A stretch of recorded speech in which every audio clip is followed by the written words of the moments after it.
Something New by P.G. Wodehouse. The sunshine of a fair spring morning fell graciously on London town. Out in Piccadilly, its hottening warmth seemed to infuse into traffic and pedestrians alike a novel jauntiness, so that bus drivers jested and even the lips of chauffeurs uncurled into not unkindly smiles.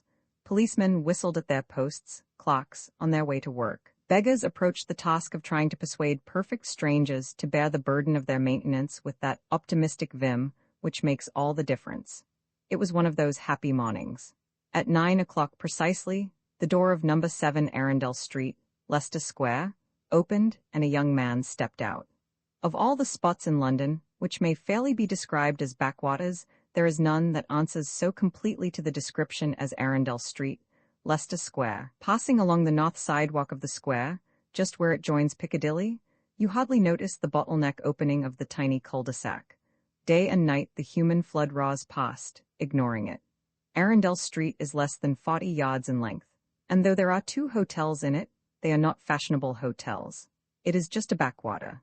In shape, Arundel Street is exactly like one of those flat stone jars in which Italian wine of the cheaper sort is stored. The narrow neck that leads off Leicester Square opens abruptly into a small cot.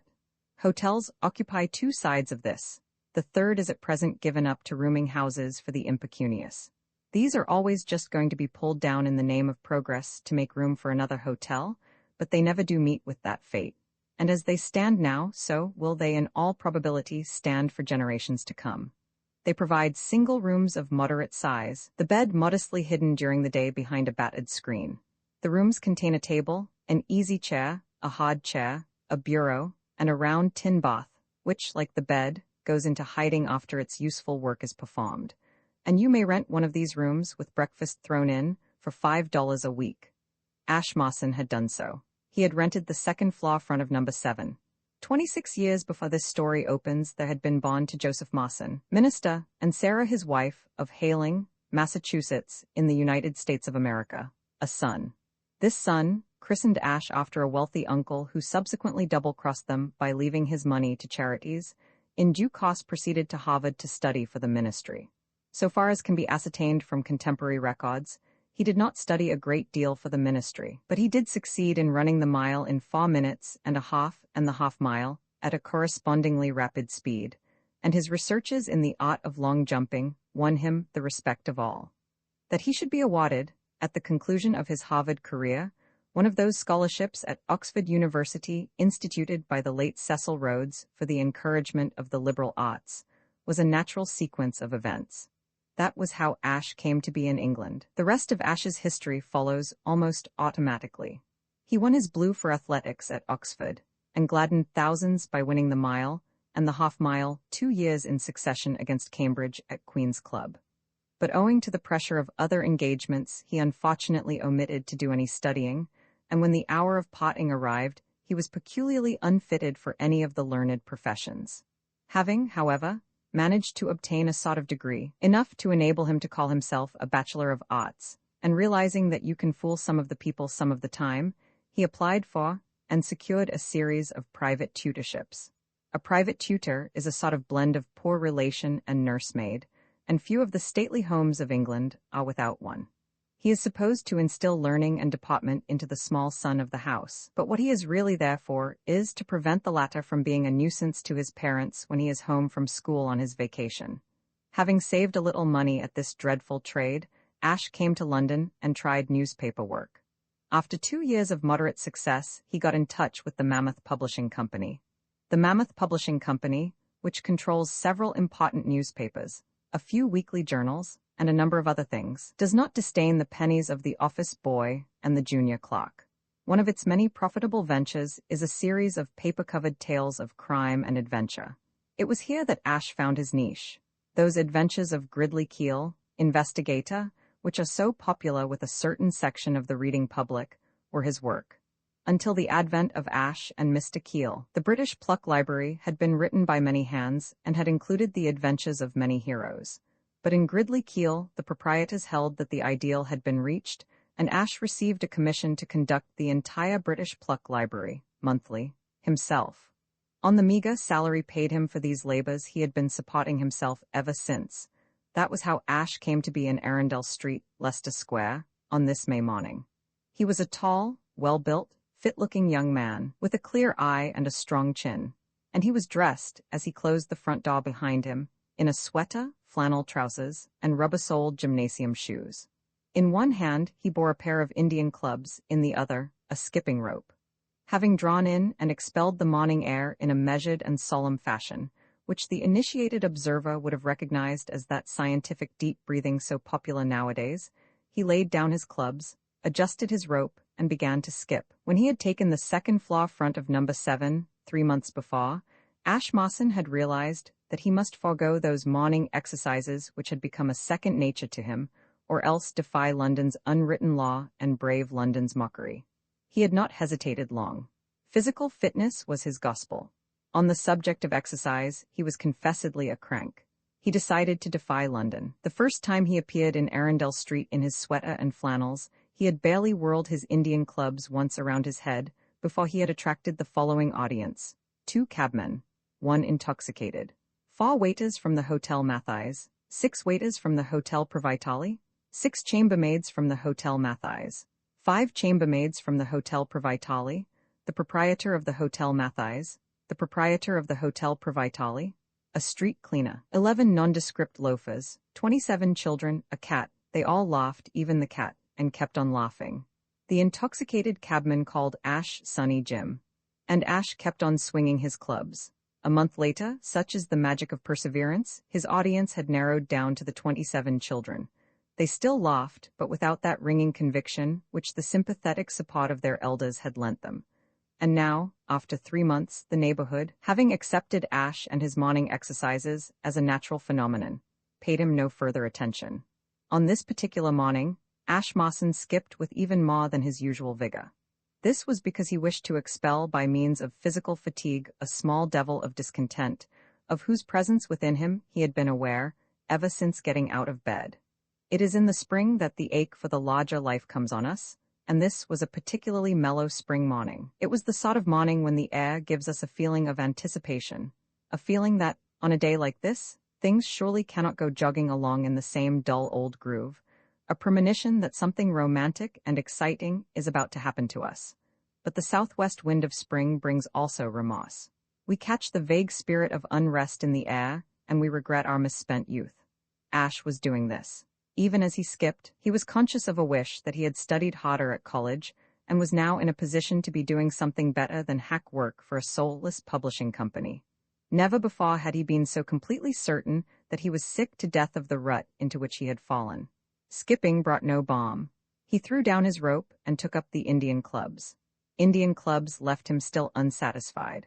The thought came to him that it was a long time since he had done his Lawson exercises. Perhaps they would heal him. The Lawson exercises, invented by a certain Lieutenant Lawson of the Swedish Army, have almost every sort of merit. They make a man strong, supple, and slender, but they are not dignified. Indeed, to one seeing them suddenly and without warning for the first time, they are markedly humorous. The only reason why King Henry of England, whose son sank with the White Ship, never smiled again, was because Lieutenant Lawson had not then invented his admirable exercises. So complacent, so insolently unself-conscious had Ash become in the course of 3 months, owing to his success in inducing the populace to look on anything he did with the indulgent eye of understanding, that it simply did not occur to him, when he abruptly twisted his body into the shape of a corkscrew, in accordance with the directions in the lieutenant's book for the consummation of Exercise 1, that he was doing anything funny, and the behavior of those present seemed to justify his confidence. The proprietor of the Hotel Matthys regarded him without a smile. The proprietor of the Hotel Provitali might have been in a trance, for all the interest he displayed. The hotel employees continued their tasks impassively. The children were blind and dumb. The cat across the way stropped its backbone against the railings unheeding. But even as he unscrambled himself and resumed a normal posture, from his immediate rear there rent the quiet morning air a clear and musical laugh. It floated out on the breeze and hit him like a bullet. 3 months ago, Ash would have accepted the laugh as inevitable and would have refused to allow it to embarrass him, but long immunity from ridicule had sapped his resolution. He spun round with a jump, flushed and self-conscious. From the window of the first floor front of number 7, a girl was leaning. The spring sunshine played on her golden hair and lit up her bright blue eyes, fixed on his flanneled and sweated person with a fascinated amusement. Even as he turned, the laugh smote him afresh. For the space of perhaps 2 seconds they stared at each other, eye to eye. Then she vanished into the room. Ash was beaten. 3 months ago, a million girls could have laughed at his morning exercises without turning him from his purpose. Today, this one scoffer, alone and unaided, was sufficient for his undoing. The depression which exercise had begun to dispel surged back on him. He had no heart to continue. Sadly gathering up his belongings, he returned to his room and found a cold bath tame and uninspiring. The breakfasts, included in the rent, provided by Mrs. Bell, the landlady of number 7, were held by some authorities to be specially designed to quell the spirits of their victims, should they tend to soar excessively. By the time Ash had done his best with the disheveled fried egg, the chicory blasphemously called coffee, and the charred bacon, misery had him firmly in its grip. And when he forced himself to the table and began to try to concoct the latest of the adventures of Gridley Keel, investigator, his spirit groaned within him. This morning, as he sat and chewed his pen, his loathing for Gridley seemed to have reached its climax. It was his habit, in writing these stories, to think of a good title first, and then fit an adventure to it. And overnight, in a moment of inspiration, he had jotted down on an envelope the words, "The Adventure of the Wand of Death." It was with the sullen repulsion of a vegetarian who finds a caterpillar in his salad that he now sat glaring at them. The title had seemed so promising overnight, so full of strenuous possibilities. It was still speciously attractive, but now that the moment had arrived for writing the story, its flaws became manifest. What was a wand of death? It sounded good, but coming down to hard facts, what was it? You cannot write a story about a wand of death without knowing what a wand of death is. And conversely, if you have thought of such a splendid title, you cannot jettison it offhand. Ash rumpled his hair and gnawed his pen. There came a knock at the door. Ash spun round in his chair. This was the last straw. If he had told Mrs. Ball once that he was never to be disturbed in the morning on any pretext whatsoever, he had told her 20 times. It was simply too infernal to be endured if his work time was to be cut into like this. Ash ran over in his mind a few opening remarks. "Come in," he shouted, and braced himself for battle. A girl walked in, the girl of the first floor front, the girl with the blue eyes, who had laughed at his Lawson exercises. Various circumstances contributed to the poorness of the figure Ash cut in the opening moments of this interview. In the first place, he was expecting to see his landlady, whose height was about 4 feet 6, and the sudden entry of somebody who was about 5 feet 7, threw the universe temporarily out of focus. In the second place, in anticipation of Mrs. Bell's entry, he had twisted his face into a forbidding scowl, and it was no slight matter to change this on the spur of the moment into a pleasant smile. Finally, a man who has been sitting for half an hour in front of a sheet of paper bearing the words, "The Adventure of the Wand of Death," and trying to decide what a wand of death might be, has not his mind under proper control. The net result of these things was that, for perhaps half a minute, Ash behaved absurdly. He goggled and he yammered. An alienist, had one been present, would have made up his mind about him without further investigation. For an appreciable time, he did not think of rising from his seat. When he did, the combined leap and twist he executed practically amounted to a Lawson exercise.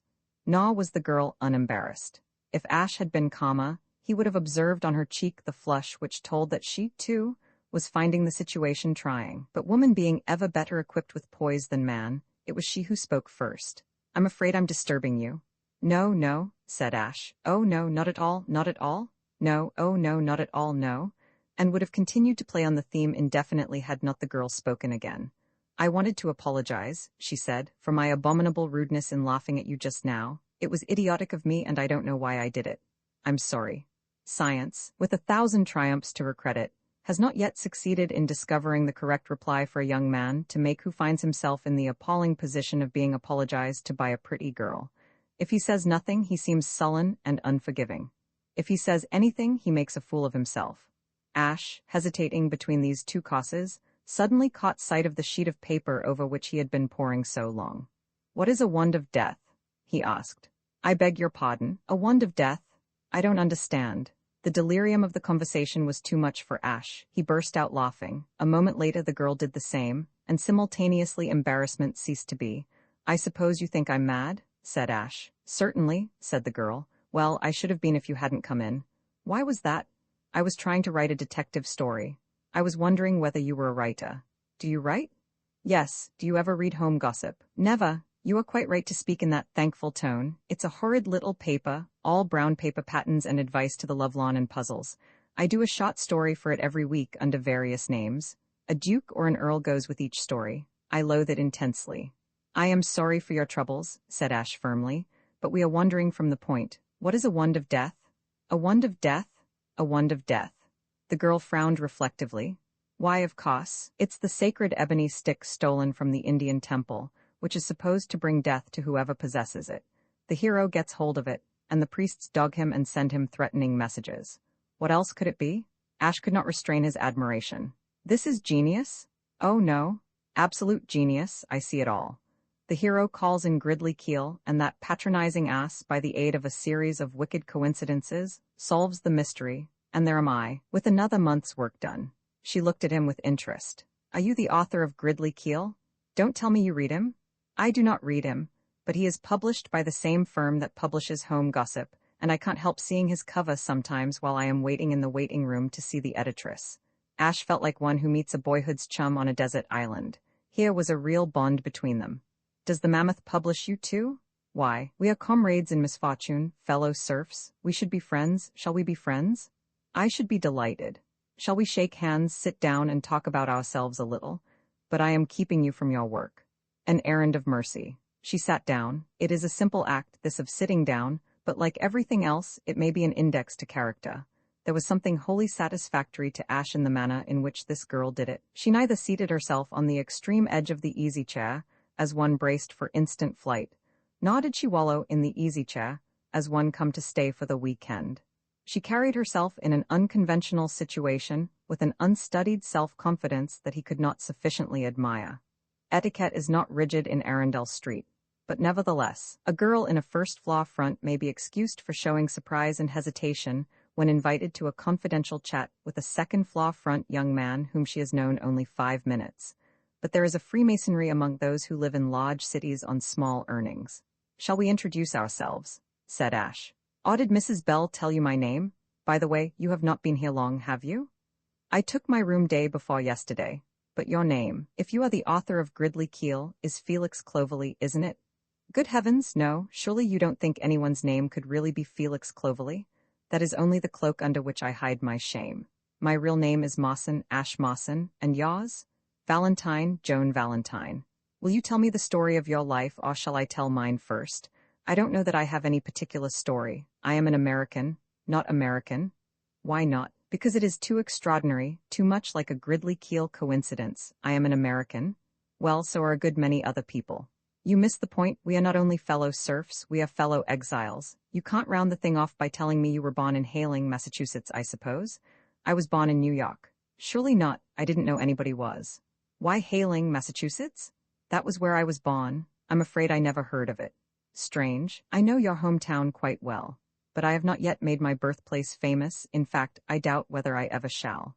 I am beginning to realize that I am one of the failures." "How old are you?" 26. "You are only 26 and you call yourself a failure? I think that is a shameful thing to say. What would you call a man of 26 whose only means of making a living was the writing of Gridley Keel stories? An empire builder? How do you know it's your only means of making a living? Why don't you try something new?" "Such as? How should I know? Anything that comes along." "Good gracious, Mr. Mawson, here you are in the biggest city in the world with chances for adventure simply shrieking to you on every side." "I must be deaf. The only thing I have heard shrieking to me on every side has been Mrs. Bell, for the week's rent. Read the papers. Read the advertisement columns. I'm sure you will find something sooner or later. Don't get into a groove, be an adventurer. Snatch at the next chance, whatever it is." Ash nodded. "Continue," he said. "Proceed, you are stimulating me." "But why should you want a girl like me to stimulate you? Surely London is enough to do it without my help. You can always find something new, surely?" "Listen, Mr. Mawson, I was thrown on my own resources about 5 years ago.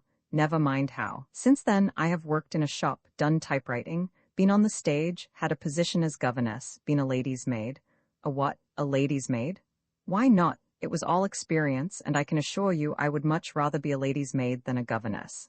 I think I know what you mean. I was a private tutor once. I suppose a governess is the female equivalent. I have often wondered what General Sherman would have said about private tutoring if he expressed himself so breezily about Mirewa. Was it fun being a lady's maid? It was pretty good fun, and it gave me an opportunity of studying the aristocracy in its native haunts, which has made me home gossip's established authority on dukes and earls. Ash drew a deep breath, not a scientific deep breath, but one of admiration. You are perfectly splendid? Splendid? I mean, you have such pluck. Oh well, I keep on trying. I'm 23 and I haven't achieved anything much yet, but I certainly don't feel like sitting back and calling myself a failure. Ash made a grimace. All right, he said. I've got it. I meant you too, said Joan placidly. I hope I haven't bored you with my autobiography, Mr. Mawson. I'm not setting myself up as a shining example, but I do like action and hate stagnation. You are absolutely wonderful, said Ash. You are a human correspondence cost and efficiency, one of the ones you see advertised in the back pages of the magazines. Beginning, young man, are you earning enough? With a picture showing the deadbeat gazing wistfully at the boss chair, you would galvanize a jellyfish. If I have really stimulated you? I think that was another slam, said Ash pensively. Well, I deserve it. Yes, you have stimulated me. I feel like a new man. It's queer that you should have come to me right on top of everything else. I don't remember when I have felt so restless and discontented as this morning. It's the spring. I suppose it is. I feel like doing something big and adventurous. Well, do it then. You have a morning post on the table. Have you read it yet? I glanced at it. But you haven't read the advertisement pages? Read them. They may contain just the opening you want.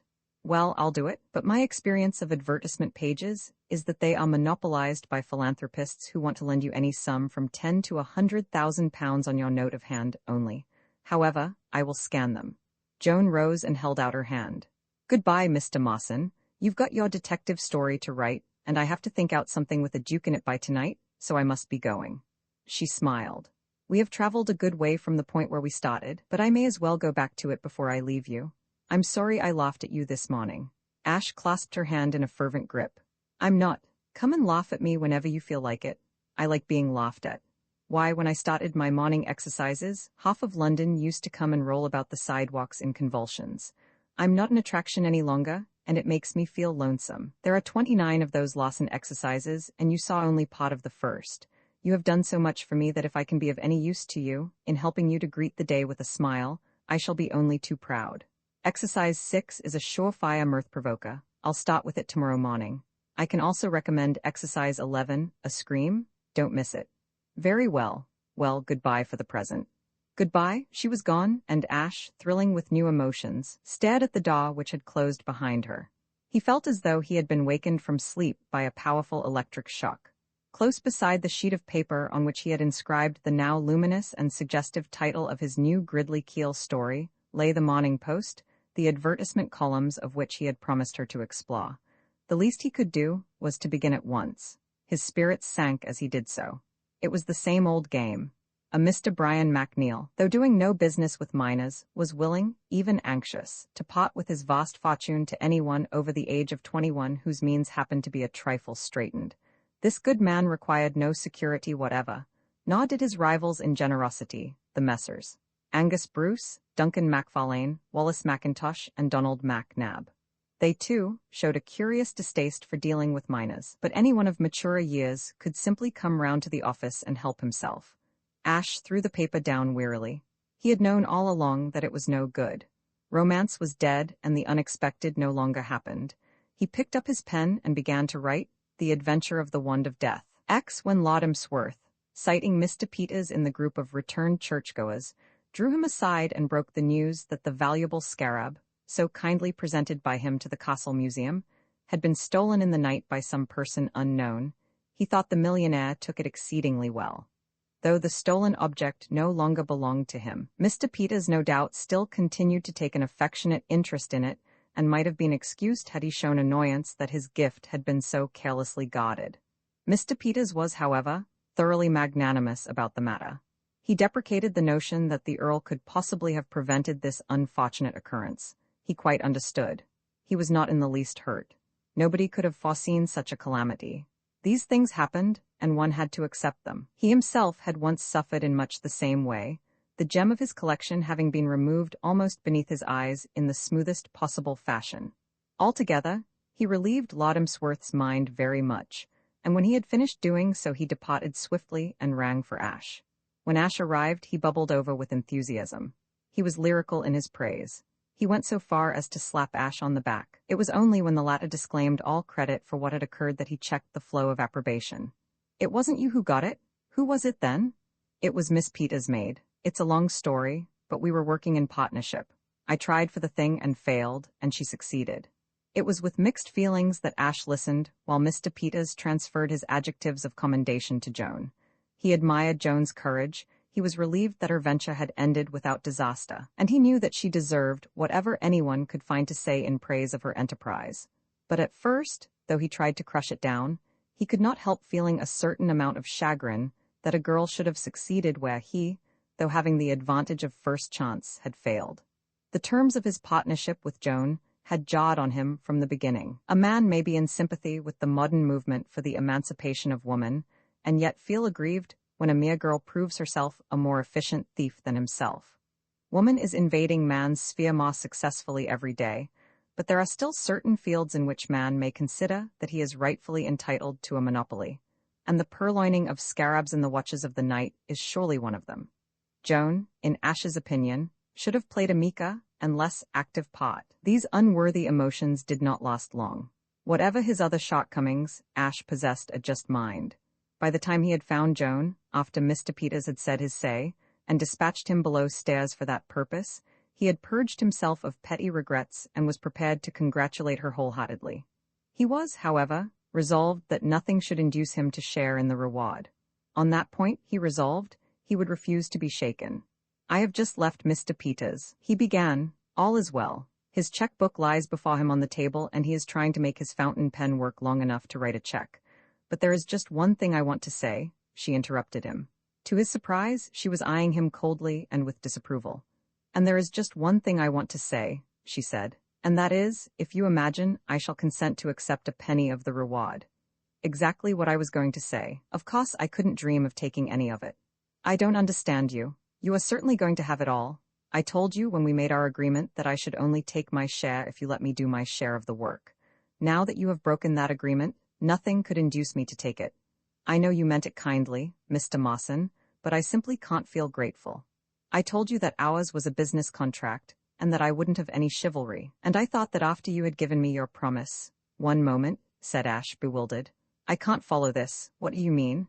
"What do I mean? Why, that you went down to the museum last night before me and took the scarab, though you had promised to stay away and give me my chance. But I didn't do anything of the sort." It was Joan's turn to look bewildered. "But you have got the scarab, Mr. Mawson?" "Why, you have got it?" "No, but it is gone." "I know. I went down to the museum last night, as we had arranged, and when I got there was no scarab. It had disappeared." They looked at each other in consternation. Ash was the first to speak. "It was gone when you got to the museum? There wasn't a trace of it. I took it for granted that you had been down before me. I was furious." "But this is ridiculous," said Ash. "Who can have taken it?" "There was nobody beside ourselves who knew Mr. Peters was offering the reward." "What exactly happened last night?" "I waited until 1 o'clock. Then I slipped down, got into the museum, struck a match, and looked for the scarab. It wasn't there. I couldn't believe it at first. I struck some more matches, quite a number, but it was no good. The scarab was gone, so I went back to bed and thought hard thoughts about you. It was silly of me. I ought to have known you would not break your word, but there didn't seem any other solution of the thing's disappearance. Well, somebody must have taken it, and the question is, what are we to do?" She laughed. "It seems to me that we were a little premature in quarreling about how we are to divide that reward. It looks as though there wasn't going to be any reward." "Meantime," said Ash gloomily, "I suppose I have got to go back and tell Peters. I expect it will break his heart." Roman 11 Blandings Castle dozed in the calm of an English Sunday afternoon. All was peace. Freddie was in bed, with orders from the doctor to stay there until further notice. Baxter had washed his face. Loddamsworth had returned to his garden walk. The rest of the house party strolled about the grounds, or sat in them, for the day was one of those late spring days that are warm with a premature suggestion of midsummer. Aline Peters was sitting at the open window of her bedroom, which commanded an extensive view of the terraces. A pile of letters lay on the table beside her, for she had just finished reading her mail. The postman came late to the castle on Sundays, and she had not been able to do this until luncheon was over.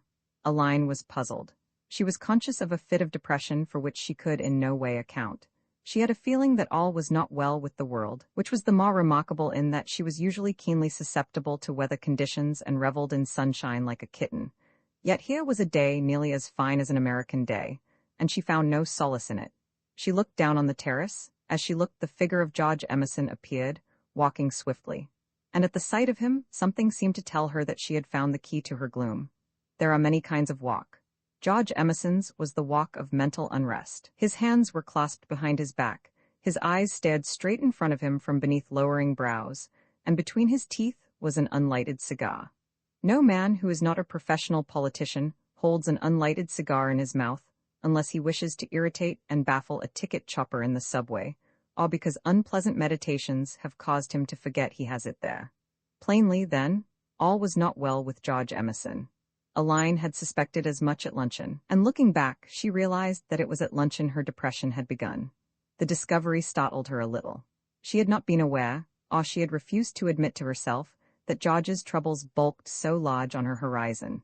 She had always told herself that she liked George, that George was a dear old friend, that George amused and stimulated her, but she would have denied she was so wrapped up in George that the sight of him in trouble would be enough to spoil for her the finest day she had seen since she left America. There was something not only startling, but shocking in the thought, for she was honest enough with herself to recognize that Freddie, her official loved one, might have paced the grounds of the castle chewing an unlighted cigar by the hour without stirring any emotion in her at all. And she was to marry Freddie next month. This was surely a matter that called for thought. She proceeded, gazing down the while at the perambulating George, to give it thought. Aline's was not a deep nature. She had never pretended to herself that she loved the Honorable Freddie in the sense in which the word is used in books. She liked him, and she liked the idea of being connected with the peerage. Her father liked the idea, and she liked her father. And the combination of these likings had caused her to reply, yes, when, last autumn, Freddie, swelling himself out like an embarrassed frog and gulping, had uttered that memorable speech beginning, I say, you know, it's like this, don't you know? And ending, what I mean is, will you marry me? What?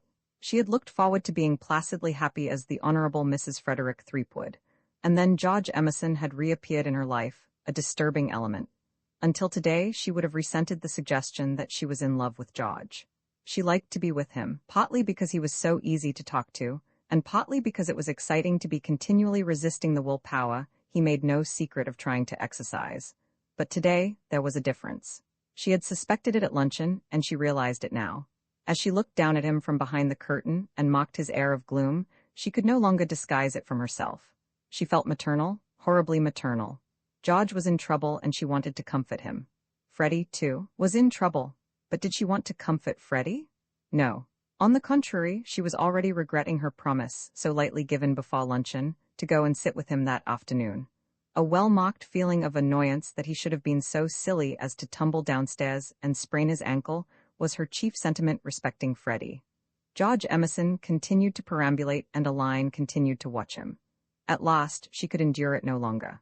She gathered up her letters, stacked them in a corner of the dressing table, and left the room. George had reached the end of the terrace and turned when she began to descend the stone steps outside the front door. He quickened his pace as he caught sight of her. He halted before her and surveyed her morosely. I have been looking for you, he said. And here I am. Cheer up, George. Whatever is the matter? I've been sitting in my room looking at you, and you have been simply prowling. What has gone wrong? Everything. How do you mean everything? Exactly what I say. I'm done for. Read this. Aline took the yellow slip of paper. A cable, added George. I got it this morning, mailed on from my rooms in London. Read it? I'm trying to. It doesn't seem to make sense. George laughed grimly. It makes sense all right. I don't see how you can say that. Meredith Elephant Kangaroo? Office cipher, I was forgetting. Elephant means seriously ill and unable to attend to duty. Meredith is one of the partners in my firm in New York. Oh, I'm so sorry. Do you think he is very sick? Are you very fond of Mr. Meredith? Meredith is a good fellow and I like him, but if it was simply a matter of his being ill, I'm afraid I could manage to bear up under the news. Unfortunately, kangaroo means return, without fail, by the next boat. You must return by the next boat. Aline looked at him, in her eyes a slow-growing comprehension of the situation. Oh, she said at length. I put it stronger than that, said George. But the next boat, that means on Wednesday. Wednesday morning from Southampton, I shall have to leave here tomorrow. Aline's eyes were fixed on the blue hills across the valley, but she did not see them. There was a mist between. She was feeling crushed and ill-treated and lonely. It was as though George was already gone and she left alone in an alien land. But, George, she said, she could find no other words for her protest against the inevitable. It's bad luck, said Emerson quietly, but I shouldn't wonder if it is not the best thing that really could have happened. It finishes me cleanly, instead of letting me drag on and make both of us miserable. If this cable hadn't come, I suppose I should have gone on bothering you up to the day of your wedding. I should have fancied, to the last moment, that there was a chance for me, but this ends me with one punch. Even I haven't the nerve to imagine that I can work a miracle in the few hours before the train leaves tomorrow. I must just make the best of it. If we ever meet again, and I don't see why we should, you will be married. My particular brand of mental suggestion doesn't work at long range. I shan't hope to influence you by telepathy. He leaned on the balustrade at her side and spoke in a low, level voice. This thing, he said, coming as a shock, coming out of the blue sky without warning. Meredith is the last man in the world you would expect to crack up. He looked as fit as a dray horse the last time I saw him. Somehow seems to have hammered a certain amount of sense into me. Odd it never struck me before, but I suppose I have been about the most bumptious, conceited fool that ever happened. Why I should have imagined that there was a sort of irresistible fascination in me, which was bound to make you break off your engagement and upset the whole universe simply to win the wonderful reward of marrying me, is more than I can understand. I suppose it takes a shock to make a fellow see exactly what he really amounts to. I couldn't think any more of you than I do, but if I could, the way you have put up with my mouthing and swaggering and posing as a sort of Superman would make me do it. You have been wonderful. Aline could not speak. She felt as though her whole world had been turned upside down in the last quarter of an hour. This was a new George Emerson, a George at whom it was impossible to laugh, but an insidiously attractive George. Her heart beat quickly. Her mind was not clear, but dimly she realized that he had pulled down her chief barrier of defense and that she was more open to attack than she had ever been. Obstinacy, the automatic desire to resist the pressure of a will that attempted to overcome her own, had kept her cool and level-headed in the past. With masterfulness she had been able to cope. Humility was another thing altogether. Soft-heartedness was Aline's weakness. She had never clearly recognized it, but it had been partly pity that had induced her to accept Freddie. He had seemed so downtrodden and sorry for himself during those autumn days when they had first met. Prudence warned her that strange things might happen if once she allowed herself to pity George Emerson. The silence lengthened. Aline could find nothing to say. In her present mood there was danger in speech. We have known each other so long, said Emerson, and I have told you so often that I love you, we have come to make almost a joke of it as though we were playing some game. It just happens that that is our way, to laugh at things, but I am going to say it once again, even though it has come to be a sort of catchphrase. I love you? I'm reconciled to the fact that I am done for, out of the running, and that you are going to marry somebody else, but I am not going to stop loving you. It isn't a question of whether I should be happier if I forgot you. I can't do it. It's just an impossibility, and that's all there is to it. Whatever I may be to you, you are part of me, and you always will be part of me. I might just as well try to go on living without breathing as living without loving you. He stopped and straightened himself. That's all. I don't want to spoil a perfectly good spring afternoon for you by pulling out the tragic stop. I had to say all that, but it's the last time. It shan't occur again. There will be no tragedy when I step into the train tomorrow. Is there any chance that you might come and see me off? Aline nodded. You will? That will be splendid. Now I'll go and pack and break it to my host that I must leave him. I expect it will be news to him to learn that I am here. I doubt if he knows me by sight. Aline stood where he had left her, leaning on the balustrade. In the fullness of time there came to her the recollection she had promised Freddie that shortly after luncheon she would sit with him. The Honorable Freddie, draped in purple pajamas and propped up with many pillows, was lying in bed, reading Gridley Keel, Investigator. Aline's entrance occurred at a peculiarly poignant moment in the story, and gave him a feeling of having been brought violently to earth from a flight in the clouds. It is not often an author has the good fortune to grip a reader, as the author of Gridley Keel gripped Freddie. One of the results of his absorbed mood was that he greeted Aline with a stare of an even glossier quality than usual. His eyes were by nature a trifle prominent. and to Aline. In the overstrung condition in which her talk with George Emerson had left her, they seemed to bulge at her like a snail's. A man seldom looks his best in bed, and to Aline, seeing him for the first time at this disadvantage, the Honorable Freddie seemed quite repulsive. It was with a feeling of positive panic that she wondered whether he would want her to kiss him. Freddie made no such demand. He was not one of your demonstrative lovers. He contented himself with rolling over in bed and dropping his lower jaw. "Hello, Aline." Aline sat down on the edge of the bed. "Well, Freddie?" Her betrothed improved his appearance a little by hitching up his jaw. As though feeling that would be too extreme a measure, he did not close his mouth altogether, but he diminished the abyss. The Honorable Freddie belonged to the class of persons who move through life with their mouths always restfully open. It seemed to Aline that on this particular afternoon a strange dumbness had descended on her. She had been unable to speak to George, and now she could not think of anything to say to Freddie. She looked at him, and he looked at her, and the clock on the mantelpiece went on ticking. "It was that bally cat of Aunt Anne's," said Freddie at length, essaying light conversation. "It came legging it up the stairs, and I took the most frightful toss. I hate cats." "Do you hate cats?" "I knew a fellow in London who couldn't stand cats." Aline began to wonder whether there was not something permanently wrong with her organs of speech. It should have been a simple matter to develop the cat theme, but she found herself unable to do so. Her mind was concentrated, to the exclusion of all else, on the repellent nature of the spectacle provided by her loved one in pajamas. Freddie resumed the conversation. "I was just reading a cocking book. Have you ever read these things? They come out every month and they're cocking. The fellow who writes them must be a cocker. It beats me how he thinks of these things. They are about a detective, a chap called Gridley Keel. Frightfully exciting. An obvious remedy for dumbness struck Aline. Shall I read to you, Freddie?" "Right-ho. Good scheme. I've got to the top of this page." Aline took the paper-covered book. 7 guns covered him with deadly precision. "Did you get as far as that?" "Yes, just beyond. It's a bit thick, don't you know? This chappie Keel has been trapped in a lonely house, thinking he was going to see a pal in distress, and instead of the pal, there pop out a whole squad of masked blighters with guns. I don't see how he's going to get out of it myself, but I'll bet he does. He's a cocker?" If anybody could have pitied Aline more than she pitied herself, as she waded through the adventures of Mr. Keel, it would have been Ashmawson. He had writhed as he wrote the words, and she writhed as she read them. The Honorable Freddie also writhed, but with tense excitement. "What's the matter? Don't stop?" he cried as Aline's voice ceased. "I'm getting hoarse, Freddie." Freddie hesitated. The desire to remain on the trail with Gridley struggled with rudimentary politeness.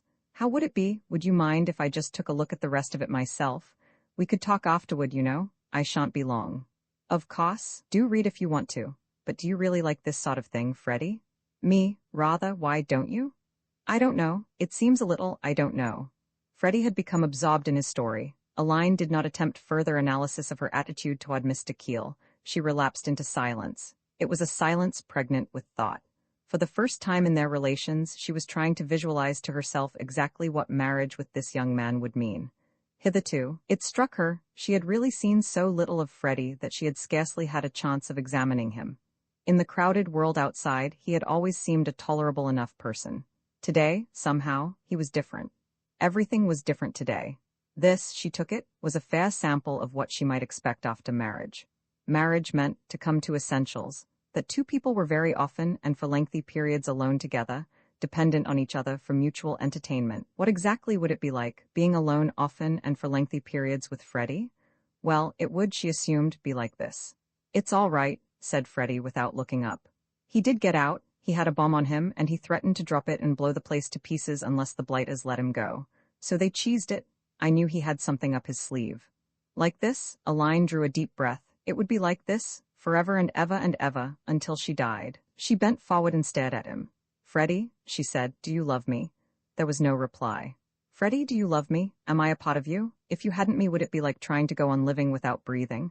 The Honorable Freddie raised a flushed face and gazed at her with an absent eye. "Eh, what?" he said. "Do I? Oh, yes, rather. I say, one of the blighters has just loosed a rattlesnake into Gridley Keel's bedroom through the transom." Aline rose from her seat and left the room softly. The Honorable Freddie read on, unheeding. Ashmawson had not fallen far short of the truth in his estimate of the probable effect on Mr. Peters of the information that his precious scarab had once more been removed by alien hands and was now farther from his grasp than ever. A drawback to success in life is that failure, when it does come, acquires an exaggerated importance. Success had made Mr. Peters, in certain aspects of his character, a spoiled child. At the moment when Ash broke the news, he would have parted with half his fortune to recover the scarab. Its recovery had become a point of honor. He saw it as the prize of a contest between his will and that of whatever malignant powers there might be ranged against him in the effort to show him that there were limits to what he could achieve. He felt as he had felt in the old days when people sneaked up on him in Wall Street and tried to loosen his grip on a railroad or a pet stock. He was suffering from that form of paranoia which makes men multimillionaires. Nobody would be foolish enough to become a multimillionaire if it were not for the desire to prove himself irresistible. Mr. Peters obtained a small relief for his feelings by doubling the existing reward, and Ash went off in search of Joan, hoping that this new stimulus, acting on their joint brains, might develop inspiration. "Have any fresh ideas been vouchsafed to you?" he asked. "You may look on me as baffled." Joan shook her head. "Don't give up," she urged. "Think again. Try to realize what this means, Mr. Mawson. Between us we have lost $10,000 in a single night. I can't afford it. It is like losing a legacy. I absolutely refuse to give in without an effort and go back to writing Duke and Durrell stories for home gossip. The prospect of tackling Gridley Keel again, why, I was forgetting that you were a writer of detective stories. You ought to be able to solve this mystery in a moment. Ask yourself, what would Gridley Keel have done? I can answer that. Gridley Keel would have waited helplessly for some coincidence to happen to help him out. Had he no methods? He was full of methods, but they never led him anywhere without the coincidence. However, we might try to figure it out. What time did you get to the museum? 1 o'clock. And you found the scarab gone. What does that suggest to you? Nothing. What does it suggest to you? Absolutely nothing. Let us try again. Whoever took the scarab must have had special information that Peters was offering the reward. Then why hasn't he been to Mr. Peters and claimed it? True, that would seem to be a flaw in the reasoning. Once again, whoever took it must have been in urgent and immediate need of money. And how are we to find out who was in urgent and immediate need of money? Exactly, how indeed? There was a pause. I should think your Mr. Keel must have been a great comfort to his clients, wasn't he? Said Joan. Inductive reasoning, I admit, seems to have fallen down to a certain extent, said Ash. We must wait for the coincidence. I have a feeling that it will come. He paused. I am very fortunate in the way of coincidences. Are you? Ash looked about him and was relieved to find that they appeared to be out of earshot of their species. It was not easy to achieve this position at the castle if you happened to be there as a domestic servant. The space provided for the ladies and gentlemen attached to the guests was limited, and it was rarely that you could enjoy a stroll without bumping into a maid, a valet, or a footman. But now they appeared to be alone. The drive leading to the back regions of the castle was empty. As far as the eye could reach, there were no signs of servants, upper or lower. Nevertheless, Ash lowered his voice. Was it not a strange coincidence, he said, that you should have come into my life at all? Not very, said Joan prosaically. It was quite likely that we should meet sooner or later, as we lived on different floors of the same house. It was a coincidence that you should have taken that room. Why? Ash felt damped. Logically, no doubt, she was right, but surely she might have helped him out a little in this difficult situation. Surely her woman's intuition should have told her that a man who has been speaking in a loud and cheerful voice does not lower it to a husky whisper without some reason. The hopelessness of his task began to weigh on him. Ever since that evening at Market Blandings Station, when he realized that he loved her, he had been trying to find an opportunity to tell her so. And every time they had met, the talk had seemed to be drawn irresistibly into practical and unsentimental channels. And now, when he was doing his best to reason it out that they were twin souls who had been brought together by a destiny it would be foolish to struggle against, when he was trying to convey the impression that fate had designed them for each other, she said, why? It was hard. He was about to go deeper into the matter when, from the direction of the castle, he perceived the Honorable Freddie's valet, Mr. Judson, approaching. That it was this repellent young man's object to break in on them and rob him of his one small chance of inducing Joan to appreciate, as he did, the mysterious workings of Providence as they affected herself and him, was obvious. There was no mistaking the valet's desire for conversation. He had the air of one brimming over with speech. His wonted indolence was cast aside, and as he drew nearer he positively ran. He was talking before he reached them. Miss Simpson, Mr. Mawson, it's true, what I said that night. It's a fact. Ash regarded the intruder with a malevolent eye. Never fond of Mr. Judson, he looked on him now with positive loathing.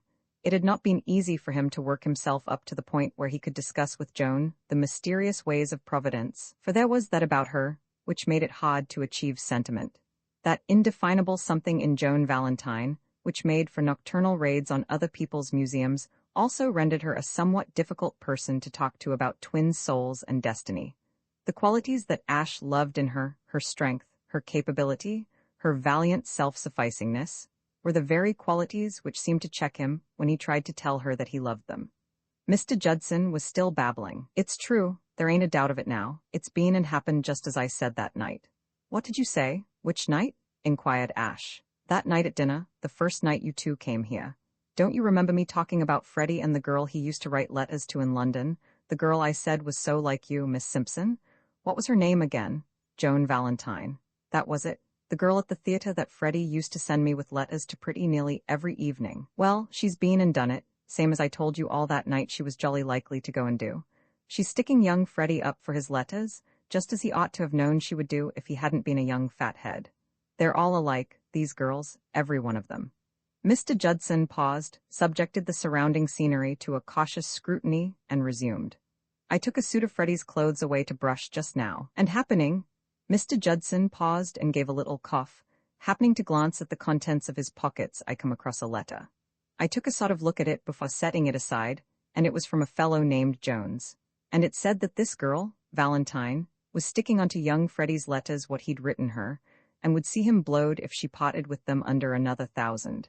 And as I made it out, Freddie had already given her 500. Where he got it is more than I can understand, but that's what the letter said.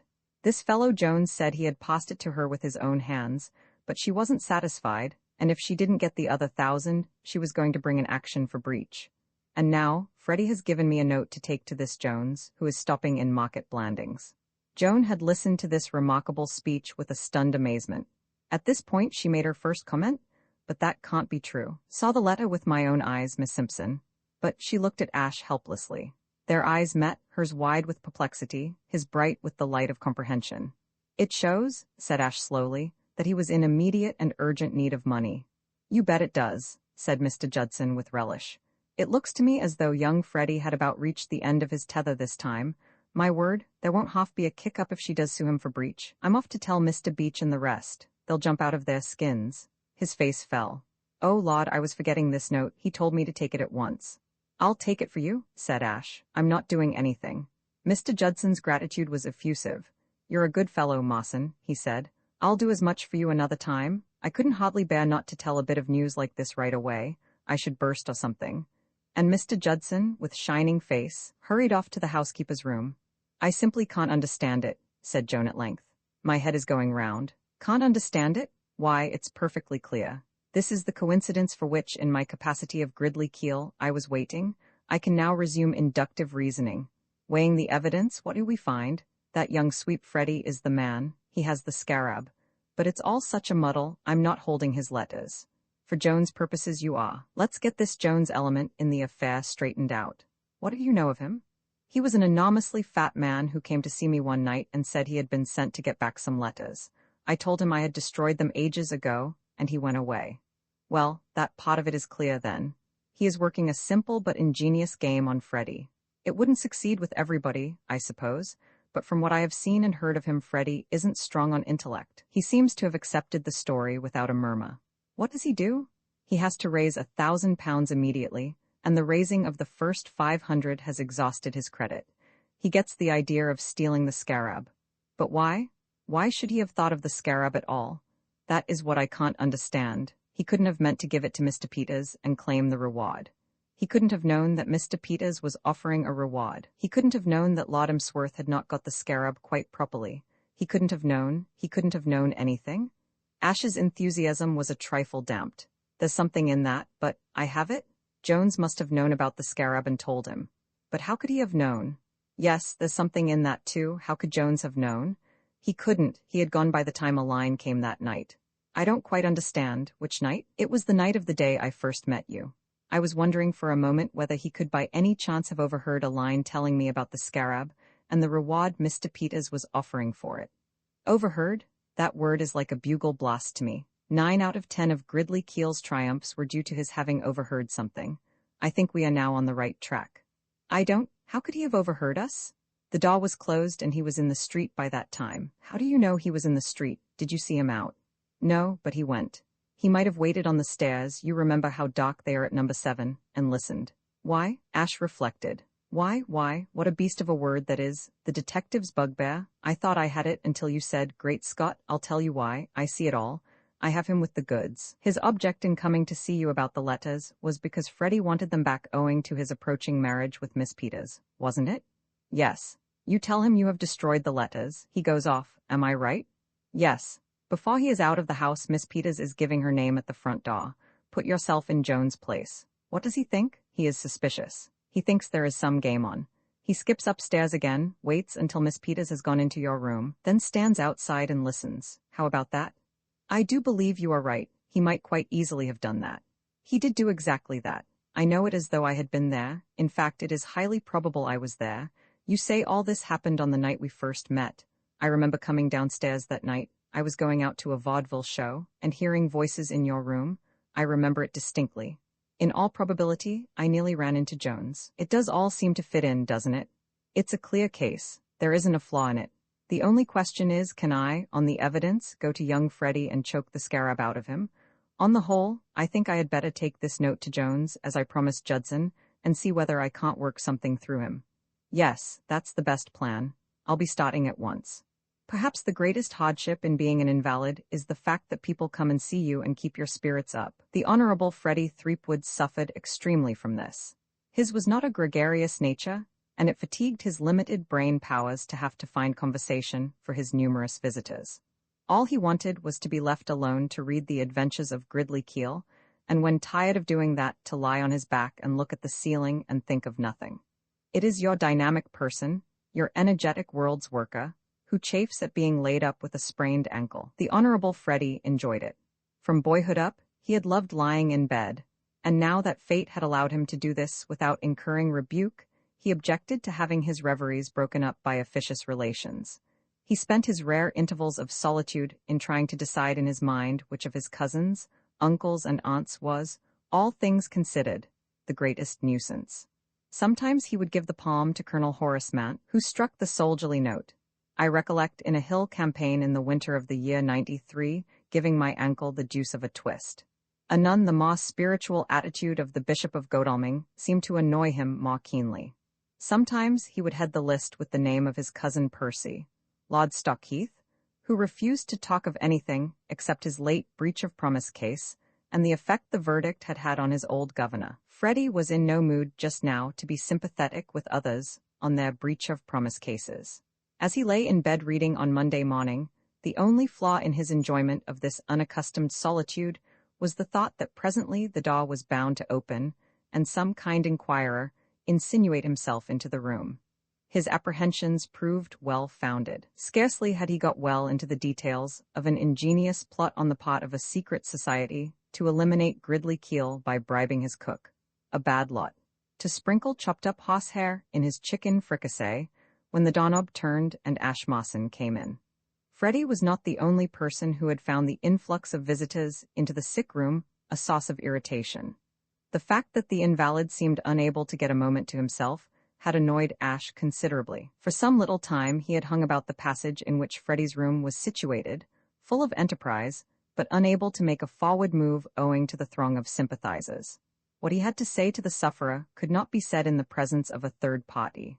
Freddie's sensation, on perceiving him, was one of relief. He had been half afraid it was the bishop.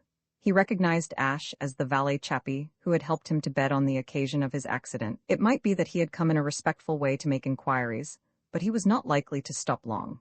He nodded and went on reading. And then, glancing up, he perceived Ash standing beside the bed, fixing him with a piercing stare.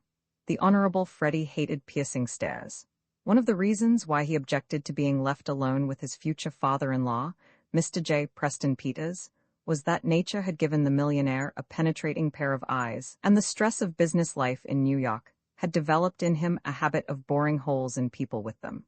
A young man had to have a stronger nerve and a clearer conscience than the Honorable Freddie to enjoy a tete-a-tete with Mr. Peters. Though he accepted Aline's father as a necessary evil and recognized that his position entitled him to look at people as sharply as he liked, whatever their feelings, he would be hanged if he was going to extend this privilege to Mr. Peters' valet. This man standing beside him was giving him a look that seemed to his sensitive imagination to have been fired red-hot from a gun, and this annoyed and exasperated Freddie. "What do you want?" he said querulously. "What are you staring at me like that for?" Ash sat down, leaned his elbows on the bed, and applied the look again from a lower elevation. "Ah," he said, whatever may have been Ash's defects, so far as the handling of the inductive reasoning side of Gridley Keel's character was concerned, there was one scene in each of his stories in which he never failed. That was the scene in the last chapter where Keel, confronting his quarry, unmasked him. Keel might have floundered in the earlier part of the story, but in his big scene he was exactly right. He was curt, crisp, and mercilessly compelling. Ash, rehearsing this interview in the passage before his entry, had decided that he could hardly do better than model himself on the detective, so he began to be curt, crisp, and mercilessly compelling to Freddie, and after the first few sentences he had that youth gasping for air. "I will tell you," he said. "If you can spare me a few moments of your valuable time, I will put the facts before you. Yes, press that bell if you wish, and I will put them before witnesses. Loddamsworth will no doubt be pleased to learn that his son, whom he trusted, is a thief." Freddie's hand fell limply. The bell remained untouched, his mouth open to its fullest extent. In the midst of his panic, he had a curious feeling that he had heard or read that last sentence somewhere before. Then he remembered. Those very words occurred in Gridley Keel, Investigator, The Adventure of the Blue Ruby. What do you mean?" he stammered. "I will tell you what I mean. On Saturday night, a valuable scarab was stolen from Loddamsworth's private museum. The case was put into my hands. Great Scott, are you a detective?" "Ah," said Ash. Life, as many a worthy writer has pointed out, is full of ironies. It seemed to Freddie that here was a supreme example of this fact. All these years he had wanted to meet a detective, and now that his wish had been gratified, the detective was detecting him. "The case," continued Ash severely, "was placed in my hands. I investigated it. I discovered that you were in urgent and immediate need of money. How on earth did you do that?" "Ah," said Ash. "I further discovered that you were in communication with an individual named Jones."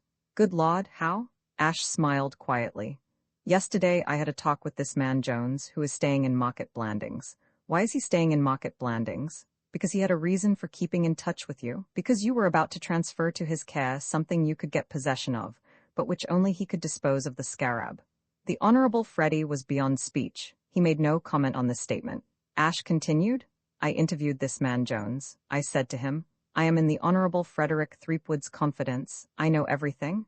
Have you any instructions for me?' He replied, 'What do you know?' I answered, 'I know that the Honorable Frederick Threepwood has something he wishes to hand to you, but which he has been unable to hand to you owing to having had an accident and being confined to his room. He then told me to tell you to let him have the scarab by messenger." Freddie pulled himself together with an effort.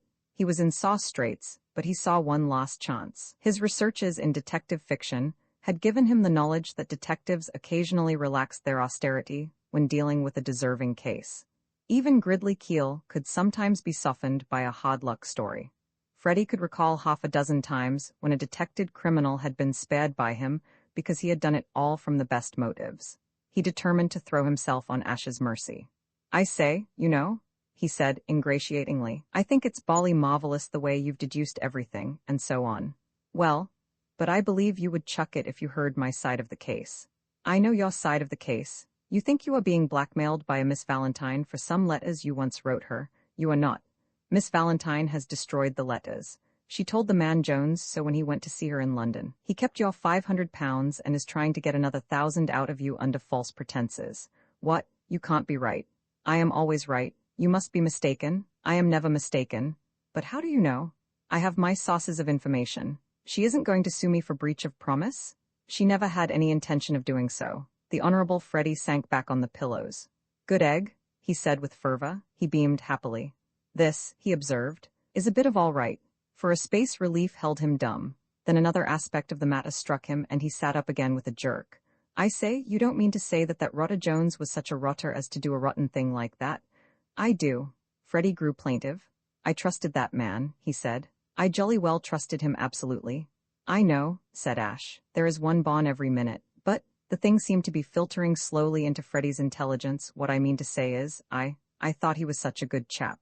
My short acquaintance with Mr. Jones, said Ash, leads me to think that he probably is, to himself. I won't have anything more to do with him. I shouldn't. Dash it, I'll tell you what I'll do. The very next time I meet the blighter, I'll cut him dead. I will, the rotter, 500 quid he's had off me for nothing. And, if it hadn't been for you, he'd have had another 1,000. I'm beginning to think that my old governor wasn't so far wrong when he used to curse me for going around with Jones and the rest of that crowd. He knew a bit, by gad.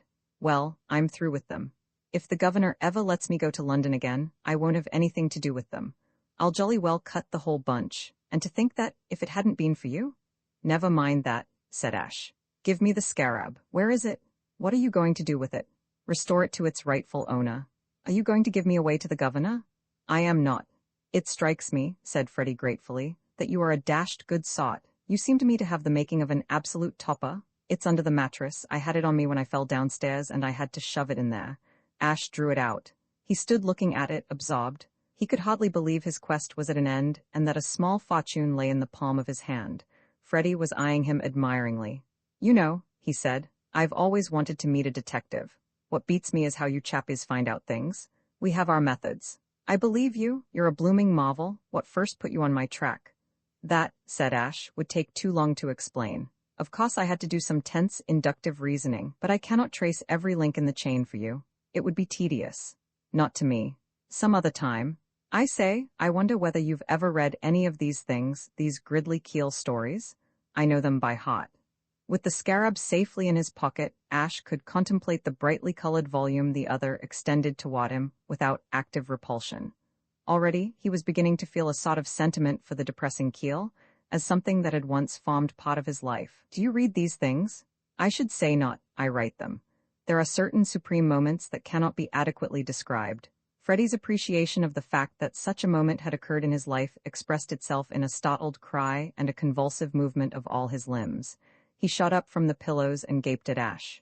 You write them? You don't mean write them? Yes. Great Scott! He would have gone on, doubtless, to say more, but at this moment, voices made themselves heard outside the door. There was a movement of feet. Then the door opened and a small procession entered. It was headed by the Earl of Emsworth. Following him came Mr. Peters. And in the wake of the millionaire were Colonel Horace Mant and the efficient Baxter. They filed into the room and stood by the bedside. Ash seized the opportunity to slip out. Freddy glanced at the deputation without interest. His mind was occupied with other matters. He supposed they had come to inquire after his ankle, and he was mildly thankful that they had come in a body instead of one by one. The deputation grouped itself about the bed and shuffled its feet. There was an atmosphere of awkwardness. Frederick?" said Lord Emsworth. "Freddy, my boy." Mr. Peters fiddled dumbly with the coverlet. Colonel Mant cleared his throat. The efficient Baxter scowled. Freddy, my dear boy, I fear we have a painful, task to perform." The words struck straight home at the Honorable Freddy's guilty conscience. Had they, too, tracked him down? And was he now to be accused of having stolen that infernal scarab? A wave of relief swept over him as he realized that he had got rid of the thing. A decent chappie like that detective would not give him away. All he had to do was to keep his head and stick to stout denial. That was the game, stout denial. "I don't know what you mean," he said defensively. "Of course you don't, dash it," said Colonel Mant. "We're coming to that, and I should like to begin by saying that, though in a sense it was my fault, I fail to see how I could have acted." "Horace? Oh, very well, I was only trying to explain." Lord Emsworth adjusted his pince-nez and sought inspiration from the wallpaper. "Freddy, my boy," he began, "we have a somewhat unpleasant, a somewhat, disturbing. We are compelled to break it to you. We are almost pained and astounded." And, the efficient Baxter spoke. It was plain he was in a bad temper. "Miss Peters," he snapped, "has eloped with your friend Emerson." Lord Emsworth breathed a sigh of relief. "Exactly, Baxter, precisely, you have put the thing in a nutshell. Really, my dear fellow, you are invaluable." All eyes searched Freddy's face for signs of uncontrollable emotion. The deputation waited anxiously for his first grief-stricken cry. What?" said Freddy. "It is quite true, Freddy, my dear boy. She went to London with him on the 10:50. And if I had not been forcibly restrained," said Baxter acidly, casting a vindictive look at Colonel Mant, "I could have prevented it." Colonel Mant cleared his throat again and put a hand to his mustache. "I'm afraid that is true, Freddy. It was a most unfortunate misunderstanding. I'll tell you how it happened. I chanced to be at the station bookstall when the train came in. Mr. Baxter was also in the station. The train pulled up and this young fellow Emerson got in, said goodbye to us, don't you know, and got in. Just as the train was about to start, Miss Peters exclaiming, "George dear, I'm going with you, dash it," or some such speech, proceeded to go hell for leather, to the door of young Emerson's compartment. On which, interrupted Baxter, I made a spring to try and catch her. Apart from any other consideration, the train was already moving and Miss Peters ran considerable risk of injury. I had hardly moved when I felt a violent jerk at my ankle and fell to the ground. After I had recovered from the shock, which was not immediately, I found. The fact is, Freddie, my boy, the colonel went on, I acted under a misapprehension. Nobody can be sorrier for the mistake than I, but recent events in this house had left me with the impression that Mr. Baxter here was not quite responsible for his actions, overwork or something, I imagined. I have seen it happen so often in India, don't you know, where fellows run amok and kick up the deuce's own delight. I am bound to admit that I have been watching Mr. Baxter rather closely lately in the expectation that something of this very kind might happen. Of course I now realize my mistake, and I have apologized humbly, dash it, but at the moment I was firmly under the impression that our friend here had an attack of some kind and was about to inflict injuries on Miss Peters. If I've seen it happen once in India, I've seen it happen a dozen times. I recollect in the hot weather of the year 99, or was it 93? I think 93, one of my native bearers, however. I sprang forward and caught the crook of my walking stick on Mr. Baxter's ankle and brought him down. And by the time explanations were made, it was too late. The train had gone, with Miss Peters in it. "And a telegram has just arrived," said Lord Emsworth, "to say that they are being married this afternoon at a registrar's. The whole occurrence is most disturbing." "Bear it like a man, my boy," urged Colonel Mant. To all appearances, Freddie was bearing it magnificently. Not a single exclamation, either of wrath or pain, had escaped his lips. One would have said the shock had stunned him, or that he had not heard, for his face expressed no emotion whatever. The fact was, the story had made very little impression on the Honorable Freddie of any sort. His relief at Ash's news about Joan Valentine, the stunning joy of having met in the flesh the author of the adventures of Gridley Keel, the general feeling that all was now right with the world. These things deprived him of the ability to be greatly distressed, and there was a distinct feeling of relief, actual relief, that now it would not be necessary for him to get married. He had liked a line, but whenever he really thought of it, the prospect of getting married rather appalled him. A chappie looked such an ass getting married. It appeared, however, that some verbal comment on the state of affairs was required of him. He searched his mind for something adequate. "You mean to say a line has bolted with Emerson?" The deputation nodded pained nods. Freddie searched in his mind again. The deputation held its breath. "Well, I'm blowed," said Freddie. "Fancy that." Mr. Peters walked heavily into his room. Ash Mawson was waiting for him there. He eyed Ash dully. "Pack," he said. "Pack? Pack, we're getting out of here by the afternoon train. Has anything happened? My daughter has eloped with Emerson." "What? Don't stand there saying what, Pack." Ash put his hand in his pocket. "Where shall I put this?" he asked. For a moment Mr. Peters looked without comprehension at what Ash was holding out, then his whole demeanor altered.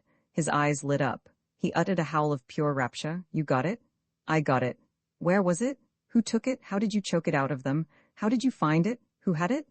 "I don't know whether I ought to say. I don't want to start anything." "You won't tell anyone?"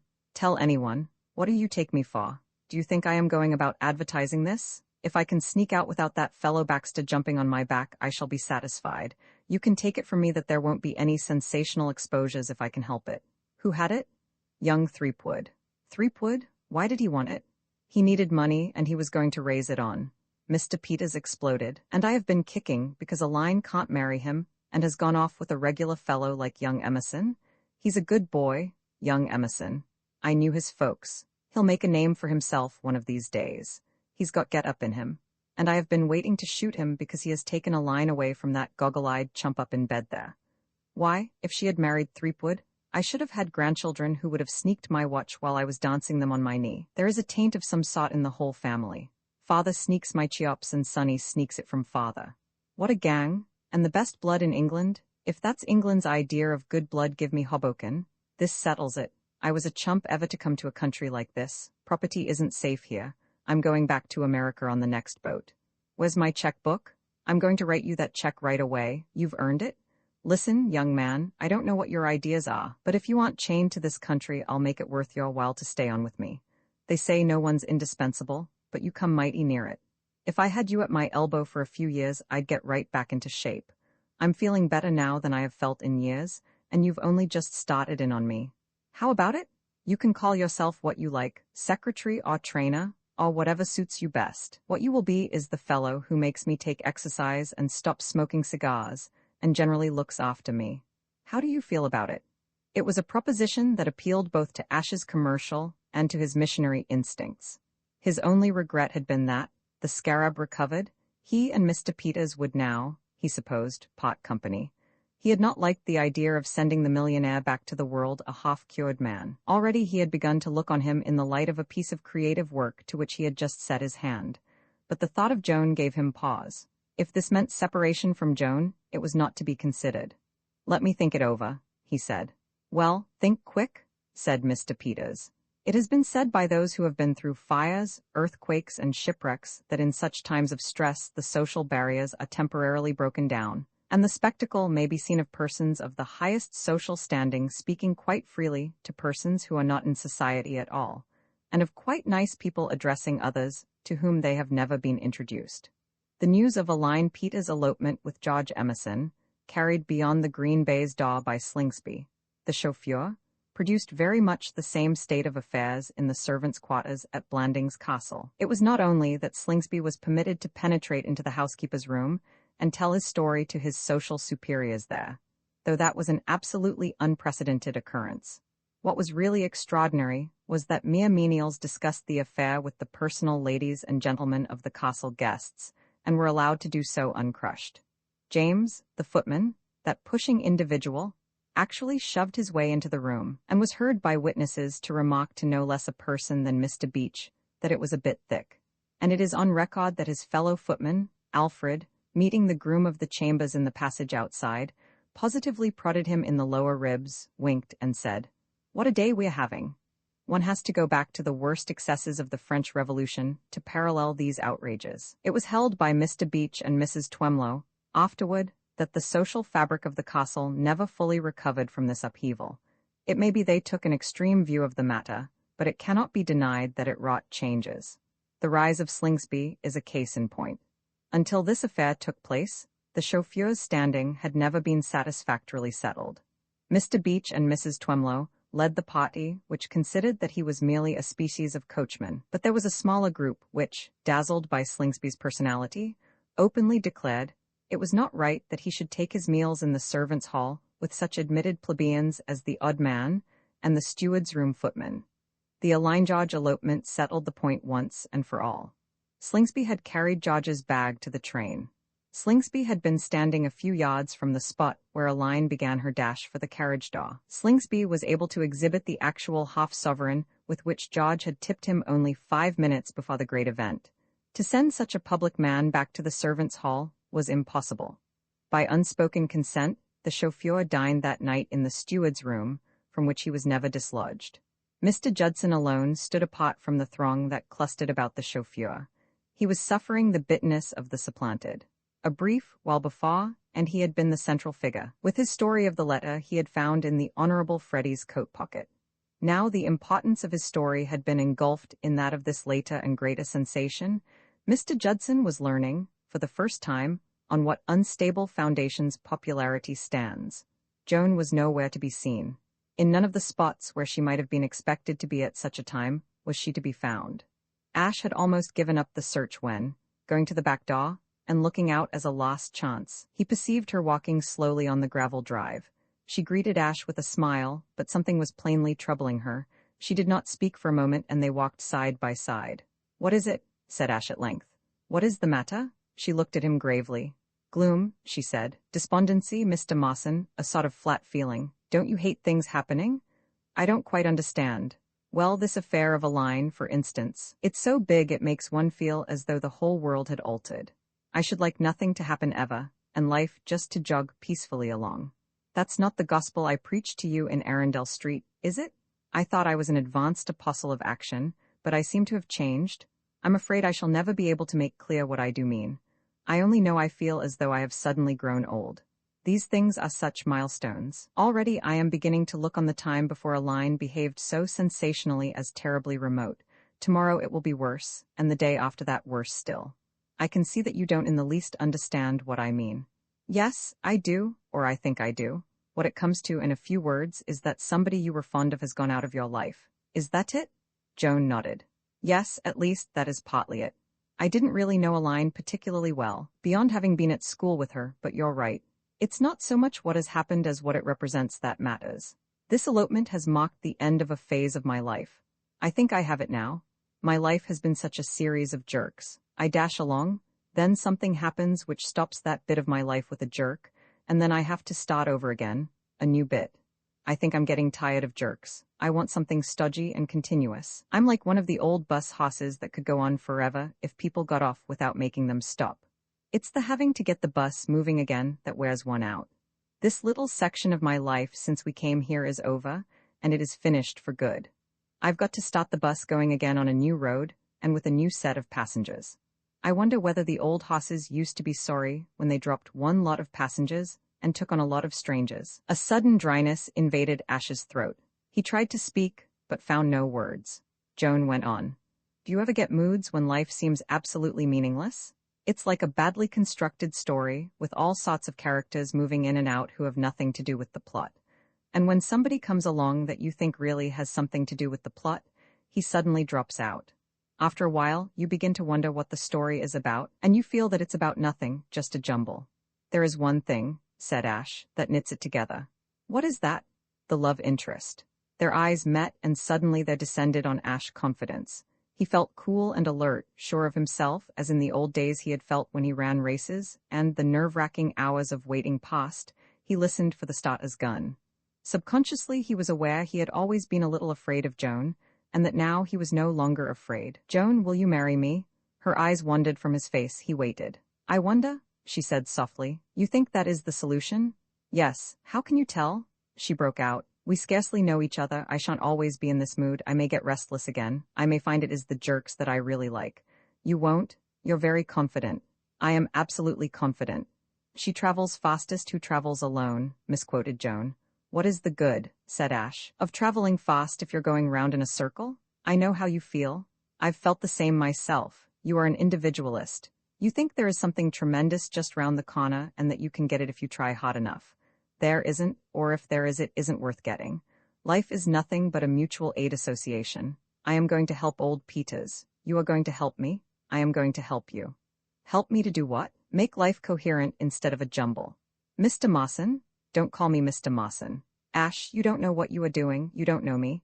I've been knocking about the world for 5 years and I'm hard right through. I should make you wretched. You are not in the least hard, and you know it. Listen to me, Joan. Was your sense of fairness?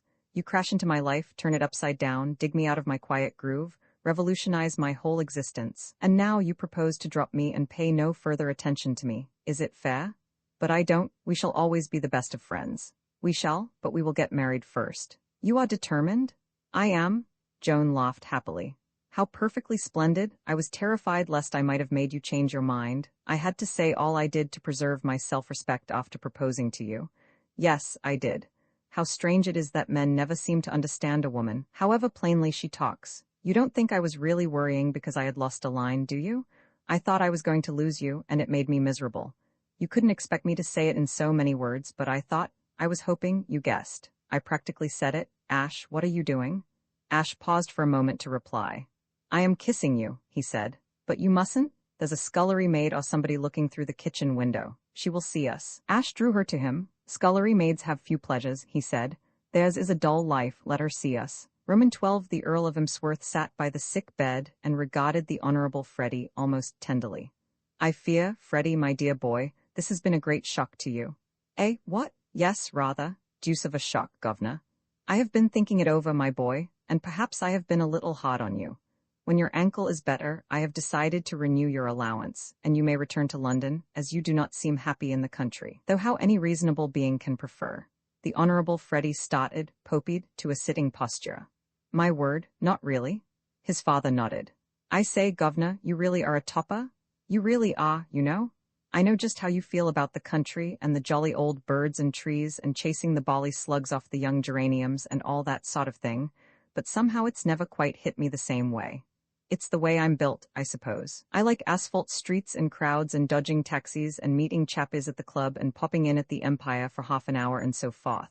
And there's something about having an allowance. I don't know, sort of makes you chuck your chest out and feel you're someone. I don't know how to thank you, governor. You're an absolute sportsman. This is the most priceless bit of work you've ever done. I feel like a 2-year-old. I don't know when I've felt so braced. I really, governor, I'm most awfully grateful. Exactly, said Lord Emsworth. Ah, precisely. But Freddie, my boy, he added, not without pathos, there is just one thing more. Do you think that, with an effort for my sake, you could endeavor this time not to make a damned fool of yourself? He eyed his offspring wistfully. Governor, said the Honorable Freddie firmly, I'll have a jolly good stab at it. Roman 2 in a bedroom on the 4th floor of the Hotel Guelph in Piccadilly, the Honorable Frederick Threepwood sat in bed, with his knees drawn up to his chin, and glared at the day with the glare of mental anguish. He had very little mind but what he was suffering. He had just remembered. It is like that in this life. You wake up, feeling as fit as a fiddle. You look at the window and see the sun, and thank heaven for a fine day. You begin to plan a perfectly cocking luncheon party with some of the chappies you met last night at the National Spotting Club, and then you remember. Oh, dash it, said the Honorable Freddie, and after a moment's pause, and I was feeling so dashed happy. For the space of some minutes he remained plunged in sad meditation, then, picking up the telephone from the table at his side, he asked for a number. Hello? Hello? Responded a rich voice at the other end of the wire. Oh, I say, is that you, Dickie? Who is that? This is Freddie Threepwood. I say, Dickie, old top, I want to see you about something devilish important. Will you be in at 12? Certainly. What's the trouble? I can't explain over the wire, but it's deuced serious. Very well. By the way, Freddie, congratulations on the engagement. Thanks, old man, thanks very much and so on, but you won't forget to be in at 12, will you?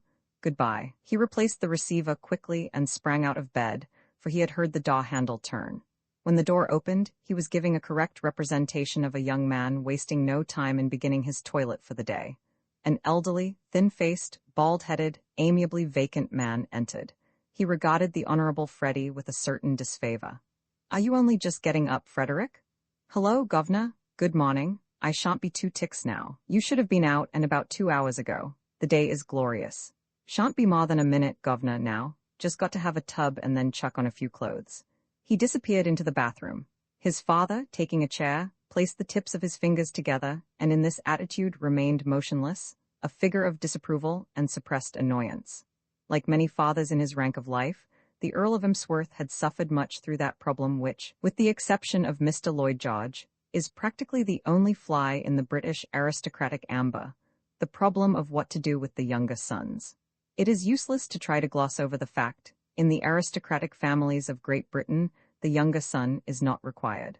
Apart, however, from the fact that he was a younger son, and, as such, a nuisance in any case, the Honorable Freddie had always annoyed his father in a variety of ways. The Earl of Emsworth was so constituted that no man or thing really had the power to trouble him deeply, but Freddie had come nearer to doing it than anybody else in the world. There had been a consistency, a perseverance, about his irritating performances that had acted on the placid pier as dripping water on a stone.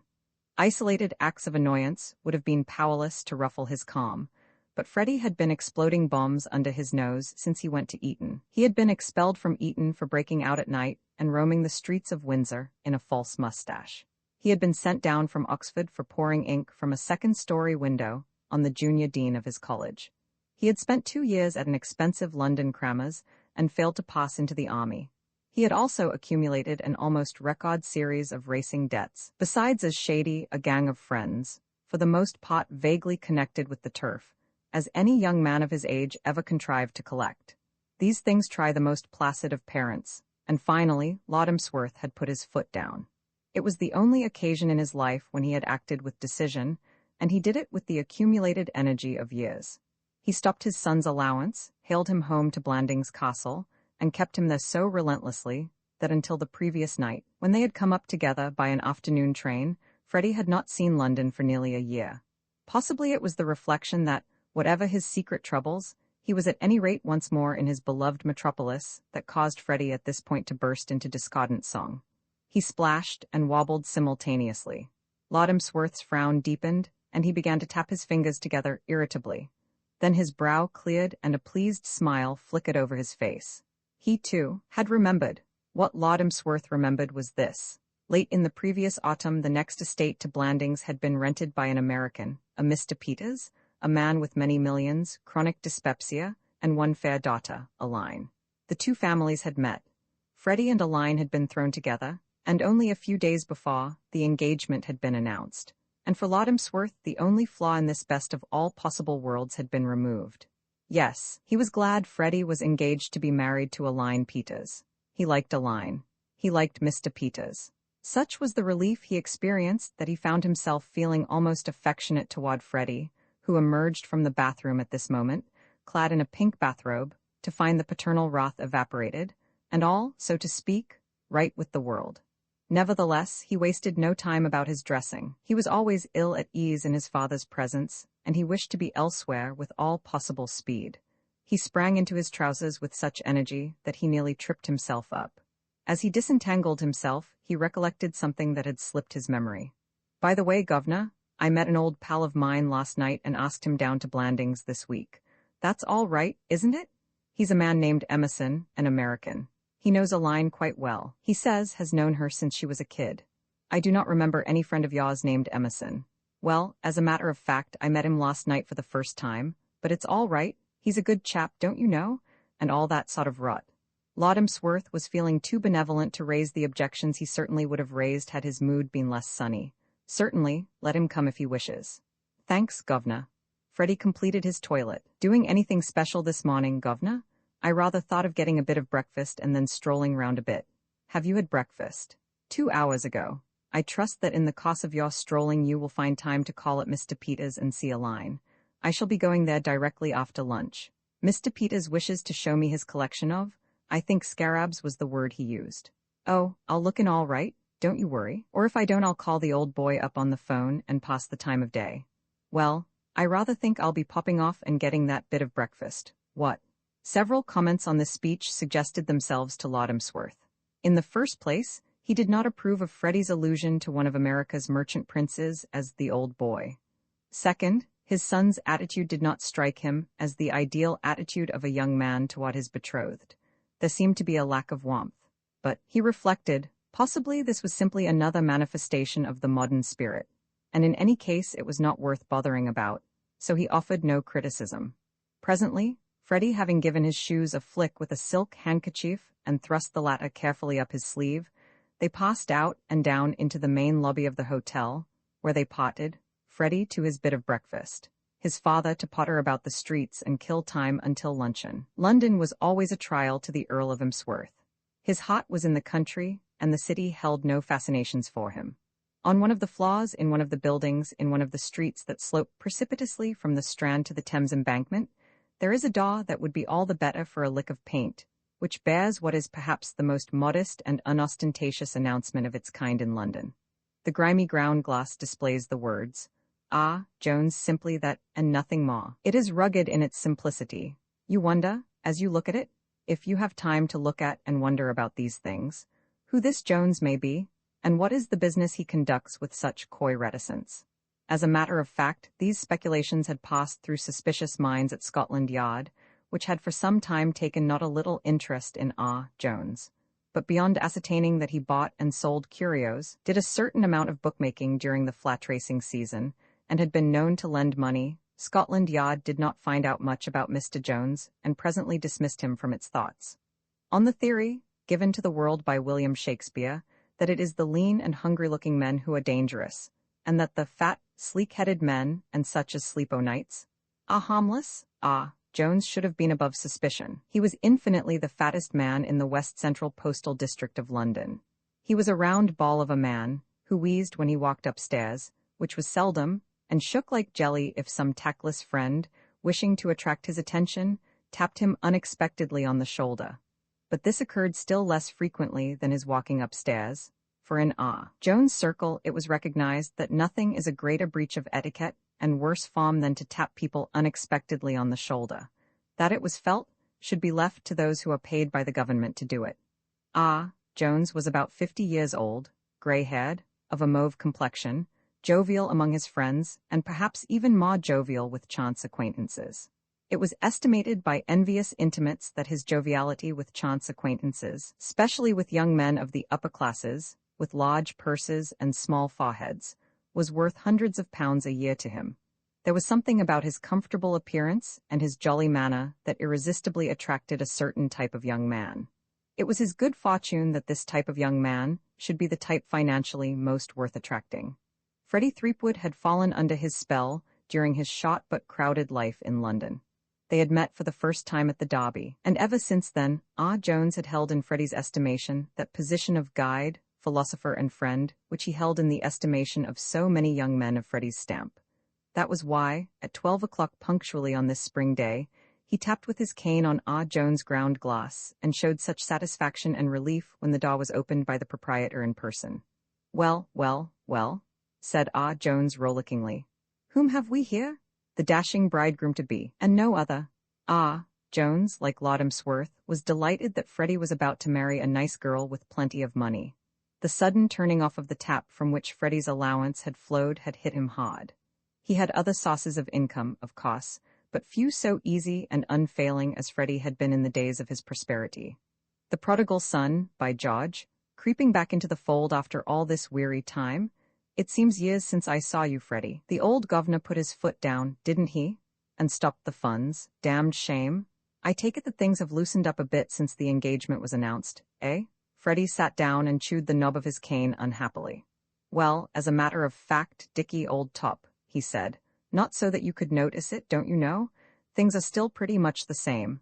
I managed to get away from Blandings for a night because the governor had to come to London, but I've got to go back with him on the 3 o'clock train, and as for money, I can't get a quid out of him.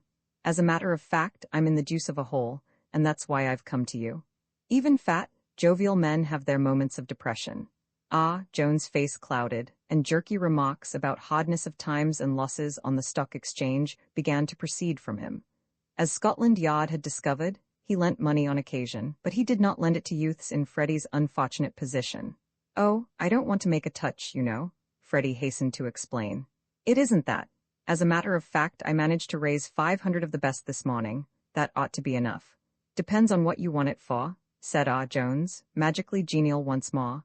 The thought entered his mind, as it had so often, that the world was full of easy marks. He wished he could meet the moneylender who had been rash enough to advance the Honourable Freddie 500 pounds. Those philanthropists cross our path too seldom. Freddie felt in his pocket, produced a cigarette case, and from it extracted a newspaper clipping. "Did you read about poor old Percy in the papers? The case, you know?" "Percy? Lord Stockheath, you know." "Oh, the Stockheath breach of promise case. I did more than that. I was in court all 3 days." Jones emitted a cozy chuckle. "Is he a pal of yours, a cousin, eh? I wish you had seen him in the witness box with Jellicoe Smith cross-examining him. The funniest thing I ever heard. And his letters to the girl. They read them out in court, and of all? Don't, old man. Dickie, old top, please. I know all about it. I read the reports. They made poor old Percy look like an absolute ass.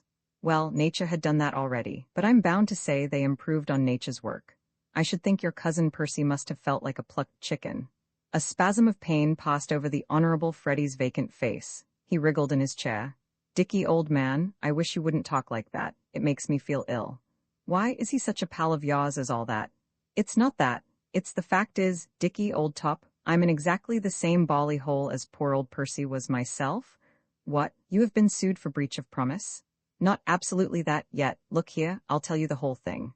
Do you remember a show at the Piccadilly about a year ago called The Baby Doll?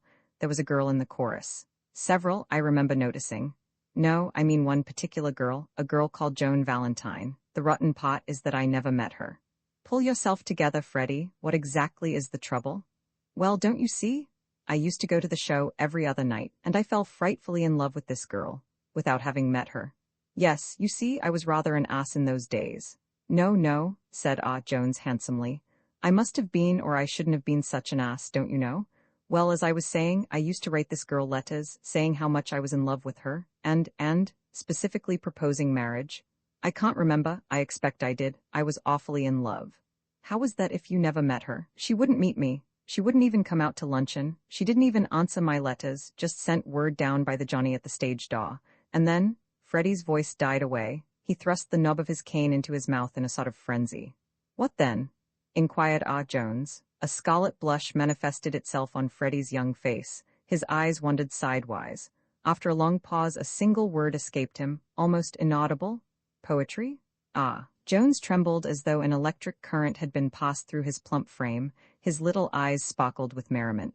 You wrote her poetry? Yards of it, old boy, yards of it, groaned Freddie. Panic filled him with speech. You see the frightful hole I'm in? This girl is bound to have kept the letters. I don't remember whether I actually proposed to her or not, but anyway she's got enough material to make it worthwhile to have a dash at an action. Especially after poor old Percy has just got soaked for such a pile of money and made breach of promise cases the fashion, so to speak. And now that the announcement of my engagement is out, she's certain to get busy. Probably she has been waiting for something of the sort. Don't you see that all the cards are in her hands? We couldn't afford to let the thing come into court. That poetry would dish my marriage for a certainty. I'd have to emigrate or something. Goodness knows what would happen at home. My old governor would murder me. So you see what a frightful hole I'm in, don't you, Dicky, old man? And what do you want me to do? Why, to get hold of this girl and get back the letters, don't you see? I can't do it myself, cooped up miles away in the country. And besides, I shouldn't know how to handle a thing like that. It needs a chappie with a lot of sense and a persuasive sort of way with him. Thanks for the compliment, Freddie, but I should imagine that something a little more solid than a persuasive way would be required in a case like this. You said something a while ago about £500. Here it is, old man, in notes. I brought it on purpose. Will you really take the thing on? Do you think you can work it for 500? I can have a try. Freddie rose, with an expression approximating to happiness on his face. Some men have the power of inspiring confidence in some of their fellows, though they fill others with distrust. Scotland Yard might look askance at R. Jones, but to Freddie he was all that was helpful and reliable. He shook R. Jones' hand several times in his emotion. That's absolutely topping of you, old man, he said. Then I'll leave the whole thing to you. Write me the moment you have done anything, won't you? Goodbye, old top, and thanks ever so much. The door closed. Jones remained where he sat, his fingers straying luxuriously among the crackling paper. A feeling of complete happiness warmed R. Jones' bosom. He was uncertain whether or not his mission would be successful, and to be truthful, he was not letting that worry him much. What he was certain of was the fact that the heavens had opened unexpectedly and dropped £500 into his lap. Roman 3, the Earl of Emsworth stood in the doorway of the Senior Conservative Club's vast dining room and beamed with a vague sweetness on the 200 or so senior conservatives who, with much clattering of knives and forks, were keeping body and soul together by means of the coffee-room luncheon. He might have been posing for a statue of amiability. His pale blue eyes shone with a friendly light through their protecting glasses. The smile of a man at peace with all men curved his weak mouth. His bald head, reflecting the sunlight, seemed almost to wear a halo. Nobody appeared to notice him. He so seldom came to London these days that he was practically a stranger in the club, and in any case, your senior conservative, when at lunch, has little leisure for observing anything not immediately on the table in front of him. To attract attention in the dining room of the Senior Conservative Club between the hours of 1 and 2:30, you have to be a mutton chop, not an earl. It is possible that, lacking the initiative to make his way down the long aisle and find a table for himself, he might have stood there indefinitely, but for the restless activity of Adams, the head steward. It was Adams' mission in life to flit to and fro, hauling would-be lunches to their destinations, as a St. Bernard dog hauls travelers out of alpine snowdrifts. He sighted Lord Emsworth and secured him with a genteel pounce. A table, your lordship, this way, your lordship. Adams remembered him, of course. Adams remembered everybody. Lord Emsworth followed him beamingly, and presently came to anchor at a table in the farther end of the room. Adams handed him the bill of fare and stood brooding over him like a providence. Don't often see your lordship in the club, he opened chattily. It was business to know the tastes and dispositions of all the 5,000 or so members of the Senior Conservative Club, and to suit his demeanor to them. To some, he would hand the bill of fare swiftly, silently, almost brusquely, as one who realizes that there are moments in life too serious for talk. Others, he knew, liked conversation, and to those he introduced the subject of food almost as a submotive. Lord Emsworth, having examined the bill of fare with a mild curiosity, laid it down and became conversational. No, Adams, I seldom visit London nowadays. London does not attract me. The country, the fields, the woods, the birds, something across the room seemed to attract his attention and his voice trailed off. He inspected this for some time with bland interest, then turned to Adams once more. What was I saying, Adams? The birds, your lordship. Birds? What birds? What about birds? You were speaking of the attractions of life in the country, your lordship. You included the birds in your remarks. Oh yes, yes, yes. Oh yes, yes. Oh yes, to be sure. Do you ever go to the country, Adams? Generally to the seashore, your lordship, when I take my annual vacation. Whatever was the attraction across the room once more exercised its spell. His lordship concentrated himself on it to the exclusion of all other mundane matters. Presently he came out of his trance again. What were you saying, Adams? I said that I generally went to the seashore, your lordship. Eh, when? For my annual vacation, your lordship. Your what? My annual vacation, your lordship. What about it? Adams never smiled during business hours, unless professionally, as it were, when a member made a joke, but he was storing up in the recesses of his highly respectable body a large laugh, to be shared with his wife when he reached home that night. Mrs. Adams never wearied of hearing of the eccentricities of the members of the club. It occurred to Adams that he was in luck today. He was expecting a little party of friends to supper that night, and he was a man who loved an audience. You would never have thought it, to look at him when engaged in his professional duties, but Adams had built up a substantial reputation as a humorist in his circle by his imitations of certain members of the club, and it was a matter of regret to him that he got so few opportunities nowadays of studying the absent-minded Lord Emsworth. It was rare luck, his lordship coming in today, evidently in his best form. Adams, who is the gentleman over by the window, the gentleman in the brown suit? That is Mr. Simmons, your lordship. He joined us last year. I never saw a man take such large mouthfuls. Did you ever see a man take such large mouthfuls, Adams? Adams refrained from expressing an opinion, but inwardly he was thrilling with artistic fervor. Mr. Simmons' eating was one of his best imitations, though Mrs. Adams was inclined to object to it on the score that it was a bad example for the children. To be privileged to witness Lord Emsworth watching and criticizing Mr. Simmons was to collect material for a double-barreled character study that would assuredly make the hit of the evening. That man, went on Lord Emsworth, is digging his grave with his teeth. Digging his grave with his teeth, Adams? Do you take large mouthfuls, Adams? No, your lordship. Quite right. Very sensible of you, Adams, very sensible of you, very sen. What was I saying, Adams? About my not taking large mouthfuls, your lordship. Quite right, quite right. Never take large mouthfuls, Adams, never gobble. Have you any children, Adams? 2, your lordship. I hope you teach them not to gobble, they pay for it in later life. Americans gobble when young and ruin their digestions. My American friend, Mr. Peters, suffers terribly from indigestion. Adams lowered his voice to a confidential murmur. If you will pardon the liberty, your lordship, I saw it in the paper. About Mr. Peters' indigestion? About Miss Peters, your lordship, and the Honorable Frederick, may I be permitted to offer my congratulations? Oh yes, the engagement, yes, yes, yes, yes, to be sure, yes, very satisfactory in every respect. High time he settled down and got a little sense. I put it to him straight. I cut off his allowance and made him stay at home. That made him think, lazy young devil. Lord Emsworth had his lucid moments, and in the one that occurred now, it came home to him that he was not talking to himself, as he had imagined, but confiding intimate family secrets to the head steward of his club's dining room. He checked himself abruptly, and with a slight decrease of amiability, fixed his gaze on the bill of fare and ordered cold beef. For an instant, he felt resentful against Adams for luring him on to soliloquies, but the next moment his whole mind was gripped by the fascinating spectacle of Mr. Simmons dealing with a wedge of Stilton cheese, and Adams was forgotten. The cold beef had the effect of restoring his lordship to complete amiability, and when Adams, in the course of his wanderings again, found himself at the table, he was once more disposed for light conversation. So you saw the news of the engagement in the paper, did you, Adams? Yes, your lordship, in the mail. It had quite a long piece about it, and the Honorable Frederick's photograph and the young ladies were in the mirror.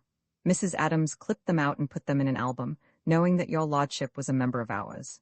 If I may say so, your lordship, a beautiful young lady. Devilish attractive, Adams, and devilish rich. Mr. Peters is a millionaire, Adams. So I read in the paper, your lordship. Damn, they all seem to be millionaires in America. Wish I knew how they managed it. Honestly, I hope. Mr. Peters is an honest man, but his digestion is bad. He used to bolt his food. You don't bolt your food, I hope, Adams? No, your lordship, I am most careful. The late Mr. Gladstone used to chew each mouthful 33 times. Deuced good notion if you aren't in a hurry. What cheese would you recommend, Adams? The gentlemen are speaking well of the Gorgonzola. All right, bring me some. You know, Adams, what I admire about Americans is their resource.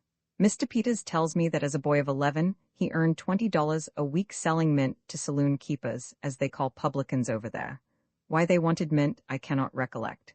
Mr. Peters explained the reason to me, and it seemed highly plausible at the time, but I have forgotten it. Possibly for mint sauce. It impressed me, Adams. $20 is £4. I never earned £4 a week when I was a boy of 11. In fact, I don't think I ever earned £4 a week. His story impressed me, Adams. Every man ought to have an earning capacity. I was so struck with what he told me that I began to paint. Landscapes, your lordship? Furniture. It is unlikely that I shall ever be compelled to paint furniture for a living, but it is a consolation to me to feel that I could do so if called on. There is a fascination about painting furniture, Adams. I have painted the whole of my bedroom at Blandings, and am now engaged on the museum. You would be surprised at the fascination of it. It suddenly came back to me the other day that I had been inwardly longing to mess about with paints and things since I was a boy. They stopped me when I was a boy. I recollect my old father beating me with a walking stick. Tell me, Adams, have I eaten my cheese? Not yet, your lordship. I was about to send the waiter for it. Never mind. Tell him to bring the bill instead. I remember that I have an appointment. I must not be late. Shall I take the fork, your lordship? The fork? Your lordship has inadvertently put a fork in your coat pocket. Lord Emsworth felt in the pocket indicated, and with the air of an inexpert conjurer whose trick has succeeded contrary to his expectations, produced a silver-plated fork. He regarded it with surprise. Then he looked wonderingly at Adams. Adams, I'm getting absent-minded. Have you ever noticed any traces of absent-mindedness in me before? Oh no, your lordship. Well, it's deuced peculiar. I have no recollection whatsoever of placing that fork in my pocket. Adams, I want a taxicab. He glanced round the room, as though expecting to locate one by the fireplace. The hall porter will whistle one for you, your lordship. So he will, by George. So he will. Good day, Adams. Good day, your lordship. The Earl of Emsworth ambled benevolently to the door, leaving Adams with the feeling that his day had been well spent. He gazed almost with reverence after the slow-moving figure. What a nut, said Adams to his immortal soul. Wafted through the sunlit streets in his taxicab, the Earl of Emsworth smiled benevolently on London's teeming millions. He was as completely happy as only a fluffy-minded old man with excellent health and a large income can be. Other people worried about all sorts of things: strikes, wars, suffragettes, the diminishing birth rate, the growing materialism of the age, a score of similar subjects. Worrying, indeed, seemed to be the 20th century specialty. Lord Emsworth never worried. Nature had equipped him with a mind so admirably constructed for withstanding the disagreeableness of life that if an unpleasant thought entered it, it passed out again a moment later. Except for a few of life's fundamental facts, such as that his checkbook was in the right-hand top drawer of his desk, that the Honorable Freddie Threepwood was a young idiot who required perpetual restraint, and that when in doubt about anything, he had merely to apply to his secretary, Rupert Baxter. Except for these basic things, he never remembered anything for more than a few minutes. At Eton, in the 60s, they had called him Fathead. His was a life that lacked, perhaps, the sublimer emotions which raise man to the level of the gods, but undeniably it was an extremely happy one. He never experienced the thrill of ambition fulfilled, but on the other hand, he never knew the agony of ambition frustrated. His name, when he died, would not live forever in England's annals. He was spared the pain of worrying about this by the fact that he had no desire to live forever in England's annals. He was possibly as nearly contented as a human being could be in this century of alarms and excursions. Indeed, as he bowled along in his cab, and reflected that a really charming girl, not in the chorus of any West End theatre, a girl with plenty of money and excellent breeding, had, in a moment, doubtless, of mental aberration, become engaged to be married to the Honorable Freddie, he told himself that life at last was absolutely without a crumpled rose leaf. The cab drew up before a house gay with flowered window boxes. Lord Emsworth paid the driver and stood on the sidewalk looking up at this cheerful house, trying to remember why on earth he had told the man to drive there. A few moments' steady thought gave him the answer to the riddle. This was Mr. Peter's townhouse, and he had come to it by invitation to look at Mr. Peter's collection of scarabs. To be sure, he remembered now, his collection of scarabs, or was it Arabs? Lord Emsworth smiled. Scarabs, of course, you couldn't collect Arabs. He wondered idly, as he rang the bell, what scarabs might be, but he was interested in a fluffy kind of way in all forms of collecting, and he was very pleased to have the opportunity of examining these objects. Whatever they were, he rather thought they were a kind of fish. There are men in this world who cannot rest, who are so constituted that they can only take their leisure in the shape of a change of work. To this fairly numerous class belonged Mr. J. Preston Peters, father of Freddie's Aline. And to this merit, or defect, is to be attributed his almost maniacal devotion to that rather unattractive species of curio, the Egyptian scarab. 5 years before, a nervous breakdown had sent Mr. Peters to a New York specialist. The specialist had grown rich on similar cases, and his advice was always the same. He insisted on Mr. Peters taking up a hobby. "What sort of a hobby?" inquired Mr. Peters irritably. His digestion had just begun to trouble him at the time, and his temper now was not of the best. "Now my hobby," said the specialist, "is the collecting of scarabs." "Why should you not collect scarabs?" "Because," said Mr. Peters, "I shouldn't know one if you brought it to me on a plate." "What are scarabs?" "Scarabs," said the specialist, warming to his subject, "the Egyptian hieroglyphs." "And what," inquired Mr. Peters, "are Egyptian hieroglyphs?"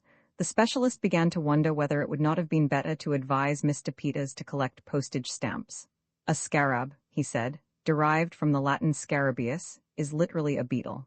"I will not collect beetles," said Mr. Peters definitely. "They give me the willies." "Scarabs are Egyptian symbols in the form of beetles," the specialist hurried on. "The most common form of scarab is in the shape of a ring. Scarabs were used for seals. They were also employed as beads or ornaments. Some scarabaei bear inscriptions having reference to places, as, for instance, Memphis is mighty forever. Mr. Peters' scorn changed to active interest. "Have you got one like that?" "Like a scarab boosting Memphis, it's my hometown. I think it possible that some other Memphis was alluded to." "There isn't any other except the one in Tennessee," said Mr. Peters patriotically. The specialist owed the fact that he was a nerve doctor instead of a nerve patient to his habit of never arguing with his visitors. "Perhaps," he said, "you would care to glance at my collection. It is in the next room." That was the beginning of Mr. Peters' devotion to scarabs. At first he did his collecting without any love of it, partly because he had to collect something or suffer, but principally because of a remark the specialist made as he was leaving the room. "How long would it take me to get together that number of the things?" Mr. Peters inquired, when having looked his fill on the dullest assortment of objects he remembered ever to have seen, he was preparing to take his leave. The specialist was proud of his collection. "How long? To make a collection as large as mine?" "Years, Mr. Peters." "Oh, many, many years." "I'll bet you $100 I'll do it in 6 months." From that moment, Mr. Peters brought to the collecting of scarabs the same furious energy which had given him so many dollars and so much indigestion. He went after scarabs like a dog after rats. He scooped in scarabs from the far corners of the earth, until at the end of a year he found himself possessed of what, purely as regarded quantity, was a record collection. This marked the end of the first phase of, so to speak, the scarabaean side of his life. Collecting had become a habit with him, but he was not yet a real enthusiast. It occurred to him that the time had arrived for a certain amount of pruning and elimination. He called in an expert and bade him go through the collection and weed out what he felicitously termed the dead ones. The expert did his job thoroughly. When he had finished, the collection was reduced to a mere dozen specimens. "The rest," he explained, "are practically valueless. If you are thinking of making a collection that will have any value in the eyes of archaeologists, I should advise you to throw them away. The remaining 12 are good." "How do you mean, good? Why is one of these things valuable and another so much punk? They all look alike to me." And then the expert talked to Mr. Peters for nearly 2 hours about the New Kingdom, the Middle Kingdom, Osiris, Ammon, Mut, Bubastes, dynasties, Cheops, the Hyksos kings, cylinders, bezels, Amenophis Roman III, Queen Tea, the Princess Gillakipper of Mitanni, the Lake of Zarok, Naucrates, and the Book of the Dead. He did it with a relish. He liked to do it. When he had finished, Mr. Peters thanked him and went to the bathroom, where he bathed his temples with eau de cologne. That talk changed J. Preston Peters from a supercilious scooper-up of random scarabs to what might be called a genuine scarab fan. It does not matter what a man collects. If nature has given him the collector's mind, he will become a fanatic on the subject of whatever collection he sets out to make. Mr. Peters had collected dollars. He began to collect scarabs with precisely the same enthusiasm. He would have become just as enthusiastic about butterflies or old china if he had turned his thoughts to them, but it chanced that what he had taken up was the collecting of the scarab, and it gripped him more and more as the years went on. Gradually, he came to love his scarabs with that love, surpassing the love of women, which only collectors know. He became an expert on those curious relics of a dead civilization. For a time they ran neck and neck in his thoughts with business. When he retired from business, he was free to make them the master passion of his life. He treasured each individual scarab in his collection as a miser treasures gold. Collecting, as Mr. Peters did it, resembles the drink habit. It begins as an amusement and ends as an obsession. He was gloating over his treasures when the maid announced Wodehouse, a curious species of mutual toleration. It could hardly be dignified by the title of friendship. Had sprung up between these two men, so opposite in practically every respect. Each regarded the other with that feeling of perpetual amazement with which we encounter those whose whole viewpoint and mode of life is foreign to our own. The American's farce and nervous energy fascinated Wodehouse. As for Mr. Peters, nothing like the Earl had ever happened to him before in a long and varied life. Each, in fact, was to the other a perpetual freak show, with no charge for admission. And if anything had been needed to cement the alliance, it would have been supplied by the fact that they were both collectors. They differed in collecting as they did in everything else. Mr. Peters' collecting, as has been shown, was keen, furious, concentrated. Wodehouse had the amiable dodderingness that marked every branch of his life. In the museum at Blandings Castle, you could find every manner of valuable and valueless curio. There was no central motive. The place was simply an amateur junk shop. Side by side with a Gutenberg Bible for which rival collectors would have bidden without a limit, you would come on a bullet from the field of Waterloo, one of a consignment of 10,000 shipped there for the use of tourists by a Birmingham firm. Each was equally attractive to its owner. "My dear Mr. Peters," said Wodehouse sunnily, advancing into the room, "I trust I am not unpunctual. I have been lunching at my club." "I'd have asked you to lunch here," said Mr. Peters, "but you know how it is with me. I've promised the doctor I'll give those nuts and grasses of his a fair trial, and I can do it pretty well when I'm alone with a line, but to have to sit by and see somebody else eating real food would be trying me too high." Wodehouse murmured sympathetically. The other's digestive tribulations touched a ready cod. An excellent trencherman himself, he understood what Mr. Peters must suffer. "Too bad," he said. Mr. Peters turned the conversation into other channels. "These are my scarabs," he said. Wodehouse adjusted his glasses, and the mild smile disappeared from his face, to be succeeded by a set look. A stage director of a moving picture firm would have recognized the look. Wodehouse was registering interest which he perceived from the first instant would have to be completely simulated, for instinct told him, as Mr. Peters began to talk, that he was about to be bawed as he had seldom been bawed in his life. Mr. Peters, in his character of showman, threw himself into his work with even more than his customary energy. His flow of speech never faltered. He spoke of the New Kingdom, the Middle Kingdom, Osiris and Ammon, waxed eloquent concerning Mut, Bubastes, Cheops, the Hyksos kings, cylinders, bezels, and Amenophis Roman III, and became at times almost lyrical when touching on Queen Taea, the Princess Gillakipper of Mitnani, the Lake of Zarok, Naucrates, and the Book of the Dead. Time slid by. "Take a look at this," Wodehouse, as one who, brooding on love or running over business projects in his mind, walks briskly into a lamppost and comes back to the realities of life with a sense of jarring shock. Wodehouse started, blinked, and returned to consciousness. Far away his mind had been 70 miles away, in the pleasant hothouses and shady garden walks of Blandings Castle. He came back to London to find that his host, with a mingled air of pride and reverence, was extending toward him a small, dingy-looking something. He took it and looked at it. That apparently was what he was meant to do. So far, all was well.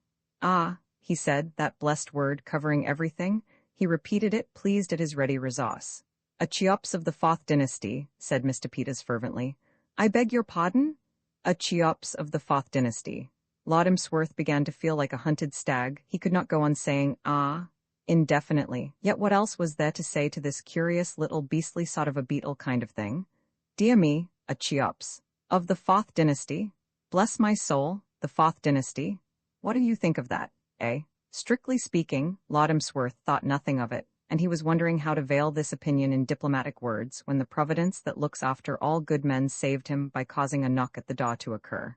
In response to Mr. Peters' irritated cry, a maid entered. "If you please, sir, Mr. Threepwood wishes to speak with you on the telephone." Mr. Peters turned to his guest. "Excuse me for one moment." "Certainly," said Lord Emsworth gratefully. "Certainly, certainly, certainly, by all means." The door closed behind Mr. Peters. Lord Emsworth was alone. For some moments he stood where he had been left, a figure with small signs of alertness about it, but Mr. Peters did not return immediately. The booming of his voice came faintly from some distant region. Lord Emsworth strolled to the window and looked out. The sun still shone brightly on the quiet street. Across the road were trees. Lord Emsworth was fond of trees. He looked at these approvingly. Then round the corner came a vagrom man, wheeling flowers in a barrow. Flowers? Lord Emsworth's mind shot back to Blandings like a homing pigeon. Flowers? Had he or had he not given head gardener Thorn adequate instructions as to what to do with those hydrangeas? Assuming that he had not, was Thorn to be depended on to do the right thing by them by the light of his own intelligence? Lord Emsworth began to brood on head gardener Thorn. He was aware of some curious little object in his hand. He accorded it a momentary inspection. It had no message for him. It was probably something, but he could not remember what. He put it in his pocket and returned to his meditations. At about the hour when the Earl of Emsworth was driving to keep his appointment with Mr. Peters, a party of two sat at a corner table at Simpson's restaurant, in the Strand. One of the two was a small, pretty, good-natured-looking girl of about 20. The other, a thick-set young man, with a wiry crop of red-brown hair and an expression of mingled devotion and determination. The girl was Aline Peters. The young man's name was George Emerson. He also was an American, a rising member in a New York law firm. He had a strong, square face with a dogged and persevering chin. There are all sorts of restaurants in London, from the restaurant which makes you fancy you are in Paris to the restaurant which makes you wish you were. There are palaces in Piccadilly, quaint lethal chambers in Soho, and strange food factories in Oxford Street and Tottenham Court Road. There are restaurants which specialize in ptomaine and restaurants which specialize in sinister vegetable messes. But there is only one Simpson's. Simpson's in the Strand is unique. Here, if he wishes, the Briton may for the small sum of $50 stupefy himself with food. The god of fatted plenty has the place under his protection. Its keynote is solid comfort. It is a pleasant, soothing, hearty place. A restful temple of food. No strident orchestra forces the diner to bolt beef in ragtime. No long central aisle distracts his attention with its stream of new arrivals. There he sits, alone with his food, while white-robed priests, wheeling their smoking trucks, move to and fro, ever ready with fresh supplies. All round the room, some at small tables, some at large tables, the worshippers sit, in their eyes that resolute, concentrated look, which is the peculiar property of the British luncher, ex-President Roosevelt's man-eating fish and the American army worm. Conversation does not flourish at Simpson's. Only two of all those present on this occasion showed any disposition toward chattiness. They were Aline Peters and her escort. "The girl you ought to marry," Aline was saying, "is Joan Valentine." "The girl I am going to marry," said George Emerson, "is Aline Peters." For answer, Aline picked up from the floor beside her an illustrated paper and, having opened it at a page toward the end, handed it across the table. George Emerson glanced at it disdainfully. There were two photographs on the page. One was of Aline, the other of a heavy, loutish-looking youth, who wore that expression of pained glassiness which young England always adopts in the face of a camera. Under one photograph were printed the words, "Miss Aline Peters, who is to marry the Honourable Frederick Threepwood in June." Under the other, "The Honourable Frederick Threepwood, who is to marry Miss Aline Peters in June." Above the photographs was the legend, "Forthcoming international wedding, son of the Earl of Emsworth to marry American heiress." In one corner of the picture, a Cupid, draped in the stars and stripes, aimed his bow at the gentleman. In the other another Cupid, clad in a natty Union Jack, was drawing a bead on the lady. The sub-editor had done his work well. He had not been ambiguous. What he intended to convey to the reader was that Miss Aline Peters, of America, was going to marry the Honourable Frederick Threepwood, son of the Earl of Emsworth, and that was exactly the impression the average reader got. George Emerson, however, was not an average reader. The sub-editor's work did not impress him. You mustn't believe everything you see in the papers, he said. What are the stout children in the one-piece bathing suits supposed to be doing? Those are cupids, George, aiming at us with their little bow. A pretty and original idea. Why cupids? Cupid is the god of love. What has the god of love got to do with it? Aline placidly devoured a fried potato. You're simply trying to make me angry, she said, and I call it very mean of you. You know perfectly well how fatal it is to get angry at meals. It was eating while he was in a bad temper that ruined Father's digestion. George, that nice, fat Carver is wheeling his truck this way. Flag him and make him give me some more of that mutton. George looked round him morosely. This, he said, is England, this restaurant, I mean. You don't need to go any farther. Just take a good look at this place and you have seen the whole country and can go home again. You may judge a country by its meals. A people with imagination will eat with imagination. Look at the French, look at ourselves. The Englishman loathes imagination. He goes to a place like this and says, "Don't bother me to think. Here's $50. Give me food, any sort of food, until I tell you to stop." And that's the principle on which he lives his life. Give me anything and don't bother me. That's his motto. If that was meant to apply to Freddie and me, I think you're very rude. Do you mean that any girl would have done for him, so long as it was a girl? George Emerson showed a trace of confusion. Being honest with himself, he had to admit that he did not exactly know what he did mean, if he meant anything. That, he felt rather bitterly, was the worst of Aline. She would never let a fellow's good things go purely as good things. She probed and questioned and spoiled the whole effect. He was quite sure that when he began to speak he had meant something, but what it was escaped him for the moment. He had been urged to the homily by the fact that at a neighboring table he had caught sight of a stout young Briton, with a red face, who reminded him of the Honorable Frederick Threepwood. He mentioned this to Aline. "Do you see that fellow in the grey suit? I think he has been sleeping in it, at the table on your right. Look at the stodgy face, see the glassy eye. If that man sandbagged your Freddie and tied him up somewhere, and turned up at the church instead of him, can you honestly tell me you would know the difference? Come, now, wouldn't you simply say, 'Why, Freddie, how natural you look,' and go through the ceremony without a suspicion? He isn't a bit like Freddie. My dear girl, there isn't a man in this restaurant under the age of 30 who isn't just like Freddie. All Englishmen look exactly alike, talk exactly alike, and think exactly alike. And you oughtn't to speak of him as Freddie, you don't know him." "Yes, I do, and, what is ma, he expressly asked me to call him Freddie." "Oh, dash it, old top, don't keep on calling me Threepwood. Freddie to pals?" Those were his very words. "George, you're making this up." "Not at all. We met last night at the National Spotting Club. Pocky Jones was going 20 rounds with Eddie Flynn. I offered to give 3-1 on Eddie. Freddie, who was sitting next to me, took me in fivers. And if you want any further proof of your young man's pin-headedness, mark that. A child could have seen that Eddie had him going. Eddie comes from Pittsburgh, God bless it, my own hometown. Did your Eddie win? You don't listen. I told you he was from Pittsburgh. And afterward Threepwood chummed up with me and told me that to real pals like me he was Freddie. I was a real pal, as I understood it, because I would have to wait for my money. The fact was, he explained, his old governor had cut off his bally allowance. You're simply trying to poison my mind against him, and I don't think it's very nice of you, George. What do you mean, poison your mind? I'm not poisoning your mind, I'm simply telling you a few things about him. You know perfectly well that you don't love him, and that you aren't going to marry him, and that you are going to marry me. How do you know I don't love my Freddie? If you can look me straight in the eyes and tell me you do, I will drop the whole thing and put on a little page's dress and carry your train up the aisle. Now then. And all the while you're talking you're letting my Carver get away, said Aline. George called to the willing priest, who steered his truck toward them. Aline directed his dissection of the shoulder of mutton by word and gesture. "Enjoy yourself?" said Emerson coldly. "So I do, George, so I do. What excellent meat they have in England." "It all comes from America," said George patriotically. "And anyway, can't you be a bit more spiritual? I don't want to sit here discussing food products. If you were in my position, George, you wouldn't want to talk about anything else. It's doing him a world of good, poor dear, but there are times when I'm sorry father ever started this food reform thing. You don't know what it means for a healthy young girl to try and support life on nuts and grasses." "And why should you?" broke out Emerson. "I'll tell you what it is, Aline, you are perfectly absurd about your father. I don't want to say anything against him to you, naturally. But go ahead, George. Why this diffidence? Say what you like." "Very well then, I will. I'll give it to you straight. You know quite well that you have let your father bully you since you were in short frocks. I don't say it is your fault or his fault or anybody's fault. I just state it as a fact. It's temperament, I suppose. You are yielding and he is aggressive, and he has taken advantage of it. We now come to this idiotic Freddie marriage business. Your father has forced you into that.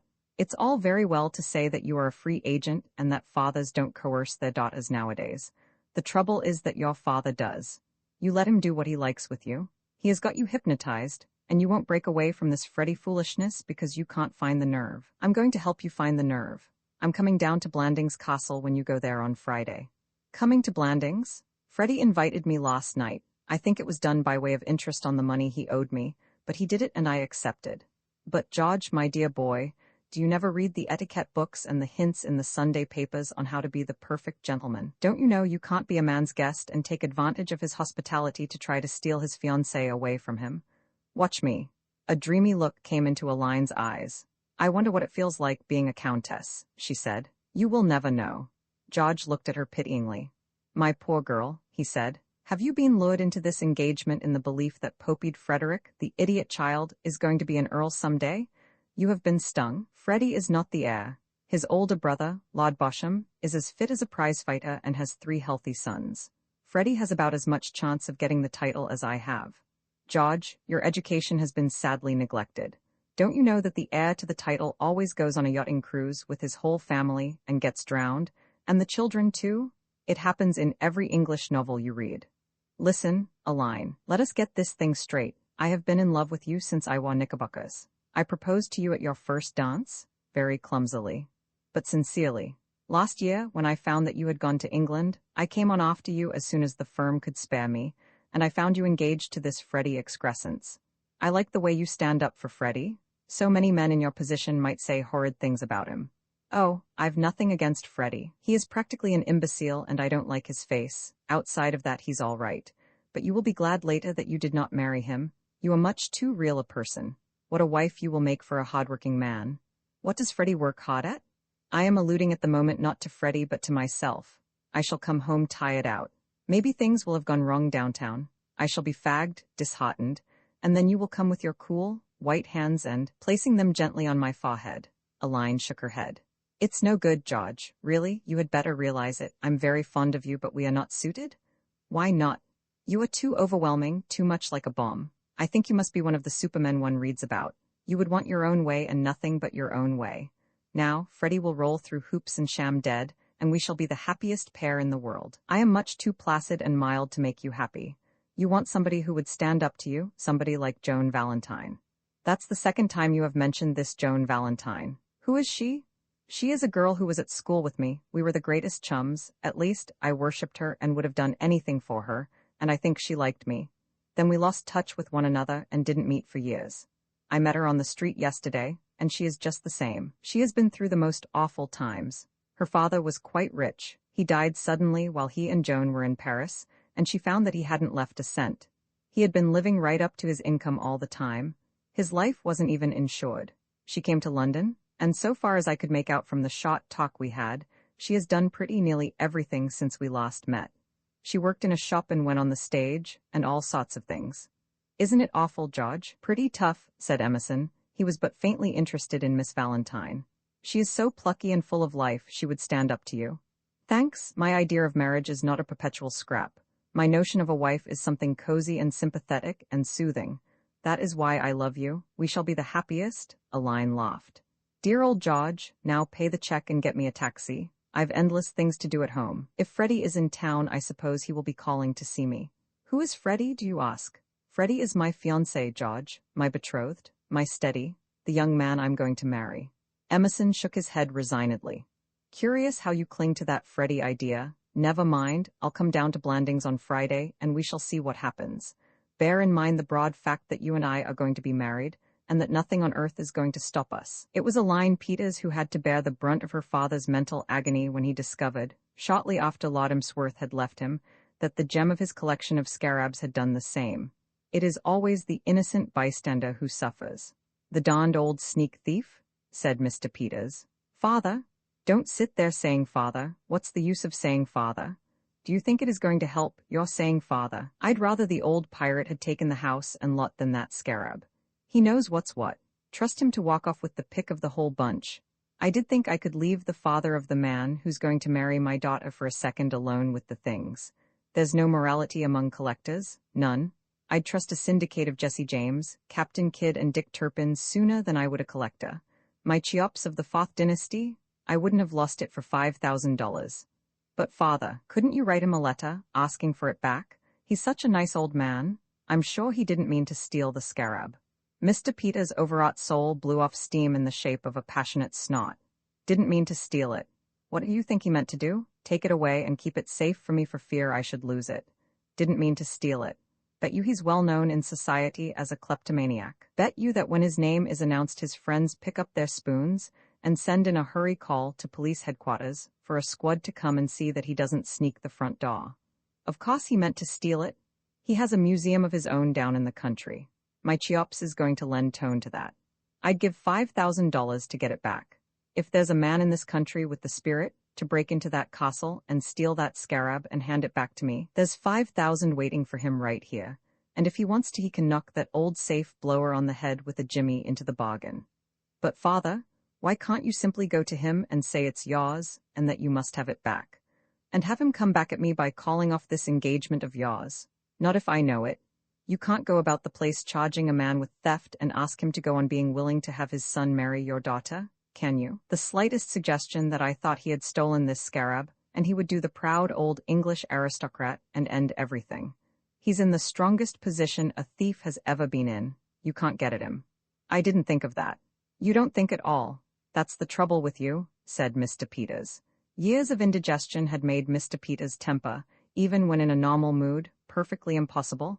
In a crisis like this, it ran amok. He vented it on a line because he had always vented his irritabilities on a line, because the fact of her sweet, gentle disposition, combined with the fact of their relationship, made her the ideal person to receive the overflow of his black moods.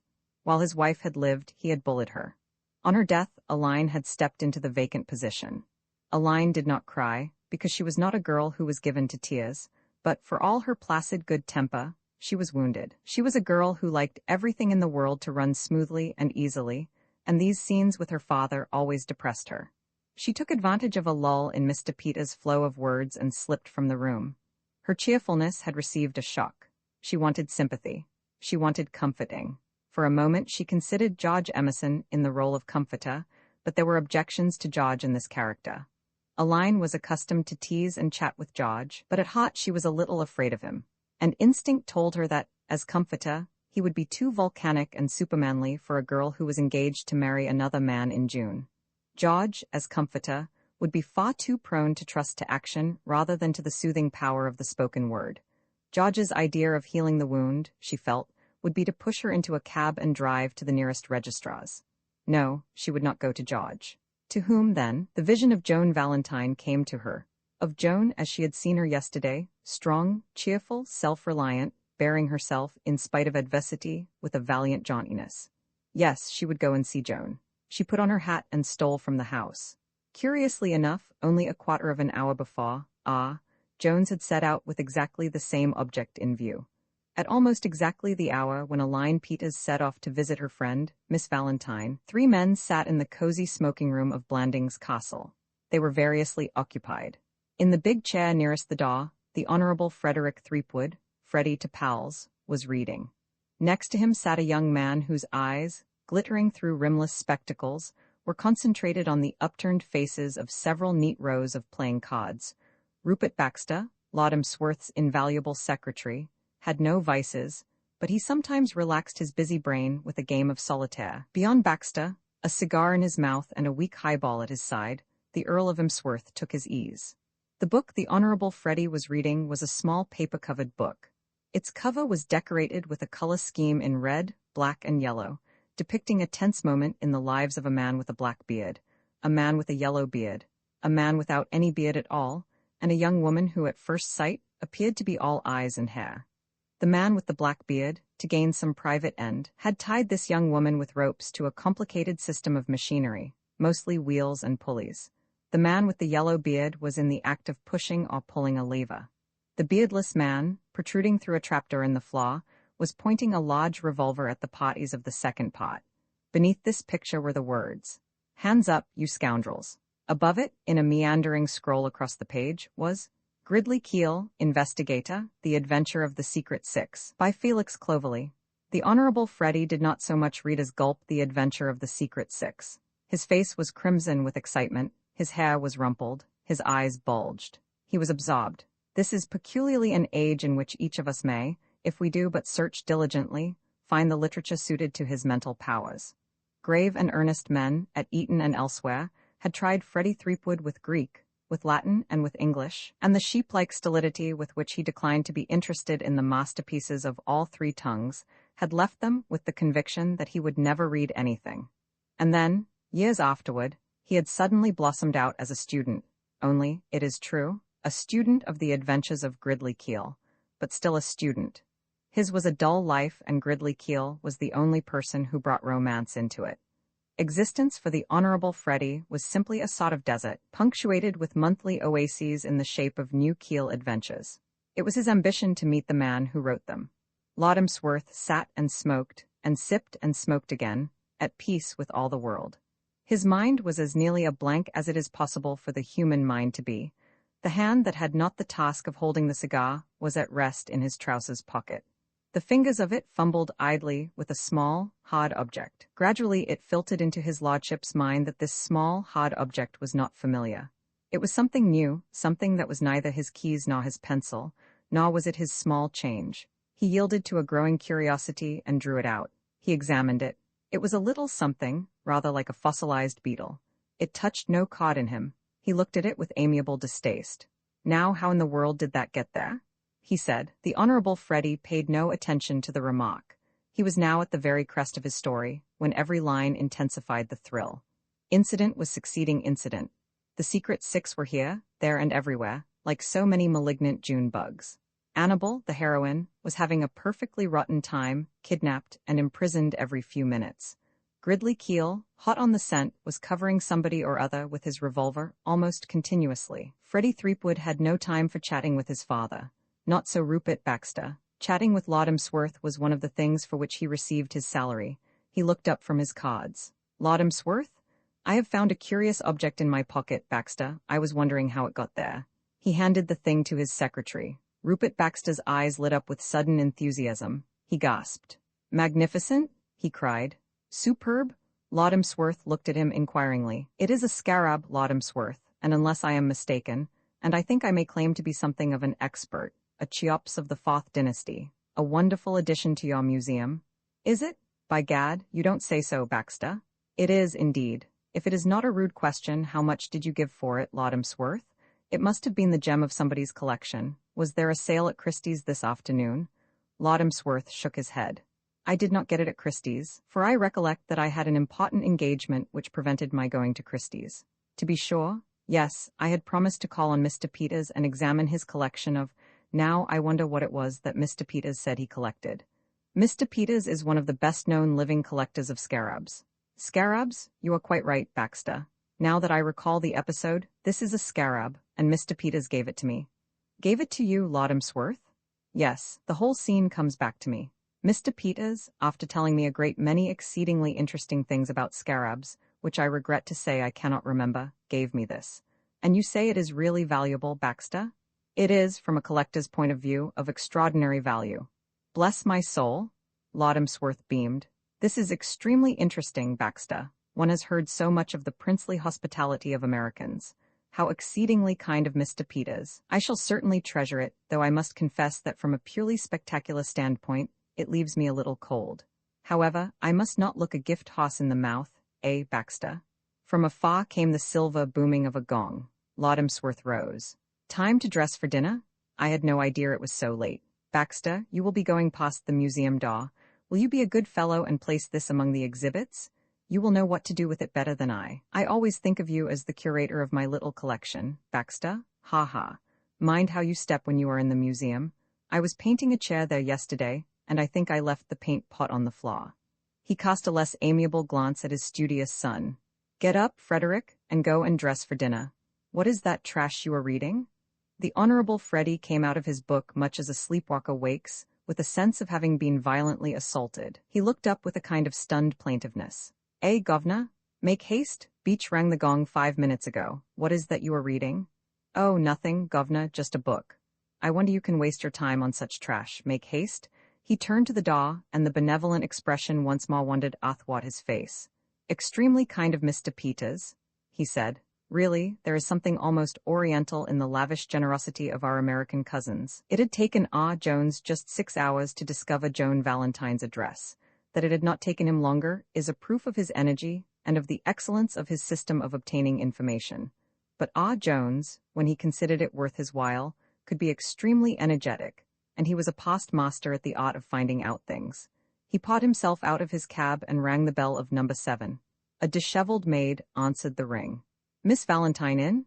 Yes, sir. R. Jones produced his card. On important business, tell her. Half a minute, I'll write it. He wrote the words on the card and devoted the brief period of waiting to a careful scrutiny of his surroundings. He looked out into the cot, and he looked as far as he could down the dingy passage, and the conclusions he drew from what he saw were complimentary to Miss Valentine. If this girl is the sort of girl who would hold up Freddie's letters, he mused, she wouldn't be living in a place like this. If she were on the make, she would have more money than she evidently possesses. Therefore, she is not on the make, and I am prepared to bet that she destroyed the letters as fast as she got them. Those were, roughly, the thoughts of R. Jones as he stood in the doorway of number 7, and they were important thoughts inasmuch as they determined his attitude toward Joan in the approaching interview. He perceived that this matter must be handled delicately, that he must be very much the gentleman. It would be a strain, but he must do it. The maid returned and directed him to Joan's room with a brief word and a sweeping gesture. Said R. Jones. First floor? Front, said the maid. R. Jones trudged laboriously up the short flight of stairs. It was very dark on the stairs and he stumbled. Eventually, however, light came to him through an open door. Looking in, he saw a girl standing at the table. She had an air of expectation, so he deduced that he had reached his journey's end. Miss Valentine, please come in. R. Jones waddled in. Not much light on your stairs. No, will you take a seat? Thanks. One glance at the girl convinced R. Jones that he had been right. Circumstances had made him a rapid judge of character, for in the profession of living by one's wits in a large city, the first principle of offense and defense is to sum people up at first sight. This girl was not on the make. Joan Valentine was a tall girl with wheat gold hair and eyes as brightly blue as a November sky when the sun is shining on a frosty world. There was in them a little of November's cold glitter, too, for Joan had been through much in the last few years, and experience, even though it does not harden, erects a defensive barrier between its children and the world. Her eyes were eyes that looked straight and challenged. They could thaw to the satin blue of the Mediterranean Sea, where it purrs about the little villages of southern France, but they did not thaw for everybody.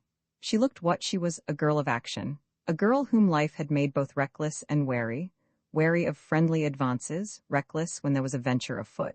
Her eyes, as they met Joan's now, were cold and challenging. She, too, had learned the trick of swift diagnosis of character, and what she saw of Jones in that first glance did not impress her favorably. You wish to see me on business? Yes, said Jones. Yes, Miss Valentine, may I begin by begging you to realize that I have no intention of insulting you? Joan's eyebrows rose. For an instant she did her visitor the injustice of suspecting that he had been dining too well. I don't understand. Let me explain. I have come here. Jones went on, getting more gentlemanly every moment, on a very distasteful errand to oblige a friend. Will you bear in mind that whatever I say is said entirely on his behalf? By this time, Joan had abandoned the idea that this stout person was a life insurance tout, and was inclining to the view that he was collecting funds for a charity. I came here at the request of the Honorable Frederick Threepwood. I don't quite understand. You never met him, Miss Valentine, but when you were in the chorus at the Piccadilly Theatre, I believe, he wrote you some very foolish letters. Possibly you have forgotten them. I certainly have. You have probably destroyed them, eh? Certainly, I never keep letters. Why do you ask? Well, you see, Miss Valentine, the Honorable Frederick Threepwood is about to be married, and he thought that possibly, on the whole, it would be better that the letters and poetry, which he wrote you were non-existent. Not all Jones' gentlemanliness, and during this speech he diffused it like a powerful scent in waves about him, could hide the unpleasant meaning of the words. He was afraid I might try to blackmail him, said Joan, with formidable calm. Jones raised and waved a fat hand deprecatingly. My dear Miss Valentine, Joan rose and Jones followed her example. The interview was plainly at an end. Please tell Mr. Threepwood to make his mind quite easy. He is in no danger. Exactly, precisely. I assured Threepwood that my visit here would be a mere formality. I was quite sure you had no intention whatever of worrying him. I may tell him definitely, then, that you have destroyed the letters? Yes, good evening. Good evening, Miss Valentine. The closing of the door behind him left him in total darkness, but he hardly liked to return and ask Joan to reopen it in order to light him on his way. He was glad to be out of her presence. He was used to being looked at in an unfriendly way by his fellows, but there had been something in Joan's eyes that had curiously discomfited him. Jones groped his way down, relieved that all was over and had ended well. He believed what she had told him, and he could conscientiously assure Freddie that the prospect of his sharing the fate of poor old Percy was non-existent. It is true that he proposed to add in his report that the destruction of the letters had been purchased with difficulty, at a cost of just £500, but that was a mere business formality. He had almost reached the last step when there was a ring at the front door. With what he was afterward wont to call an inspiration, he retreated with unusual nimbleness until he had almost reached Joan's door again. Then he leaned over the banister and listened. The disheveled maid opened the door. A girl's voice spoke. Is Miss Valentine in? She's in, but she's engaged. I wish you would go up and tell her that I want to see her. Say it's Miss Peters, Miss Aline Peters. The banister shook beneath Jones' sudden clutch. For a moment he felt almost faint. Then he began to think swiftly. A great light had dawned on him, and the thought outstanding in his mind was that never again would he trust a man or woman on the evidence of his senses. He could have sworn that this Valentine girl was on the level. He had been perfectly satisfied with her statement that she had destroyed the letters. And all the while, she had been playing as deep a game as he had come across in the whole course of his professional career. He almost admired her. How she had taken him in. It was obvious now what her game was.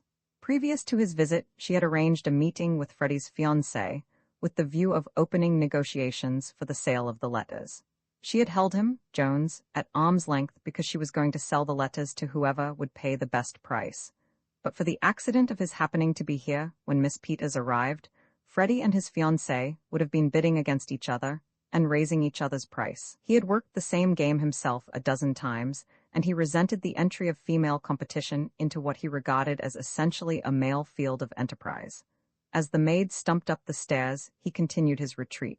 He heard Joan's door open, and the stream of light showed him the disheveled maid standing in the doorway. Oh, I thought there was a gentleman with you, miss. He left a moment ago. Why? There's a lady wants to see you. Miss Peters, her name is. Will you ask her to come up?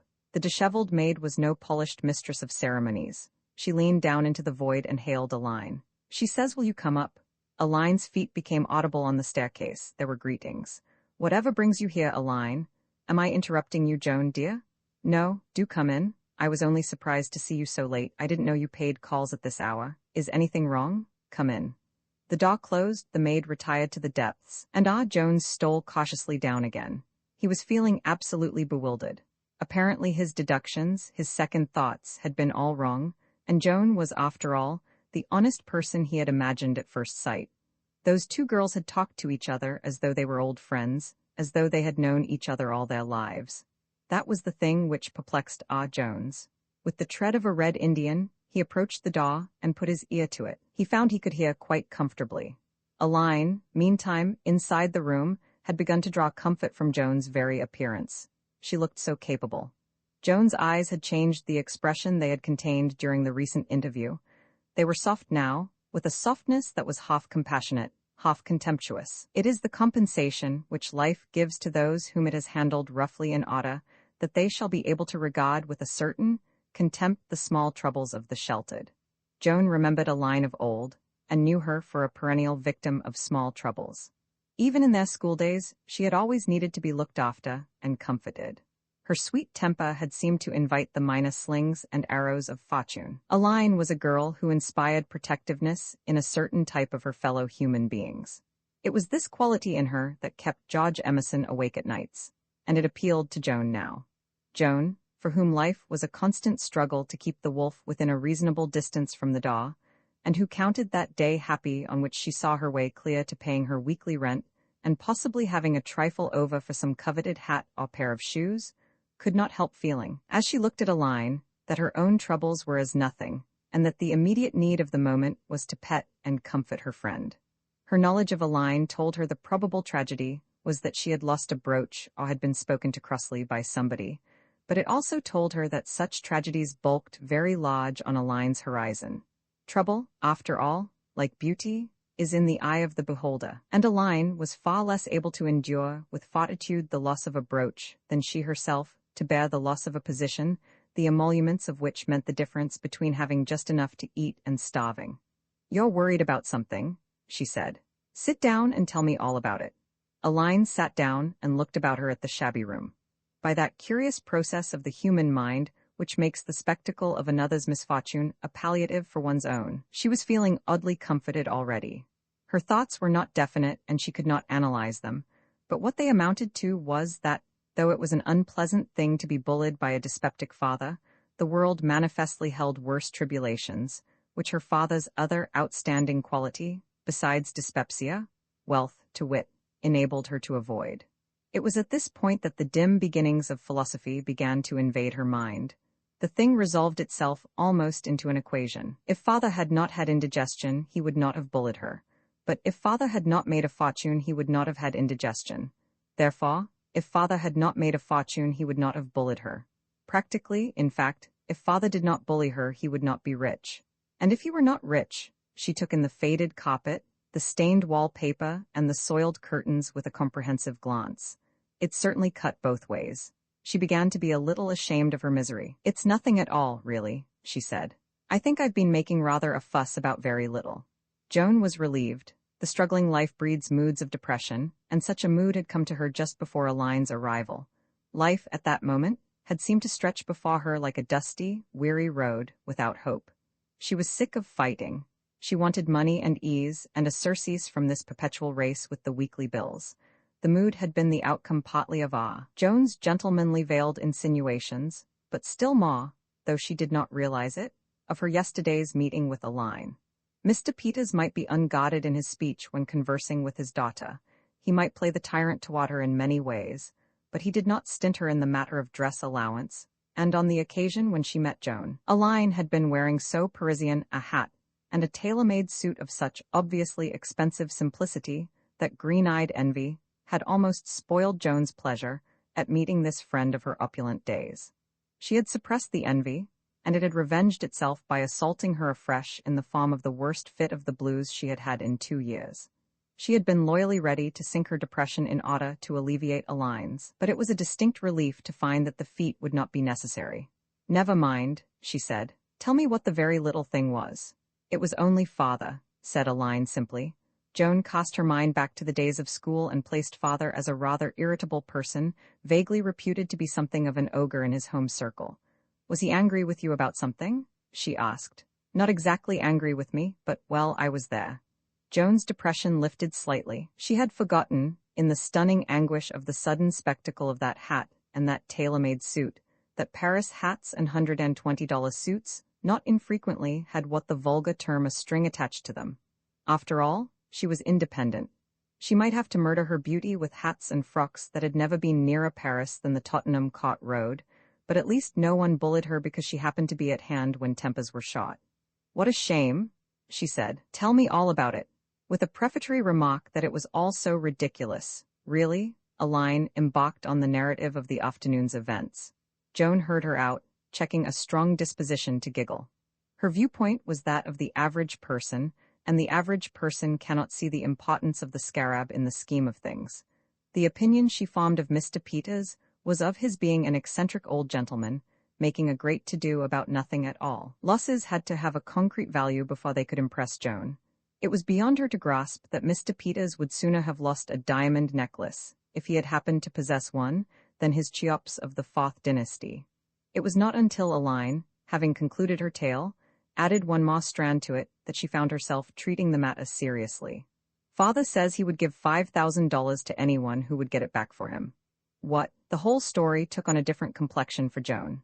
Money talks. Mr. Peters' words might have been merely the rhetorical outburst of a heated moment, but even discounting them, there seemed to remain a certain exciting substratum. A man who shouts that he will give $5,000 for a thing may very well mean he will give 500, and Joan's finances were perpetually in a condition which makes $500 a sum to be gasped at. He wasn't serious. Surely, I think he was, said Aline. But $5,000? It isn't really very much to father, you know. He gave away $100,000 a year ago to a university. But for a grubby little scarab? You don't understand how father loves his scarabs. Since he retired from business, he has been simply wrapped up in them. You know collectors are like that. You read in the papers about men giving all sorts of money for funny things. Outside the door, Jones, his ear close to the panel, drank in all these things greedily. He would have been willing to remain in that attitude indefinitely in return for this kind of special information. But just as Aline said these words, a door opened on the floor above, and somebody came out, whistling, and began to descend the stairs. Jones stood not on the order of his going. He was down in the hall, and fumbling with the handle of the front door, with an agility of which few casual observers of his dimensions would have deemed him capable. The next moment he was out in the street, walking calmly toward Leicester Square, pondering over what he had heard.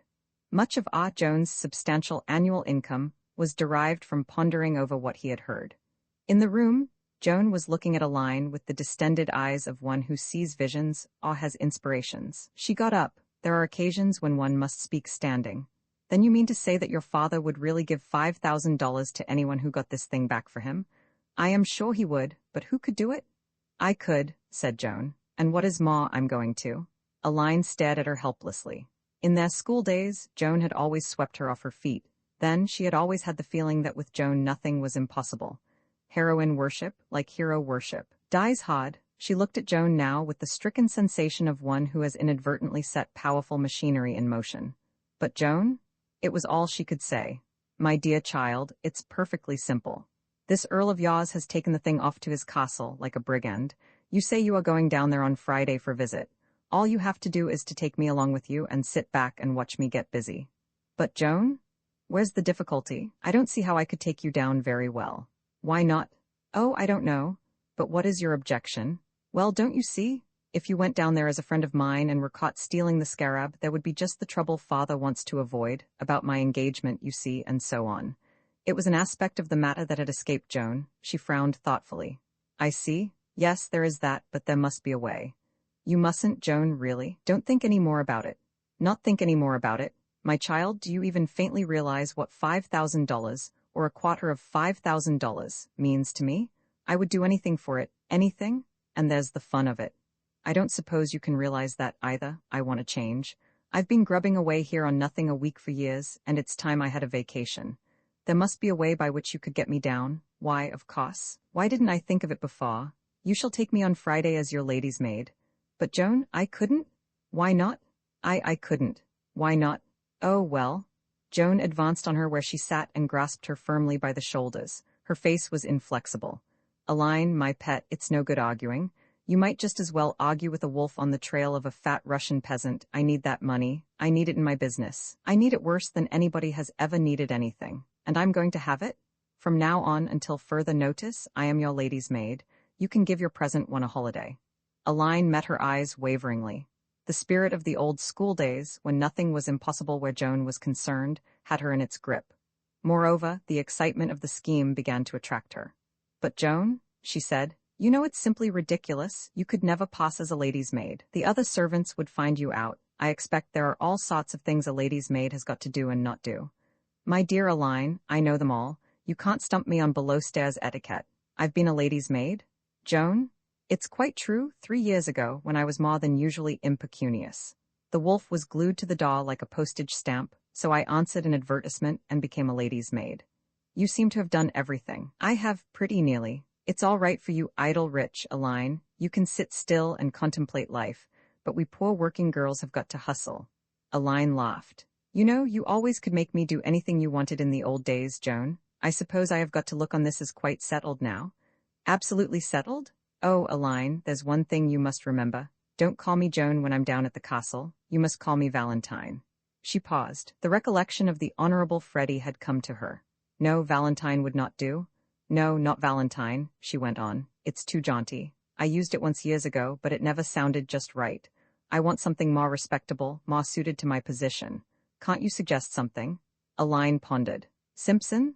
Simpson, it's exactly right, you must practice it. Simpson, say it kindly and yet distantly, as though I were a worm, but a worm for whom you felt a mild liking. Roll it round your tongue.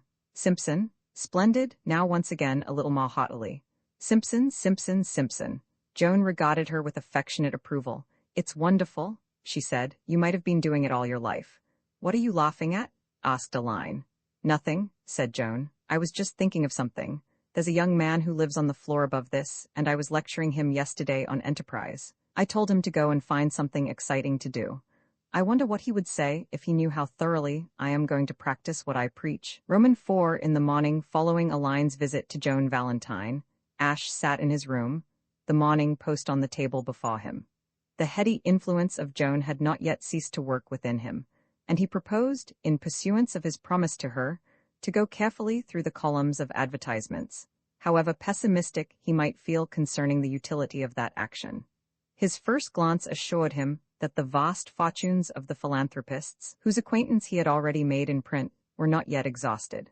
Brian McNeill still dangled his gold before the public, so did Angus Bruce, so did Duncan MacFarlane and Wallace McIntosh and Donald McNabb. They still had the money, and they still wanted to give it away. Ash was reading listlessly down the column when, from the mass of advertisements, one of an unusual sort detached itself. Wanted, young man of good appearance, who is poor and reckless, to undertake a delicate and dangerous enterprise. Good pay for the right man. Apply between the hours of 10 and 12 at offices of Mainprice and Boole, 3, Denvers Street, Strand. And as he read it, 10:30 struck on the little clock on his mantelpiece. It was probably this fact that decided Ash. If he had been compelled to postpone his visit to the offices of Messrs. Mainprice and Boole until the afternoon, it is possible that barriers of laziness might have reared themselves in the path of adventure. For Ash, an adventurer at heart, was also uncommonly lazy. As it was, however, he could make an immediate start. Pausing but to put on his shoes, and having satisfied himself by a glance in the mirror that his appearance was reasonably good, he seized his hat, shot out of the narrow mouth of Arundel Street like a shell, and scrambled into a taxicab, with the feeling that, short of murder, they could not make it too delicate and dangerous for him. He was conscious of strange thrills. This, he told himself, was the only possible mode of life with spring in the air. He had always been partial to those historical novels in which the characters are perpetually vaulting on chargers and riding across country on perilous errands. This leaping into taxicabs to answer stimulating advertisements in the Morning Post was very much the same sort of thing. It was with fine fervor animating him that he entered the gloomy offices of Mainprice and Boole. His brain was afire and he felt ready for anything. I have come in Anne's, he began, to the diminutive office boy, who seemed to be the nearest thing visible to a Mainprice or a Boole. Sit down. Gotta take your turn, said the office boy, and for the first time Ash perceived that the anteroom in which he stood was crowded to overflowing. This, in the circumstances, was something of a damper. He had pictured himself, during his ride in the cab, striding into the office and saying, "The delicate and dangerous enterprise. Led me to it." He had not realized until now that he was not the only man in London who read the advertisement columns of the Morning Post, and for an instant his heart sank at the sight of all this competition. A second and more comprehensive glance at his rivals gave him confidence. The wanted column of the morning paper is a sort of dredger, which churns up strange creatures from the mud of London's underworld. Only in response to the dredger's operations do they come to the surface in such numbers as to be noticeable, for as a rule they are of a solitary habit and shun company. But when they do come, they bring with them something of the horror of the depths. It is the saddest spectacle in the world, that of the crowd collected by a wanted advertisement. They are so palpably not wanted by anyone for any purpose whatsoever, yet every time they gather together with a sort of hopeful hopelessness. What they were originally, the units of these collections, heaven knows. Fate has battered out of them every trace of individuality. Each now is exactly like his neighbor, no worse, no better. Ash, as he sat and watched them, was filled with conflicting emotions. One half of him, thrilled with the glamour of adventure, was chafing at the delay, and resentful of these poor creatures, as of so many obstacles to the beginning of all the brisk and exciting things that lay behind the mysterious brevity of the advertisement. The other, pitifully alive to the tragedy of the occasion, was grateful for the delay. On the whole, he was glad to feel that if one of these derelicts did not secure the good pay for the right man, it would not be his fault. He had been the last to arrive, and he would be the last to pass through that door, which was the gateway of adventure. The door with Mr. Boole inscribed on its ground glass, behind which sat the author of the mysterious request for assistance, interviewing applicants. It would be through their own shortcomings, not because of his superior attractions, if they failed to please that unseen arbiter. That they were so failing was plain. Scarcely had one scarred victim of London's unkindness passed through before the bell would ring. The office boy, who, in the intervals of frowning sternly on the throng, as much as to say that he would stand no nonsense, would cry, "Next," and another dull-eyed wreck would drift through, to be followed a moment later by yet another. The one fact at present ascertainable concerning the unknown searcher for reckless young men of good appearance was that he appeared to be possessed of considerable decision of character, a man who did not take long to make up his mind. He was rejecting applicants now at the rate of 2 a minute. Expeditious though he was, he kept Ash waiting for a considerable time. It was not until the hands of the fat clock over the door pointed to 20 minutes past 11 that the office boys, next, found him the only survivor. He gave his clothes a hasty smack with the palm of his hand and his hair a fleeting dab to accentuate his good appearance, and turned the handle of the door of fate. The room assigned by the firm to their Mr. Boole for his personal use was a small and dingy compartment, redolent of that atmosphere of desolation which lawyers alone know how to achieve. It gave the impression of not having been swept since the foundation of the firm, in the year 1786. There was one small window, covered with grime. It was one of those windows you see only in lawyers' offices. Possibly some reckless mainprice or harebrained Boole had opened it in a fit of mad excitement induced by the news of the Battle of Waterloo in 1815, and had been instantly expelled from the firm. Since then, no one had dared to tamper with it. Gazing through this window, or rather, gazing at it, for X-rays could hardly have succeeded in actually penetrating the alluvial deposits on the glass, was a little man. As Ash entered, he turned and looked at him, as though he hurt him rather badly in some tender spot. Ash was obliged to own to himself that he felt a little nervous. It is not every day that a young man of good appearance, who has led a quiet life, meets face to face one who is prepared to pay him well for doing something delicate and dangerous. To Ash the sensation was entirely novel. The most delicate and dangerous act he had performed to date had been the daily mastication of Mrs. Bell's breakfast, included in the rent. Yes, he had to admit it, he was nervous, and the fact that he was nervous made him hot and uncomfortable. To judge him by his appearance, the man at the window was also hot and uncomfortable. He was a little, truculent-looking man, and his face at present was red with a flush that sat unnaturally on a nominally lead-colored face. His eyes looked out from under thick gray eyebrows with an almost tortured expression. This was partly owing to the strain of interviewing Ash's preposterous predecessors, but principally to the fact that the little man had suddenly been seized with acute indigestion, a malady to which he was peculiarly subject. He removed from his mouth the black cigar he was smoking, inserted a digestive tabloid, and replaced the cigar. Then he concentrated his attention on Ash. As he did so, the hostile expression of his face became modified. He looked surprised and grudgingly pleased. "Well, what do you want?" he said. "I came in answer to my advertisement. I had given up hope of seeing anything pot human. I thought you must be one of the clocks. You're certainly more like what I advertised for. Of all the seedy bunches of deadbeats I ever struck, the aggregation I've just been interviewing was the seediest. When I spend good money in advertising for a young man of good appearance, I want a young man of good appearance, not a tramp of 55. Ash was sorry for his predecessors, but he was bound to admit that they certainly had corresponded somewhat faithfully to the description just given. The comparative cordiality of his own reception removed the slight nervousness that had been troubling him. He began to feel confident, almost jaunty. "I'm through," said the little man wearily. "I've had enough of interviewing applicants. You're the last one I'll see. Are there any more hobos outside?" "Not when I came in." "Then we'll get down to business. I'll tell you what I want done, and if you are willing you can do it. If you are not willing you can leave it and go to the devil. Sit down." Ash sat down. He resented the little man's tone, but this was not the moment for saying so. His companion scrutinized him narrowly. "So far as appearance goes," he said, "you are what I want." Ash felt inclined to bow. "Whoever takes on this job has got to act as my valet, and you look like a valet." Ash felt less inclined to bow.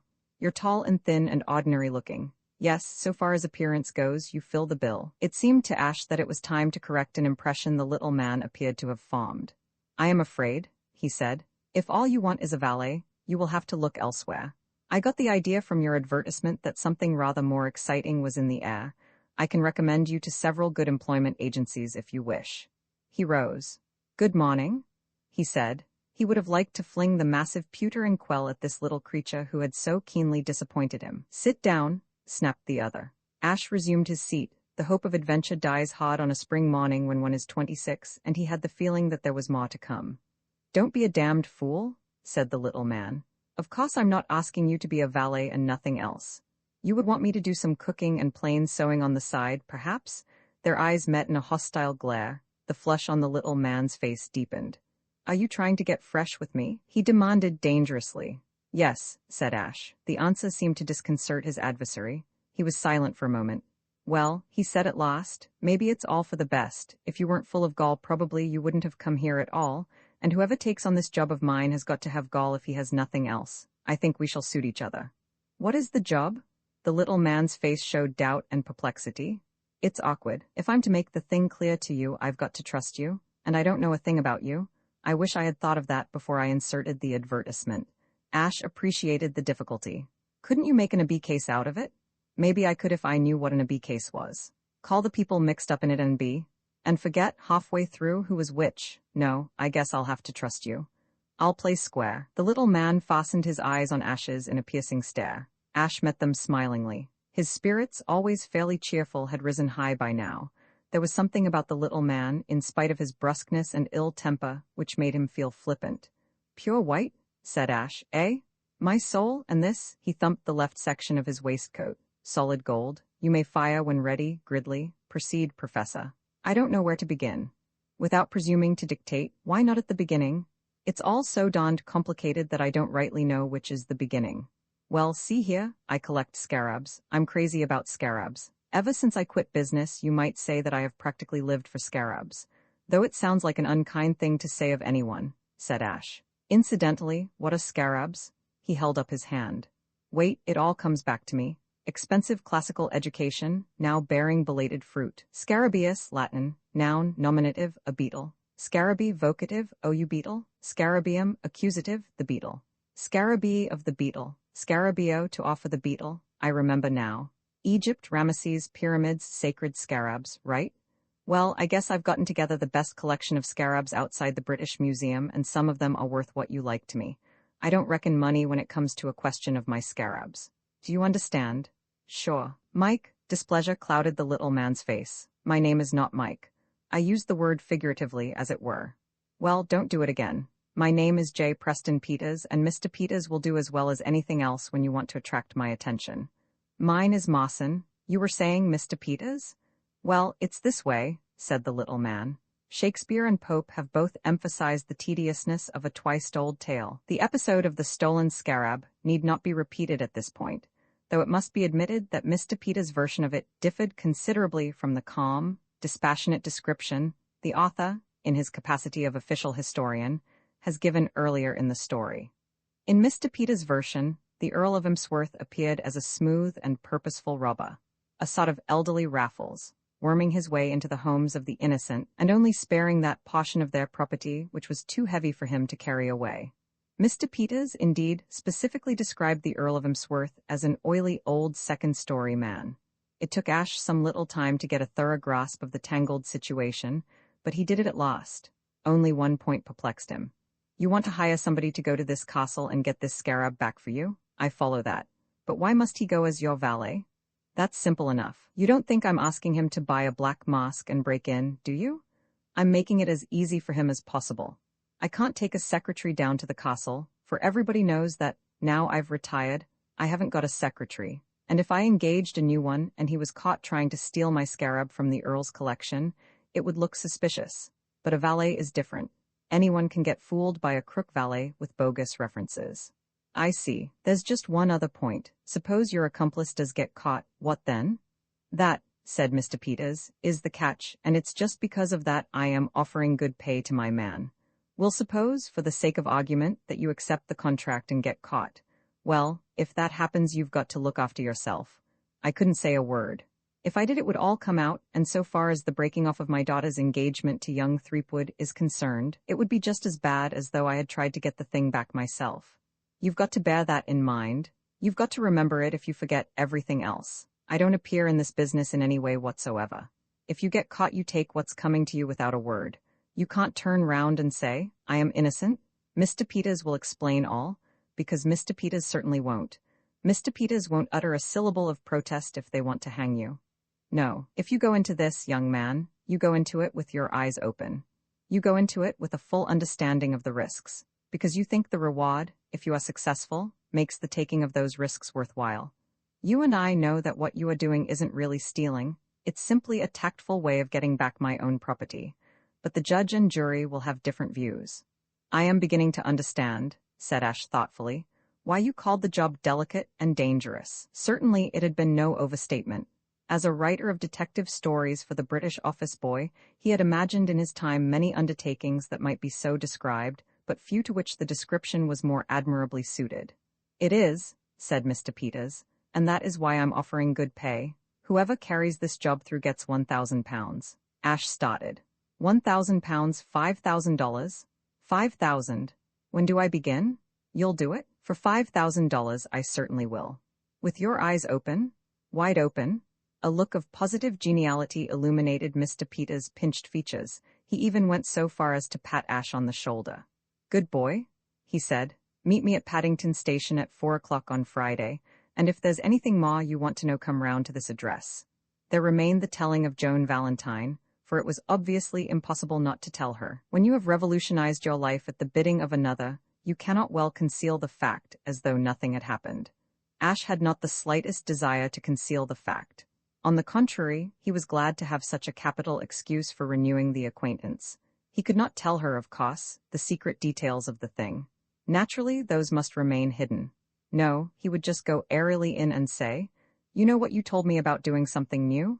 Well, I've just got a job as a valet. So he went airily in and said it. To whom? Said Joan. To a man named Peters, an American. Women are trained from infancy up to conceal their feelings. Joan did not start or otherwise express emotion. Not Mr. J. Preston Peters? Yes, do you know him? What a remarkable thing. His daughter, said Joan, has just engaged me as a lady's maid. What? It will not be quite the same thing as 3 years ago. Joan explained. It is just a cheap way of getting a holiday. I used to know Miss Peters very well, you see. It will be more like traveling as her guest. But, Ash had not yet overcome his amazement. Yes? But what an extraordinary coincidence. Yes, by the way, how did you get the situation, and what put it into your head to be a valet at all? It seems such a curious thing for you to think of doing. Ash was embarrassed. Well, you see, the experience will be useful to me, of course, in my writing. Oh, are you thinking of taking up my line of work? Dukes? No, not exactly that. It seems so odd. How did you happen to get in touch with Mr. Peters? Oh, I answered an advertisement. I see. Ash was becoming conscious of an undercurrent of something not altogether agreeable in the conversation. It lacked the gay ease of their first interview. He was not apprehensive lest she might have guessed his secret. There was, he felt, no possible means by which she could have done that. Yet the fact remained that those keen blue eyes of hers were looking at him in a peculiar and penetrating manner. He felt damped. It will be nice being together, he said feebly. Very, said Joan. There was a pause. I thought I would come and tell you. Quite so. There was another pause. It seems so funny that you should be going out as a lady's maid. Yes, but of course you have done it before. Yes, the really extraordinary thing is that we should be going to the same people. Yes, it's remarkable, isn't it? Yes, Ash reflected. No, he did not appear to have any further remarks to make. Goodbye for the present, he said. Goodbye. Ash drifted out. He was conscious of a wish that he understood girls. Girls, in his opinion, were odd. When he had gone, Joan Valentine hurried to the door and, having opened it an inch, stood listening. When the sound of his door closing came to her, she ran down the stairs and out into Arundel Street. She went to the Hotel Mathis. I wonder, she said to the sad-eyed waiter, if you have a copy of the Morning Post. The waiter, a child of romantic Italy, was only too anxious to oblige youth and beauty. He disappeared and presently returned with a crumpled copy. Joan thanked him with a bright smile. Back in her room, she turned to the advertisement pages. She knew that life was full of what the unthinking call coincidences, but the miracle of Ash having selected by chance the father of Aline Peters as an employer was too much of a coincidence for her. Suspicion furrowed her brow. It did not take her long to discover the advertisement that had sent Ash hurrying in a taxicab to the offices of Messrs. Main Price and Boole? She had been looking for something of the kind. She read it through twice and smiled. Everything was very clear to her. She looked at the ceiling above her and shook her head. "You are quite a nice young man, Mr. Mawson," she said softly, "but you mustn't try to jump my claim. I dare say you need that money too, but I'm afraid you must go without. I'm going to have it, and nobody else." The 4:15 express slid softly out of Paddington Station, and Ash Mawson settled himself in the corner seat of his second-class compartment. Opposite him, Joan Valentine had begun to read a magazine. Along the corridor, in a first-class smoking compartment, Mr. Peters was lighting a big black cigar. Still farther along the corridor, in a first-class non-smoking compartment, Aline Peters looked through the window and thought of many things. In English trains, the tipping classes travel first. Valets, ladies' maids, footmen, nurses, and head stillroom maids, second, and housemaids, grooms, and minor and inferior stillroom maids, third. But for these social distinctions, the whole fabric of society would collapse and anarchy stalk naked through the land, as in the United States. Ash was feeling remarkably light-hearted. He wished he had not bought Joan that magazine, and thus deprived himself temporarily of the pleasure of her conversation, but that was the only flaw in his happiness. With the starting of the train, which might be considered the formal and official beginning of the delicate and dangerous enterprise on which he had embarked, he had definitely come to the conclusion that the life adventurous was the life for him. He had frequently suspected this to be the case, but it had required the actual experiment to bring certainty. Almost more than physical courage, the ideal adventurer needs a certain lively inquisitiveness, the quality of not being content to mind his own affairs, and in Ash, this quality was highly developed. From boyhood up, he had always been interested in things that were none of his business, and it is just that attribute which the modern young man, as a rule, so sadly lacks. The modern young man may do adventurous things if they are thrust on him, but left to himself, he will edge away uncomfortably and look in the other direction when the goddess of adventure smiles at him. Training and tradition alike pluck at his sleeve and urge him not to risk making himself ridiculous. And from sheer horror of laying himself open to the charge of not minding his own business, he falls into a stolid disregard of all that is out of the ordinary and exciting. He tells himself that the shriek from the lonely house he passed just now was only the high note of some amateur songstress, and that the maiden in distress whom he saw pursued by the ruffian with a knife was merely earning the salary paid her by some motion picture firm. And he proceeds on his way, looking neither to left nor right. Ash had none of this degenerate coyness toward adventure. Though born within easy distance of Boston and deposited by circumstances in London, he possessed, nevertheless, to a remarkable degree, that quality so essentially the property of the New Yorker, the quality known, for want of a more polished word, as rubber. It is true that it had needed the eloquence of Joan Valentine to stir him from his groove, but that was because he was also lazy. He loved new sights and new experiences. Yes, he was happy.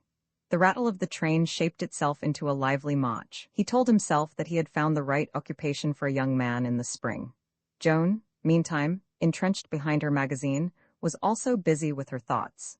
She was not reading the magazine. She held it before her as a protection, knowing that if she laid it down, Ash would begin to talk. And just at present she had no desire for conversation.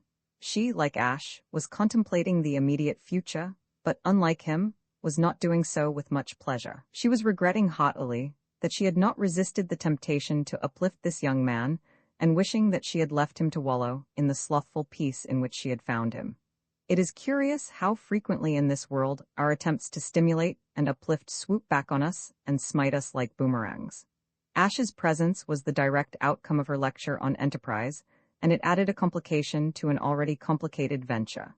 She did her best to be fair to Ash. It was not his fault that he was about to try to deprive her of $5,000, which she looked on as her personal property, but illogically she found herself feeling a little hostile. She glanced furtively at him over the magazine, choosing by ill chance a moment when he had just directed his gaze at her. Their eyes met, and there was nothing for it but to talk. So she tucked away her hostility in a corner of her mind, where she could find it again when she wanted it, and prepared for the time being to be friendly.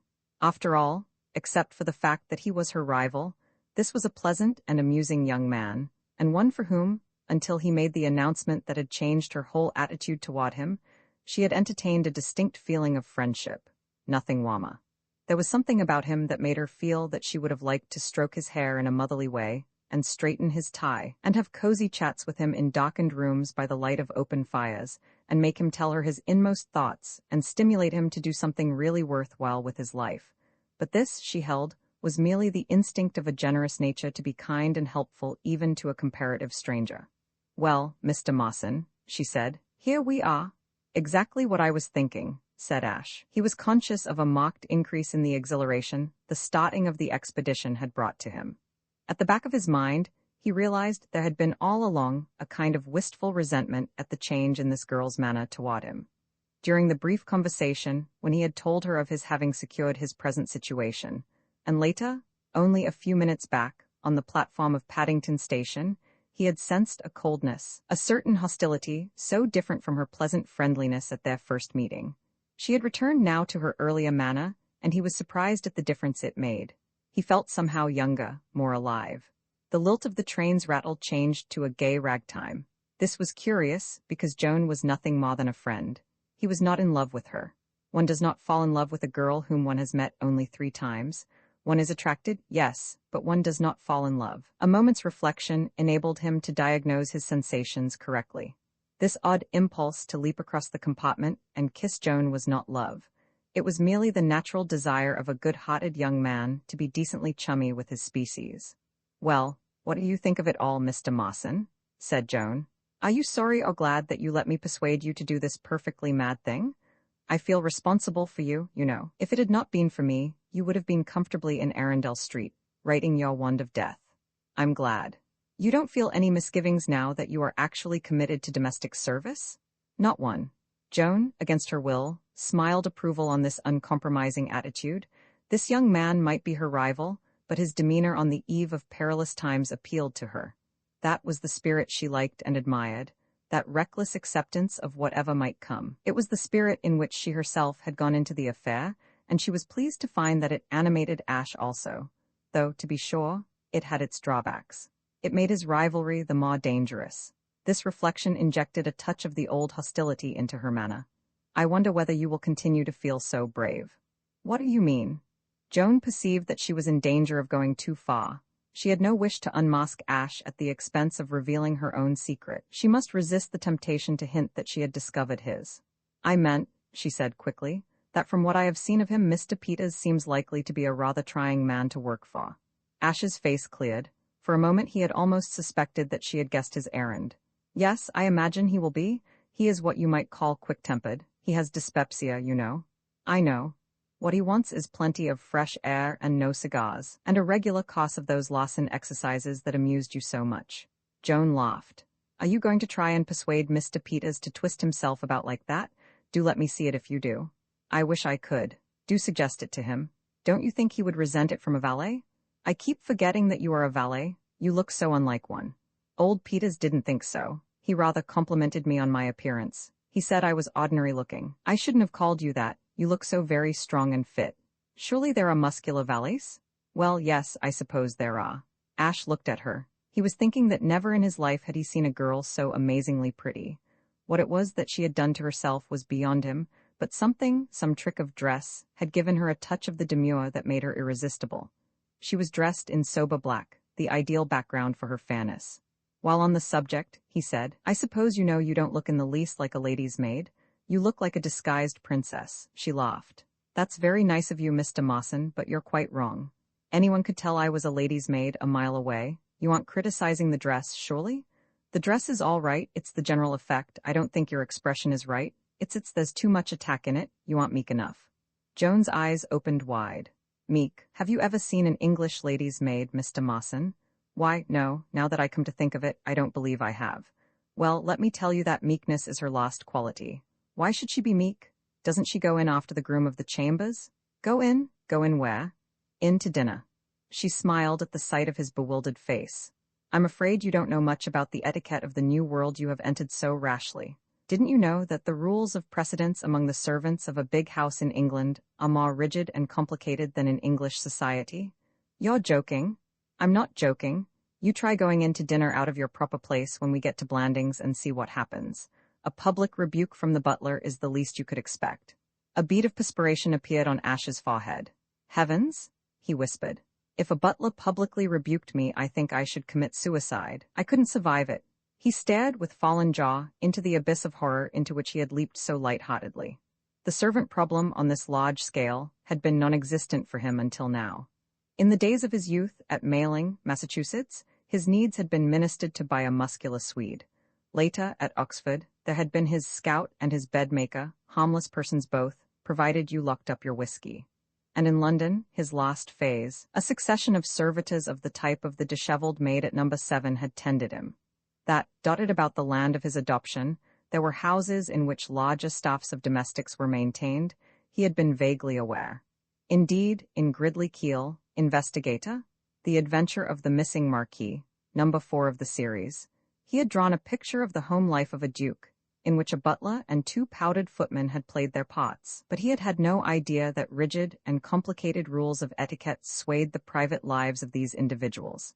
If he had given the matter a thought, he had supposed that when the dinner hour arrived the butler and the 2 footmen would troop into the kitchen and squash in at the table wherever they found room. "Tell me," he said. "Tell me all you know. I feel as though I had escaped a frightful disaster." "You probably have. I don't suppose there is anything so terrible as a snub from a butler.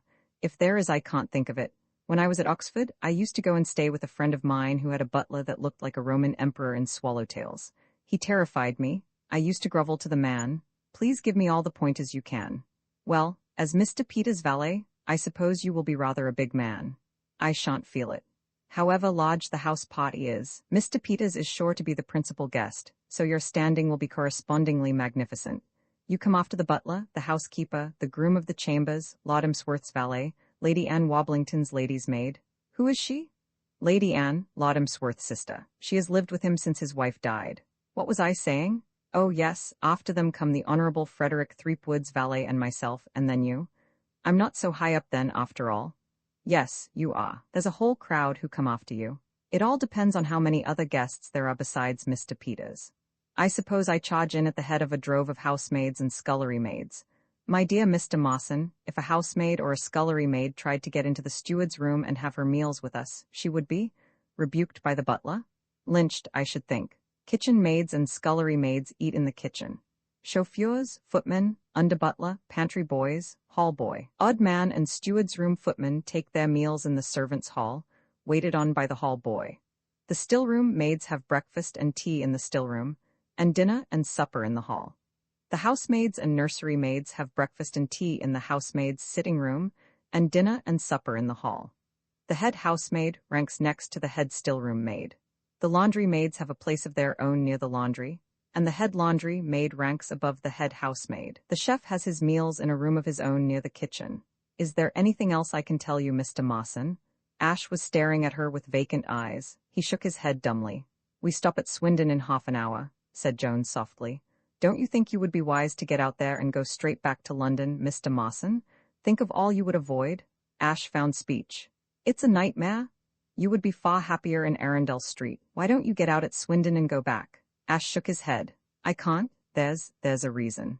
Joan picked up her magazine again. Hostility had come out from the corner into which she had tucked it away and was once more filling her mind. She knew it was illogical, but she could not help it.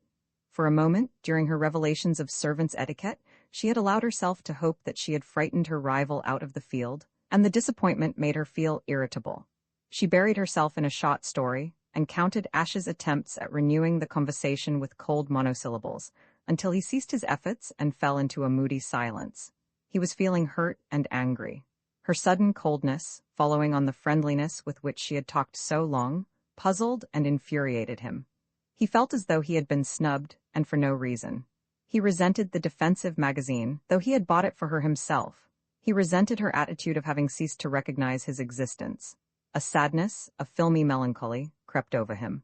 He brooded on the unutterable silliness of humanity, especially the female portion of it, in erecting artificial barriers to friendship. It was so unreasonable.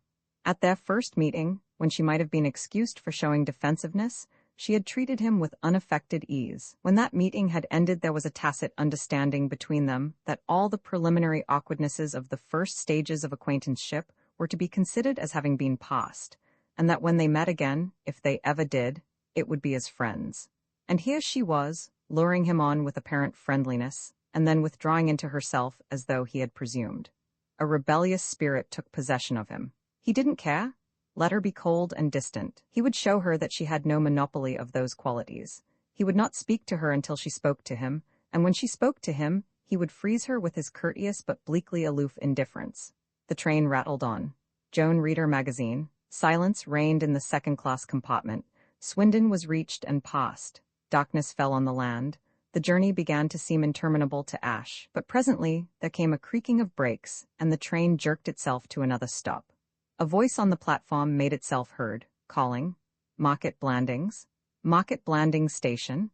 The village of Market Blandings is one of those sleepy English hamlets that modern progress has failed to touch, except by the addition of a railroad station and a room over the grocer's shop where moving pictures are on view on Tuesdays and Fridays. The church is Norman, and the intelligence of the majority of the natives Paleozoic. To alight at Market Blandings Station in the dusk of a rather chilly spring day, when the southwest wind has shifted to due east and the thrifty inhabitants have not yet lit their windows, is to be smitten with the feeling that one is at the edge of the world with no friends near. Ash, as he stood beside Mr. Peter's baggage and raked the unsympathetic darkness with a dreary eye, gave himself up to melancholy. Above him, an oil lamp shed a meager light. Along the platform, a small but sturdy potter was juggling with a milk can. The east wind explored Ash's system with chilly fingers.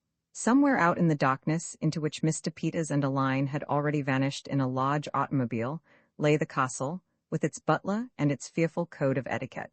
Soon the cart that was to convey him and the trunks thither would be arriving. He shivered. Out of the gloom and into the feeble rays of the oil lamp came Joan Valentine. She had been away, tucking Aline into the car. She looked warm and cheerful. She was smiling in the old friendly way. If girls realized their responsibilities, they would be so careful when they smiled that they would probably abandon the practice altogether. There are moments in a man's life when a girl's smile can have as important results as an explosion of dynamite. In the course of their brief acquaintance, Joan had smiled at Ash many times, but the conditions governing those occasions had not been such as to permit him to be seriously affected. He had been pleased on such occasions. He had admired her smile in a detached and critical spirit, but he had not been overwhelmed by it. The frame of mind necessary for that result had been lacking.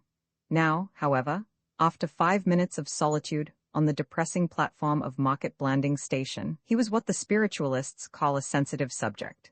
He had reached that depth of gloom and bodily discomfort when a sudden smile has all the effect of strong liquor and good news administered simultaneously, warming the blood and comforting the soul, and generally turning the world from a bleak desert into a land flowing with milk and honey.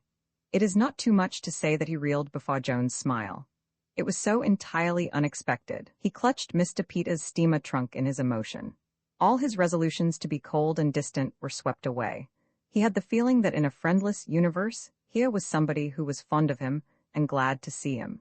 A smile of such importance demands analysis, and in this case repays it, for many things lay behind this smile of Joan Valentine's on the platform of Market Blandings Station. In the first place, she had had another of her swift changes of mood, and had once again tucked away hostility into its corner. She had thought it over, and had come to the conclusion that as she had no logical grievance against Ash for anything he had done to be distant to him, was the behavior of a cat. Consequently, she resolved, when they should meet again, to resume her attitude of good fellowship. That in itself would have been enough to make her smile. There was another reason, however, which had nothing to do with Ash. While she had been tucking Aline into the automobile, she met the eye of the driver of that vehicle and had perceived a curious look in it, a look of amazement and sheer terror. A moment later, when Aline called the driver Freddie, she had understood. No wonder the Honorable Freddie had looked as though he had seen a ghost. It would be a relief to the poor fellow when, as he undoubtedly would do in the course of the drive, he inquired of Aline the name of her maid and was told that it was Simpson. He would mutter something about "reminds me of a girl I used to know," and would brood on the remarkable way in which nature produces doubles. But he had a bad moment, and it was partly at the recollection of his face that Jones smiled. A third reason was because the sight of the Honorable Freddie had reminded her that Jones had said he had written her poetry.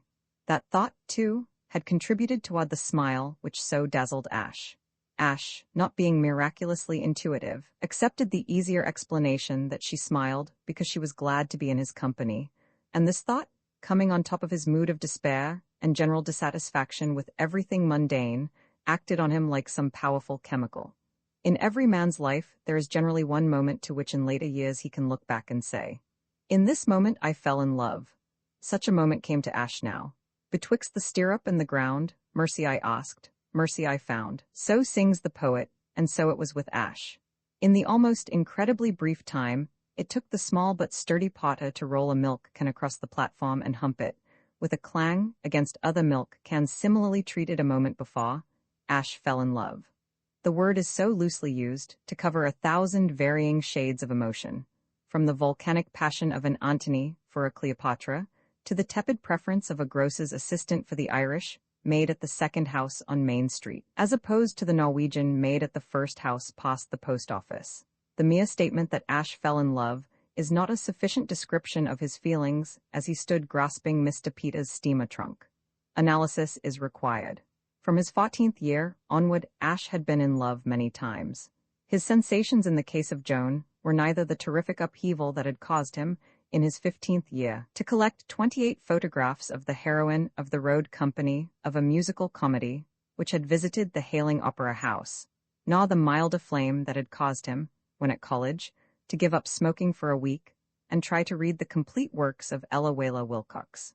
His love was something that lay between these two poles.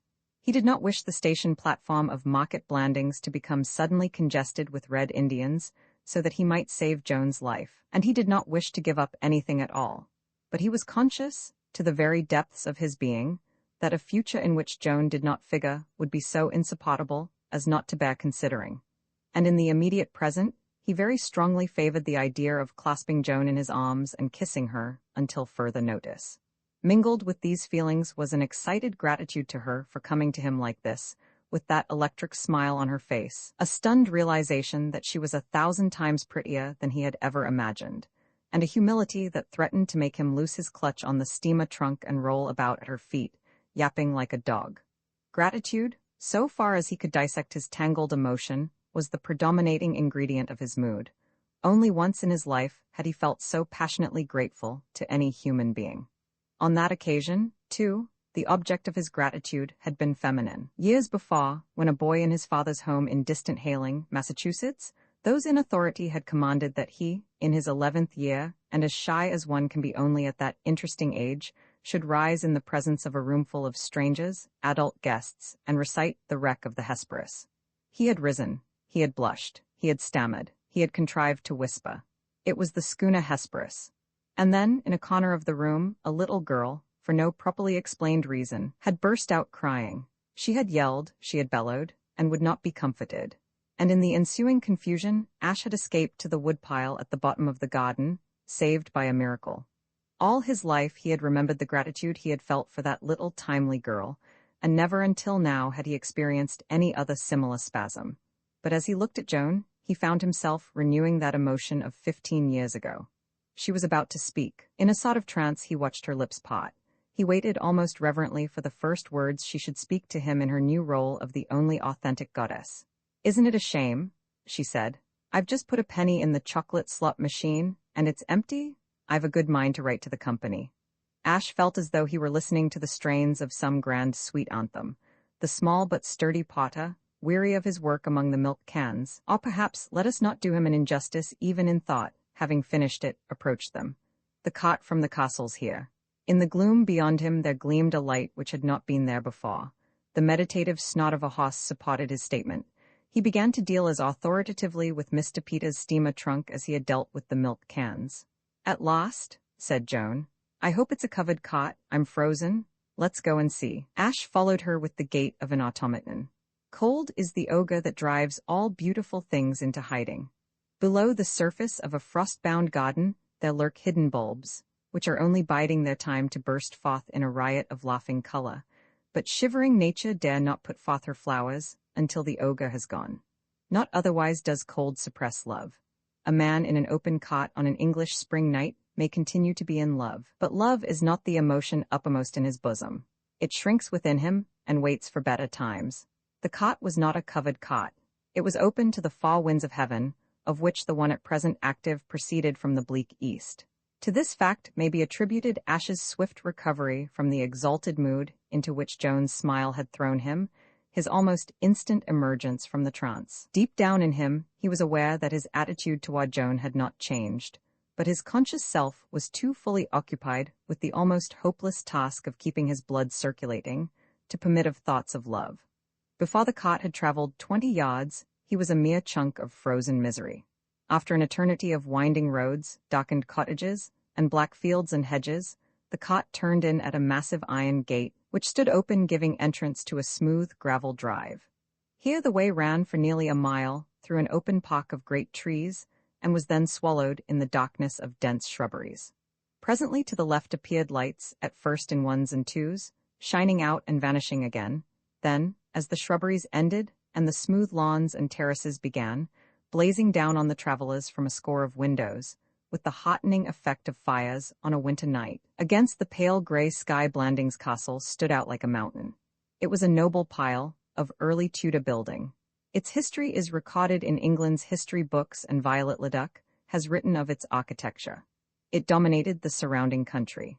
The feature of it which impressed Ash most at this moment, however, was the fact that it looked warm, and for the first time since the drive began he found himself in a mood that approximated cheerfulness. It was a little early to begin feeling cheerful, he discovered, for the journey was by no means over.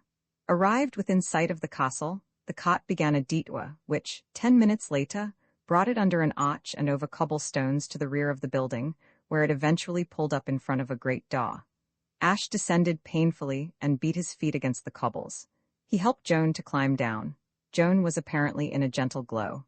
Women seem impervious to cold. The door opened. Warm, kitcheny scents came through it. Strong men hurried out to take down the trunks, while fair women, in the shape of 2 nervous scullery maids, approached Joan and Ash and bobbed curtsies. This under more normal conditions would have been enough to unman Ash, but in his frozen state, a mere curtsying scullery maid expended herself harmlessly on him. He even acknowledged the greeting with a kindly nod. The scullery maids, it seemed, were acting in much the same capacity as the attaches of royalty. One was there to conduct Joan to the presence of Mrs. Twemlow, the housekeeper, the other to lead Ash to where Beach, the butler, waited to do honor to the valet of the castle's most important guest. After a short walk down a stone-flagged passage, Joan and her escort turned to the right. Ash's objective appeared to be located to the left. He parted from Joan with regret. Her moral support would have been welcome. Presently his scullery maid stopped at a door and tapped thereon. A fruity voice, like old Tawny Pot made audible, said, "Come in." Ash's guide opened the door. "The gentleman, Mr. Beach," said she, and scuttled away to the less rarefied atmosphere of the kitchen. Ash's first impression of Beach, the butler, was one of tension. Other people, confronted for the first time with Beach, had felt the same. He had that strained air of being on the very point of bursting that one sees in bullfrogs and toy balloons. Nervous and imaginative men, meeting Beach, braced themselves involuntarily, stiffening their muscles for the explosion. Those who had the pleasure of more intimate acquaintance with him soon passed this stage, just as people whose homes are on the slopes of Mount Vesuvius become immune to fear of eruptions. As far back as they could remember, Beach had always looked as though an apoplectic fit were a matter of minutes. But he never had apoplexy, and in time, they came to ignore the possibility of it. Ash, however, approaching him with a fresh eye, had the feeling that this strain could not possibly continue, and that within a very short space of time, the worst must happen. The prospect of this did much to rouse him from the coma into which he had been frozen by the rigors of the journey. Butlers, as a class, seemed to grow less and less like anything human in proportion to the magnificence of their surroundings. There is a type of butler employed in the comparatively modest homes of small country gentlemen who is practically a man and a brother, who hobnobs with the local tradesmen, sings a good comic song at the village inn, and in times of crisis will even turn to and work the pump when the water supply suddenly fails. The greater the house the more does the butler diverge from this type. Blandings Castle was one of the more important of England's showplaces, and Beach accordingly had acquired a dignified inertia that almost qualified him for inclusion in the vegetable kingdom. He moved, when he moved at all, slowly. He distilled speech with the air of one measuring out drops of some precious drug. His heavy-lidded eyes had the fixed expression of a statue's. With an almost imperceptible wave of a fat white hand, he conveyed to Ash that he desired him to sit down. With a stately movement of his other hand, he picked up a kettle, which simmered on the hob. With an inclination of his head, he called Ash's attention to a decanter on the table. In another moment, Ash was sipping a whiskey toddy, with the feeling that he had been privileged to assist at some mystic rite. Mr. Beach, posting himself before the fire, and placing his hands behind his back, permitted speech to drip from him. "I have not the advantage of your name, Mr." Ash introduced himself. Beach acknowledged the information with a half-bow. "You must have had a cold ride, Mr. Mawson. The wind is in the east." Ash said yes, the ride had been cold. "When the wind is in the east," continued Mr. Beach, letting each syllable escape with apparent reluctance, "I suffer from my feet." "I beg your pardon?" "I suffer from my feet," repeated the butler, measuring out the drops. "You are a young man, Mr. Mawson. Probably you do not know what it is to suffer from your feet." He surveyed Ash, his whiskey toddy and the wall beyond him, with heavy-lidded inscrutability. "Cons?" he said. Ash said he was sorry. "I suffer extremely from my feet, not only cons. I have but recently recovered from an ingrowing toenail. I suffered greatly from my ingrowing toenail. I suffer from swollen joints." Ash regarded this matter with increasing disfavor. It is the flaw in the character of many excessively healthy young men that, though kind-hearted enough in most respects, they listen with a regrettable feeling of impatience to the confessions of those less happily situated as regards the ills of the flesh. Rightly or wrongly, they hold that these statements should be reserved for the ear of the medical profession, and other and more general topics selected for conversation with laymen. "I'm sorry," he said hastily. "You must have had a bad time. Is there a large house party here just now?" "We are expecting," said Mr. Beach, "a number of guests. We shall in all probability sit down 30 or more to dinner." "A responsibility for you," said Ash ingratiatingly, well pleased to be quit of the feet topic. Mr. Beach nodded. "You are right, Mr. Mawson. Few persons realize the responsibilities of a man in my position. Sometimes, I can assure you, it preys on my mind, and I suffer from nervous headaches." Ash began to feel like a man trying to put out a fire which, as fast as he checks it at one point, breaks out at another. "Sometimes when I come off duty, everything gets blurred. The outlines of objects grow indistinct and misty. I have to sit down in a chair. The pain is excruciating. But it helps you to forget the pain in your feet." No, I suffer from my feet simultaneously." Ash gave up the struggle. "Tell me all about your feet," he said. And Mr. Beach told him all about his feet. The pleasantest functions must come to an end, and the moment arrived when the final word on the subject of swollen joints was spoken. Ash, who had resigned himself to a permanent contemplation of the subject, could hardly believe he heard correctly when, at the end of some 10 minutes, his companion changed the conversation. "You have been with Mr. Peters some time, Mr. Mawson?" "Eh? Oh, no, only since last Wednesday." "Indeed. Might I inquire whom you assisted before that?" For a moment Ash did what he would not have believed himself capable of doing, regretted that the topic of feet was no longer under discussion. The question placed him in an awkward position. If he lied and credited himself with a lengthy experience as a valet, he risked exposing himself. If he told the truth and confessed that this was his maiden effort in the capacity of gentleman's gentleman, what would the butler think? There were objections to each course, but to tell the truth was the easier of the two, so he told it. "Your first situation?" said Mr. Beach. "Indeed? I was doing something else before I met Mr. Peters," said Ash. Mr. Beach was too well-bred to be inquisitive, but his eyebrows were not. "Ah," he said. Cried his eyebrows. Ash ignored the eyebrows. "Something different," he said. There was an awkward silence. Ash appreciated its awkwardness. He was conscious of a grievance against Mr. Peters. Why could not Mr. Peters have brought him down here as his secretary? To be sure, he had advanced some objection to that course in their conversation at the offices of Mainprice and Boole, but merely a silly, far-fetched objection. He wished he had had the sense to fight the point while there was time, but at the moment when they were arranging plans, he had been rather tickled by the thought of becoming a valet. The notion had a pleasing musical comedy touch about it. Why had he not foreseen the complications that must ensue? He could tell by the look on his face that this confounded butler was waiting for him to give a full explanation. What would he think if he withheld it? He would probably suppose that Ash had been in prison. Well, there was nothing to be done about it. If Beach was suspicious, he must remain suspicious. Fortunately, the suspicions of a butler do not matter much. Mr. Beach's eyebrows were still mutely urging him to reveal all, but Ash directed his gaze at that portion of the room which Mr. Beach did not fill. He would be hanged if he was going to let himself be hypnotized by a pair of eyebrows into incriminating himself. He glared stolidly at the pattern of the wallpaper, which represented a number of birds of an unknown species seated on a corresponding number of exotic shrubs. The silence was growing oppressive. Somebody had to break it soon. And as Mr. Beach was still confining himself to the language of the eyebrow, and apparently intended to fight it out on that line if it took all summer, Ash himself broke it. It seemed to him as he reconstructed the scene in bed that night that Providence must have suggested the subject to Mr. Peter's indigestion, for the mere mention of his employer's sufferings acted like magic on the butler. "I might have had better luck while I was looking for a place," said Ash. "I dare say you know how bad-tempered Mr. Peters is. He is dyspeptic." "So," responded Mr. Beach, "I have been informed." He brooded for a space. "I, too," he proceeded, "suffer from my stomach. I have a weak stomach. The lining of my stomach is not what I could wish the lining of my stomach to be." "Tell me," said Ash gratefully, leaning forward in an attitude of attention, "all about the lining of your stomach." It was a quarter of an hour later when Mr. Beach was checked in his discourse by the chiming of the little clock on the mantelpiece. He turned round and gazed at it with surprise not unmixed with displeasure.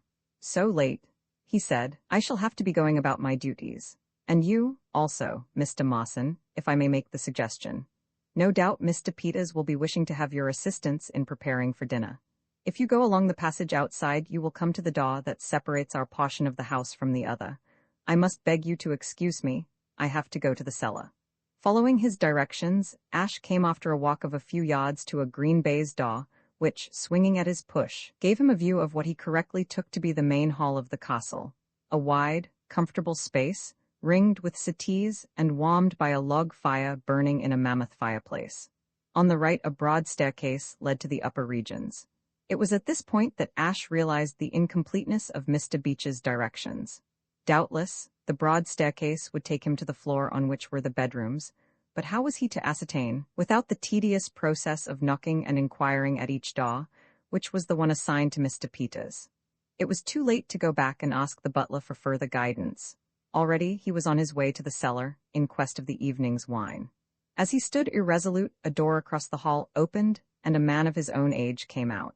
Through the doorway, which the young man held open for an instant while he answered a question from somebody within, Ash had a glimpse of glass-topped cases. Could this be the museum, his goal? The next moment the door, opening a few inches more, revealed the outlying portions of an Egyptian mummy and brought certainty. It flashed across Ash's mind that the sooner he explored the museum and located Mr. Peters' scarab, the better. He decided to ask Beach to take him there as soon as he had leisure. Meantime, the young man had closed the museum door and was crossing the hall. He was a wiry-haired, severe-looking young man, with a sharp nose and eyes that gleamed through rimless spectacles, none other, in fact, than Lord Emsworth's private secretary, the efficient Baxter. Ash hailed him. "I say, old man, would you mind telling me how I get to Mr. Peters' room? I've lost my bearings." He did not reflect that this was hardly the way in which valets in the best society addressed their superiors. That is the worst of adopting what might be called a character pot. One can manage the business well enough. It is the dialogue that provides the pitfalls. Mr. Baxter would have accorded a hearty agreement to the statement that this was not the way in which a valet should have spoken to him, but at the moment he was not aware that Ash was a valet. From his easy mode of address, he assumed that he was one of the numerous guests who had been arriving at the castle all day. As he had asked for Mr. Peters, he fancied that Ash must be the Honorable Freddie's American friend, George Emerson, whom he had not yet met. Consequently, he replied with much cordiality that Mr. Peters' room was the second at the left on the second floor. He said Ash could not miss it. Ash said he was much obliged. "Awfully good of you," said Ash. "Not at all," said Mr. Baxter. "You lose your way in a place like this," said Ash. "You certainly do," said Mr. Baxter. Ash went on his upward path and in a few moments was knocking at the door indicated. And sure enough, it was Mr. Peters' voice that invited him to enter. Mr. Peters, partially arrayed in the correct garb for gentlemen about to dine, was standing in front of the mirror, wrestling with his evening tie. As Ash entered, he removed his fingers and anxiously examined his handiwork. It proved unsatisfactory. With a yelp and an oath, he tore the offending linen from his neck. Damn the thing, it was plain to Ash that his employer was in no sunny mood.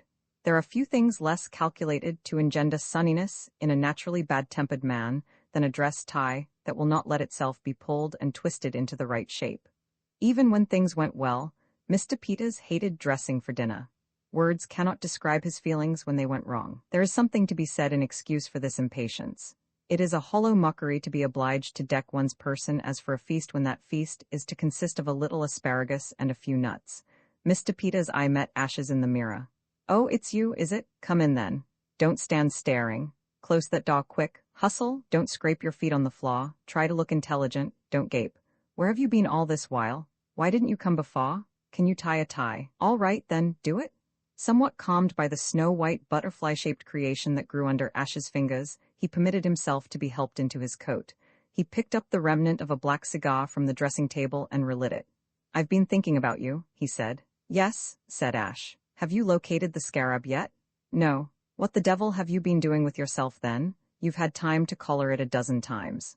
"I have been talking to the butler." "What the devil do you waste time talking to butlers for? I suppose you haven't even located the museum yet?" "Yes, I've done that." "Oh, you have you? Well, that's something. And how do you propose setting about the job?" "The best plan would be to go there very late at night." "Well, you didn't propose to stroll in the afternoon, did you? How are you going to find the scarab when you do get in?" Ash had not thought of that. The deeper he went into this business, the more things did there seem to be in it of which he had not thought. "I don't know," he confessed. "You don't know? Tell me, young man, are you considered pretty bright as Englishmen go?" "I am not English. I was born near Boston." "Oh, you were you? You blanked, bone-headed, bean-eating boob?" cried Mr. Peters, frothing over quite unexpectedly and waving his arms in a sudden burst of fury. "Then if you are an American, why don't you show a little more enterprise? Why don't you put something over? Why do you loaf about the place as though you were supposed to be an ornament? I want results, and I want them quick. I'll tell you how you can recognize my scarab when you get into the museum. That shameless old green goods man who sneaked it from me has had the gall, the nerve, to put it all by itself, with a notice as big as a circus poster alongside of it saying that it is a Cheops of the 4th dynasty. Presented?" Mr. Peters choked. "Presented by J. Preston Peters, Esquire? That's how you're going to recognize it." Ash did not laugh, but he nearly dislocated a rib in his effort to abstain from doing so. It seemed to him that this act on Loddamsworth's part effectually disposed of the theory that Britons have no sense of humor. To rob a man of his choicest possession and then thank him publicly for letting you have it appealed to Ash as excellent comedy. "The thing isn't even in a glass case," continued Mr. Peters.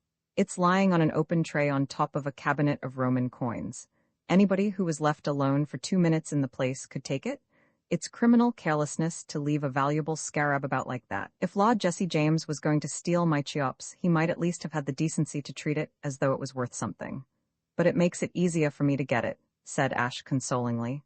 "It's got to be made easy if you are to get it," snapped Mr. Peters. "Here's another thing. You say you are going to try for it late at night. Well, what are you going to do if anyone catches you prowling round at that time? Have you considered that?" "No, you would have to say something, wouldn't you? You wouldn't chat about the weather, would you? You wouldn't discuss the latest play. You would have to think up some mighty good reason for being out of bed at that time, wouldn't you?" "I suppose so." "Oh, you do admit that, do you? Well, what you would say is this. You would explain that I had rung for you to come and read me to sleep. Do you understand? You think that would be a satisfactory explanation of my being in the museum? Idiot, I don't mean that you ought to say it if you're caught actually in the museum. If you're caught in the museum, the best thing you can do is to say nothing, and hope that the judge will let you off light because it's your first offense. You ought to say it if you're found wandering about on your way there. It sounds thin to me. Does it? Well, let me tell you that it isn't so thin as you suppose, for it's what you will actually have to do most nights. 2 nights out of 3, I have to be read to sleep. My indigestion gives me insomnia." As though to push this fact home, Mr. Peters suddenly bent double. "Oof," he said. "Wow?" He removed the cigar from his mouth and inserted a digestive tabloid. "The lining of my stomach is all wrong," he added. "It is curious how trivial are the immediate causes that produce revolutions. If Mr. Peters had worded his complaint differently, Ash would in all probability have borne it without active protest. He had been growing more and more annoyed with this little person who buzzed and balked and bit at him, yet the idea of definite revolt had not occurred to him. But his sufferings at the hands of Beach, the butler, had reduced him to a state where he could endure no further mention of stomachic linings. There comes a time when our capacity for listening to detailed data about the linings of other people's stomachs is exhausted. He looked at Mr. Peters sternly. He had ceased to be intimidated by the fiery little man and regarded him simply as a hypochondriac who needed to be told a few useful facts. How do you expect not to have indigestion? You take no exercise and you smoke all day long. The novel sensation of being criticized, and by a beardless youth at that, held Mr. Peters silent. He started convulsively, but he did not speak. Ash, on his pet subject, became eloquent. In his opinion, dyspeptics cumbered the earth. To his mind, they had the choice between health and sickness, and they deliberately chose the latter. Your sort of man makes me angry. I know your type inside out. You overwork and shirk exercise and let your temper run away with you, and smoke strong cigars on an empty stomach. And when you get indigestion as a natural result, you look on yourself as a martyr, nourish a perpetual grouch, and make the lives of everybody you meet miserable. If you would put yourself into my hands for a month, I would have you eating bricks and thriving on them. Up in the morning, Lawson exercises, cold bath, a brisk rub-down, sharp walk. Who the devil asked your opinion, you impertinent young hound? Inquired Mr. Peters. Don't interrupt, confound you, shouted Ash. Now you have made me forget what I was going to say. There was a tense silence. Then Mr. Peters began to speak. You infernal impudent? Don't talk to me like that. I'll talk to you just. Ash took a step toward the door. Very well then, he said. I'll quit, I'm through, you can get somebody else to do this job of yours for you. The sudden sagging of Mr. Peters' jaw, the look of consternation that flashed on his face, told Ash he had found the right weapon, that the game was in his hands. He continued with a feeling of confidence. If I had known what being your valet involved, I wouldn't have undertaken the thing for $100,000. Just because you had some idiotic prejudice against letting me come down here as your secretary, which would have been the simple and obvious thing, I find myself in a position where at any moment I may be publicly rebuked by the butler and have the head stillroom maid looking at me as though I were something the cat had brought in. His voice trembled with self-pity. Do you realize a fraction of the awful things you have let me in for? How on earth am I to remember whether I go in before the chef or after the third footman? I shan't have a peaceful minute while I'm in this place. I've got to sit and listen by the hour to a bore of a butler who seems to be a sort of walking hospital. I've got to steer my way through a complicated system of etiquette. And on top of all that, you have the nerve, the insolence, to imagine that you can use me as a punching bag to work your bad temper off. You have the immortal rind to suppose that I will stand for being nagged and bullied by you whenever your suicidal way of living brings on an attack of indigestion. You have the supreme gall to fancy that you can talk as you please to me? Very well, I've had enough of it. I resign. If you want this scarab of yours recovered, let somebody else do it. I've retired from business. He took another step toward the door, a shaking hand clutched at his sleeve. My boy, my dear boy, be reasonable? Ash was intoxicated with his own oratory. The sensation of bullyragging a genuine millionaire was new and exhilarating. He expanded his chest and spread his feet like a colossus. That's all very well, he said, coldly disentangling himself from the hand.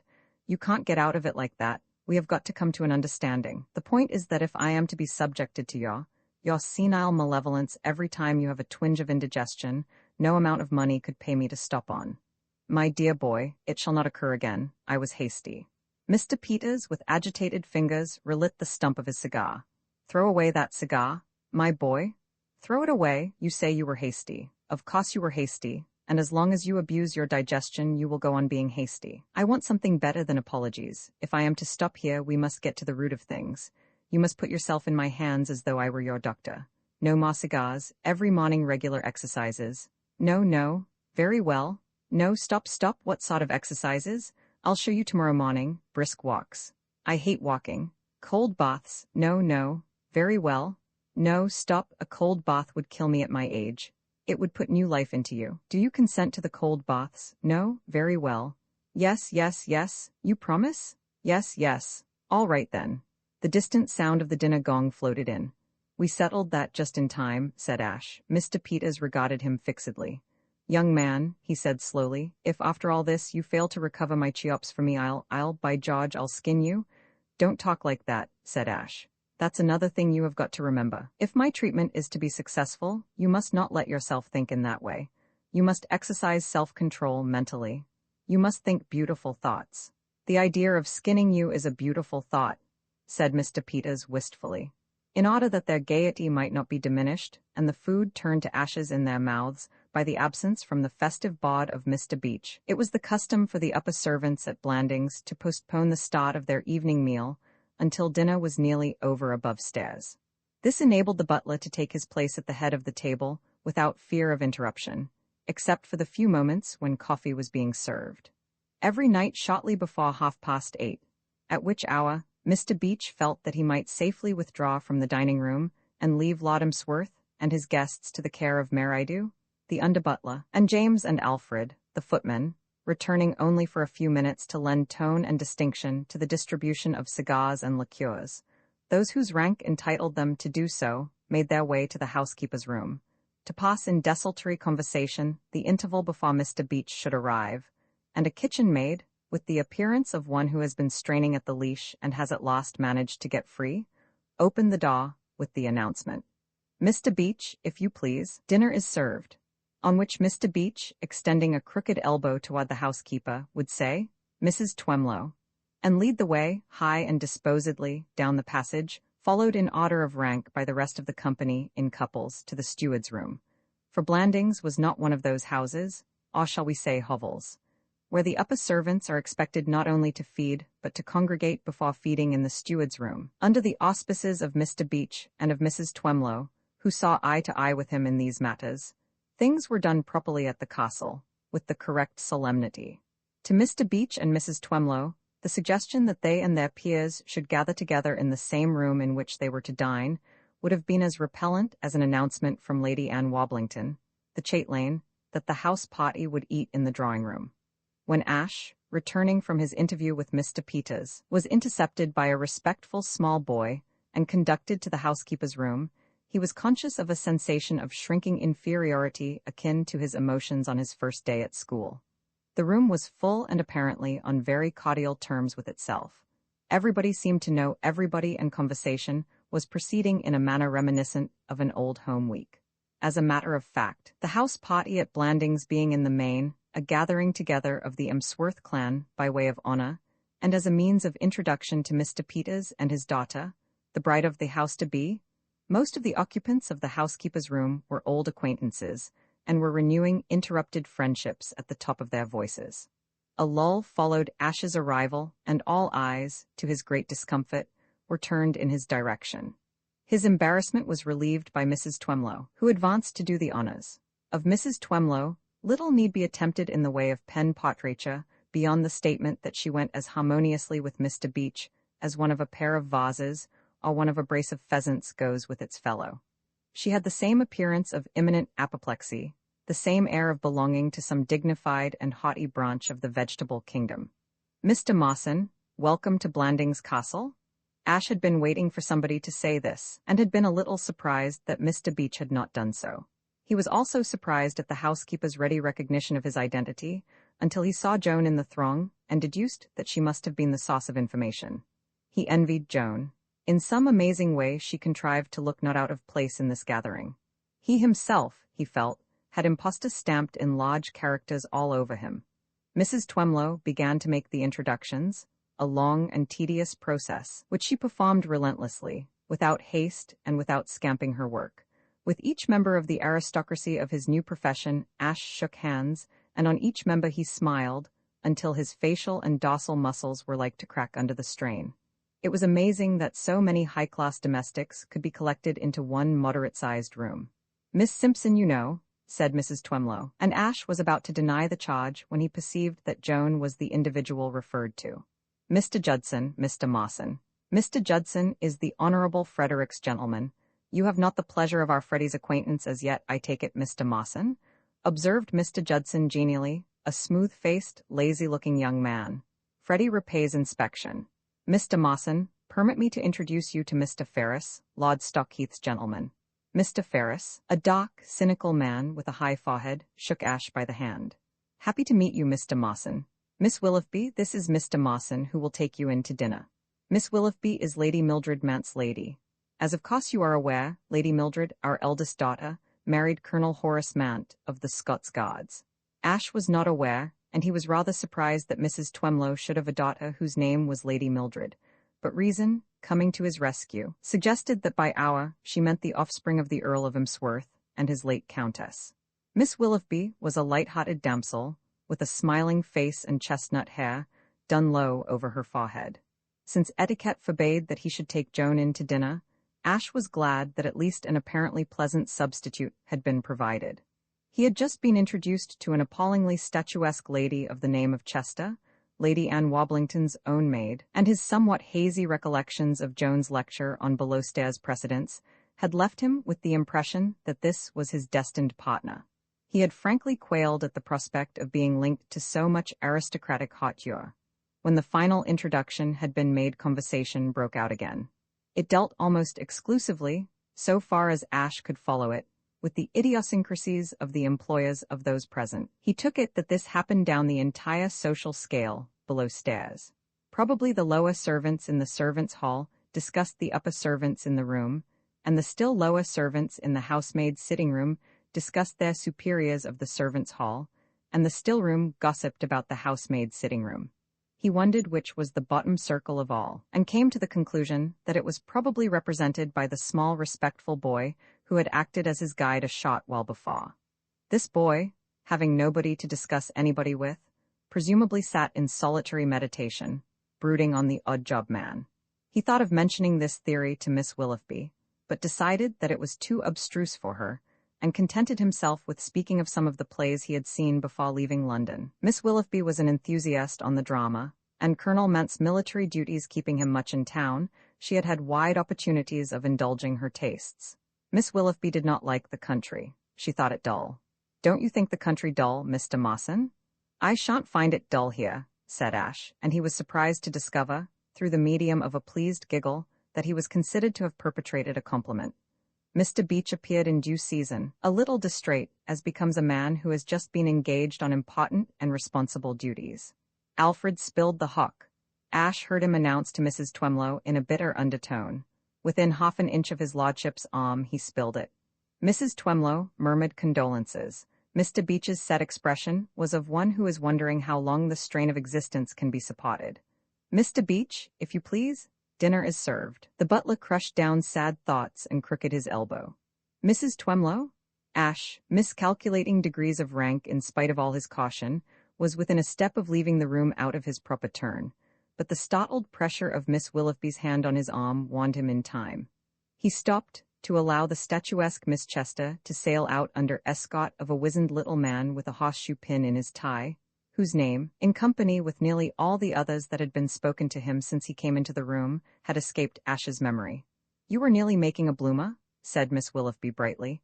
"You must be absent-minded, Mr. Mawson, like his lordship." "Is Lord Emsworth absent-minded?" Miss Willoughby laughed. "Why, he forgets his own name sometimes. If it wasn't for Mr. Baxter, goodness knows what would happen to him." "I don't think I know Mr. Baxter." "You will if you stay here long. You can't get away from him if you're in the same house. Don't tell anyone I said so, but he's the real master here. His lordship's secretary he calls himself, but he's really everything rolled into one, like the man in the play." Ash, searching in his dramatic memories for such a person in a play, inquired whether Miss Willoughby meant Pooh Bah, in the Mikado of which there had been a revival in London recently. Miss Willoughby did mean Pooh Bah. "But Nosy Pocker is what I call him," she said. "He minds everybody's business as well as his own." The last of the procession trickled into the steward's room. Mr. Beach said grace somewhat patronizingly. The meal began. "You've seen Miss Peters, of course, Mr. Mawson?" said Miss Willoughby, resuming conversation with the soup. "Just for a few minutes at Paddington." "Oh, you haven't been with Mr. Peters long, then?"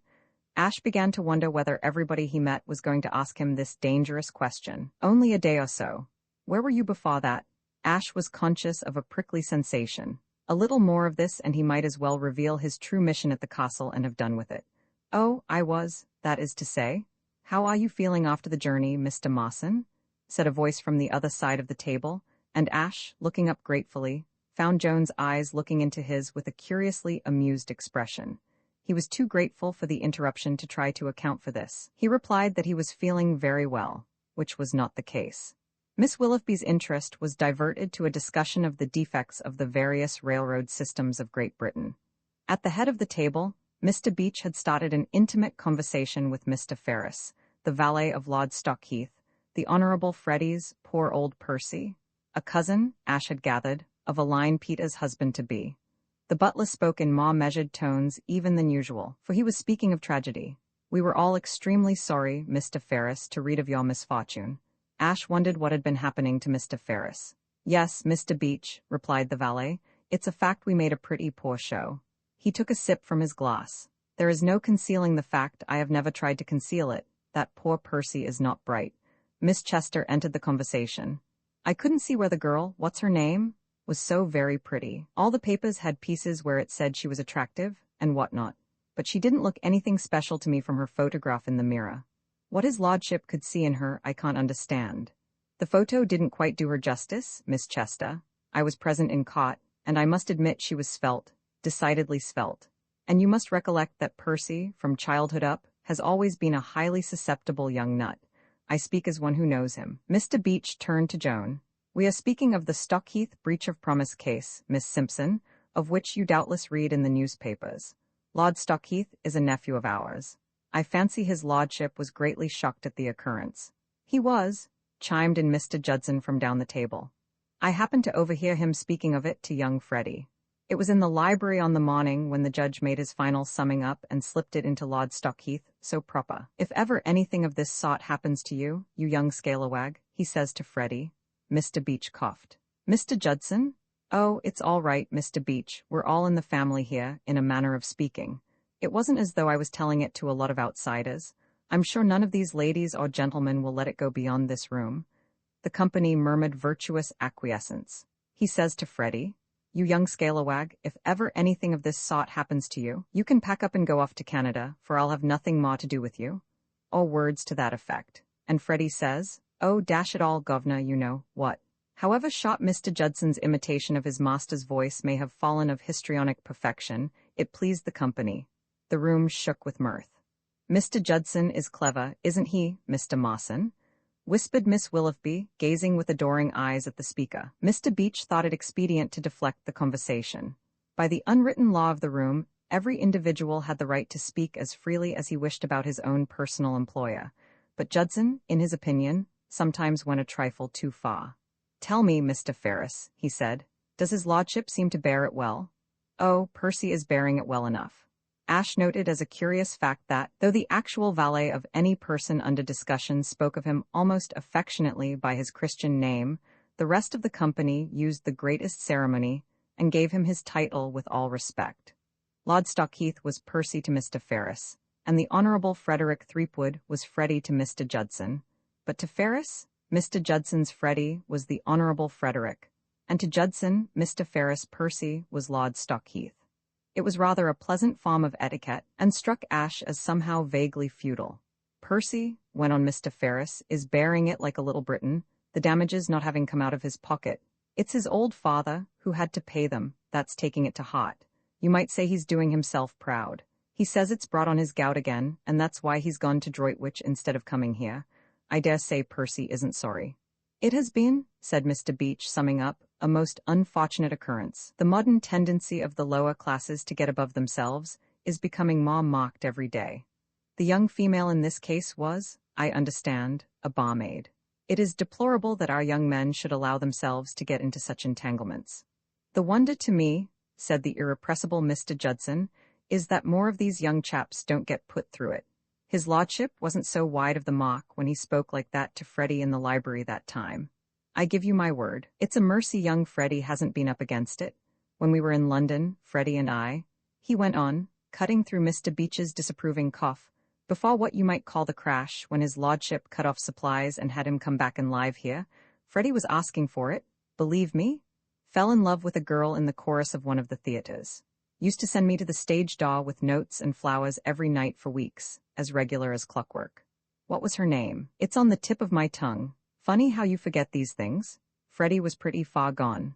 I recollect once, happening to be looking round his room in his absence, coming on a poem he had written to her. It was hot stuff, very hot.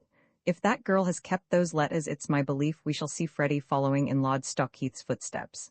There was a hush of delighted horror round the table. Goo, said Miss Chester's Escott with unction. You don't say so, Mr. Judson. It wouldn't half make them look silly if the Honourable Frederick was sued for breach just now, with the wedding coming on. There is no danger of that. It was Joan's voice, and she had spoken with such decision that she had the ear of the table immediately. All eyes looked in her direction. Ash was struck with her expression. Her eyes were shining as though she were angry, and there was a flush on her face. A phrase he had used in the train came back to him. She looked like a princess in disguise. What makes you say that, Miss Simpson? Inquired Judson, annoyed. He had been at pains to make the company's flesh creep, and it appeared to be Joan's aim to undo his work. It seemed to Ash that Joan made an effort of some sort as though she were pulling herself together and remembering where she was. Well, she said, almost lamely, I don't think it at all likely that he proposed marriage to this girl. You never can tell, said Judson. My impression is that Freddie did. It's my belief that there's something on his mind these days. Before he went to London with his lordship, the other day, he was behaving very strange, and since he came back it's my belief that he has been brooding. And I happen to know he followed the affair of Lord Stockheath pretty closely, for he clipped the clippings out of the paper. I found them myself one day, when I happened to be going through his things. Beach cleared his throat, his mode of indicating that he was about to monopolize the conversation. And in any case, Miss Simpson, he said solemnly, with things come to the pass they have come to, and the juries, drawn from the lower classes, in the nasty mood they are in, it don't seem hardly necessary in these affairs for there to have been any definite promise of marriage. What with all this socialism rampant, they seem so happy at the idea of being able to do one of us an injury that they give heavy damages without it. A few ardent expressions, and that's enough for them. You recollect the Havant case, and when young Lord Mount Anville was sued? What it comes to is that anarchy is getting the upper hand, and the lower classes are getting above themselves. It's all these here cheap newspapers that does it. They tempt the lower classes to get above themselves. Only this morning I had to speak severe to that young fellow, James, the footman. He was a good young fellow once and did his work well, and had a proper respect for people. But now he's gone all to pieces. And why? Because 6 months ago he had the rheumatism, and had the audacity to send his picture and a testimonial, saying that it had cured him of awful agonies, to Walkinshaw's Supreme Ointment, and they printed it in 6 papers. And it has been the ruin of James. He has got above himself and don't care for nobody. Well, all I can say is, resumed Judson, that I hope to goodness nothing won't happen to Freddie of that kind, for it's not every girl that would have him. There was a murmur of assent to this truth. Now your Miss Peters, said Judson tolerantly, she seems a nice little thing. She would be pleased to hear you say so, said Joan. Joan Valentine, cried Judson, bringing his hands down on the tablecloth with a bang. I've just remembered it. That was the name of the girl Freddie used to write the letters and poems to, and that's who it is I've been trying all along to think you reminded me of, Miss Simpson. You're the living image of Freddie's Miss Joan Valentine. Ash was not nominally a young man of particularly ready wit, but on this occasion it may have been that the shock of this revelation, added to the fact that something must be done speedily if Joan's discomposure was not to become obvious to all present, quickened his intelligence. Joan, usually so sure of herself, so ready of resource, had gone temporarily to pieces. She was quite white, and her eyes met Ash's with almost a hunted expression. If the attention of the company was to be diverted, something drastic must be done. A mere verbal attempt to change the conversation would be useless. Inspiration descended on Ash. In the days of his childhood in Hayling, Massachusetts, he had played truant from Sunday school again and again in order to frequent the society of one Eddie Waffles, the official bad boy of the locality. It was not so much Eddie's charm of conversation which had attracted him, though that had been great as the fact that Eddie, among his other accomplishments, could give a lifelike imitation of 2 cats fighting in a backyard, and Ash felt that he could never be happy until he had acquired this gift from the master. In course of time, he had done so. It might be that his absences from Sunday school in the cause of art had left him in later years a trifle shaky on the subject of the kings of Judah, but his hard-won accomplishment had made him in request at every smoking concert at Oxford, and it saved the situation now. "Have you ever heard two cats fighting in a backyard?" he inquired casually of his neighbor, Miss Willoughby. The next moment the performance was in full swing. Young Master Waffles, who had devoted considerable study to his subject, had conceived the combat of his imaginary cats in a broad, almost Homeric, vein. The unpleasantness opened with a low gurgling sound, answered by another a shade louder, and possibly more querulous. A momentary silence was followed by a long-drawn note, like rising wind, cut off abruptly and succeeded by a grumbling mutter. The response to this was a couple of sharp howls. Both parties to the contest then indulged in a discontented whining, growing louder and louder until the air was full of electric menace. And then, after another sharp silence, came war, noisy and overwhelming. Standing at Master Waffles' side, you could follow almost every movement of that intricate fray, and mark how now one and now the other of the battlers gained a short-lived advantage. It was a great fight. Shrewd blows were taken and given, and in the eye of the imagination you could see the air thick with flying fur. Louder and louder grew the din, and then, at its height, it ceased in one crescendo of tumult, and all was still, save for a faint, angry moaning.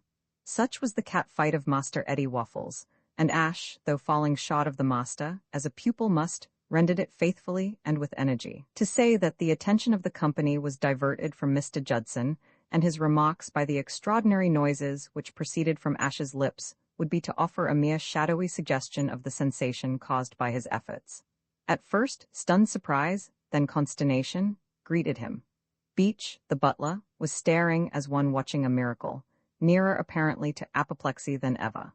On the faces of the others every shade of emotion was to be seen. That this should be happening in the steward's room at Blandings Castle was scarcely less amazing than if it had taken place in a cathedral. The upper servants, rigid in their seats, looked at each other, like caught soldiers, with a wild surmise. The last faint moan of feline defiance died away and silence fell on the room. Ash turned to Miss Willoughby. "Just like that," he said. "I was telling Miss Willoughby," he added apologetically to Mrs. Twemlow, "about the cats in London. They were a great trial." For perhaps 3 seconds his social reputation swayed to and fro in the balance, while the company pondered on what he had done. It was new, but it was humorous, or was it vulgar? There is nothing the English upper servant so abhors as vulgarity. That was what the steward's room was trying to make up its mind about. Then Miss Willoughby threw her shapely head back, and the squeal of her laughter smote the ceiling. And at that the company made its decision. Everybody laughed. Everybody urged Ash to give an encore. Everybody was his friend and admirer. Everybody but Beach, the butler. Beach, the butler, was shocked to his very core. His heavy-lidded eyes rested on Ash with disapproval. It seemed to Beach, the butler, that this young man Mawson had got above himself. Ash found Joan at his side. Dinner was over, and the diners were making for the housekeeper's room. "Thank you, Mr. Mawson. That was very good of you and very clever." Her eyes twinkled. "But what a terrible chance you took. You have made yourself a popular success, but you might just as easily have become a social outcast.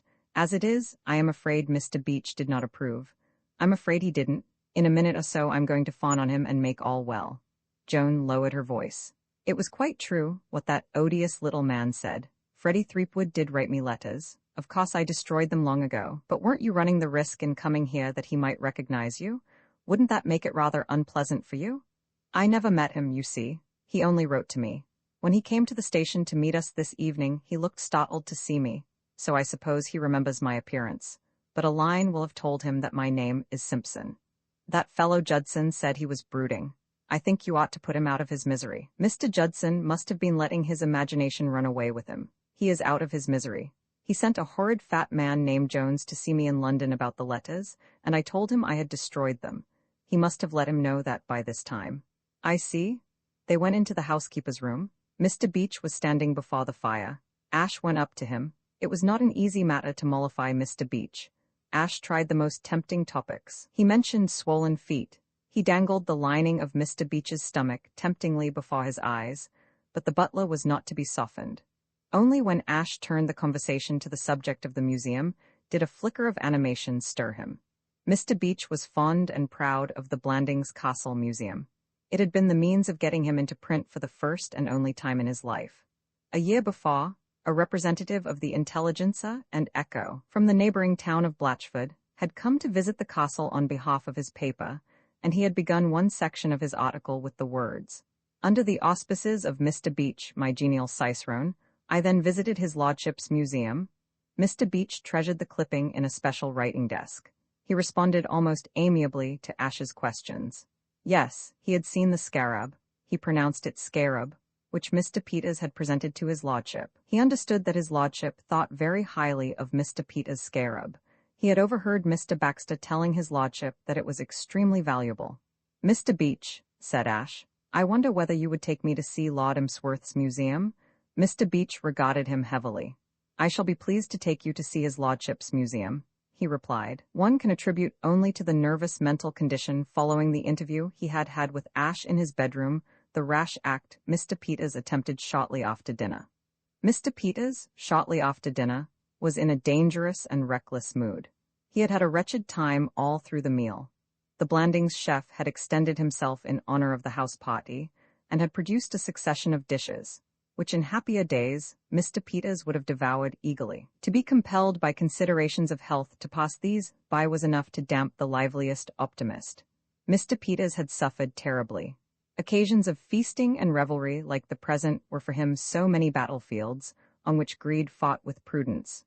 All through dinner, he brooded on Ash's defiance and the horrors which were to result from that defiance. One of Mr. Peters' most painful memories was of a 2 weeks' visit he had once paid to Mr. Muldoon in his celebrated establishment at White Plains.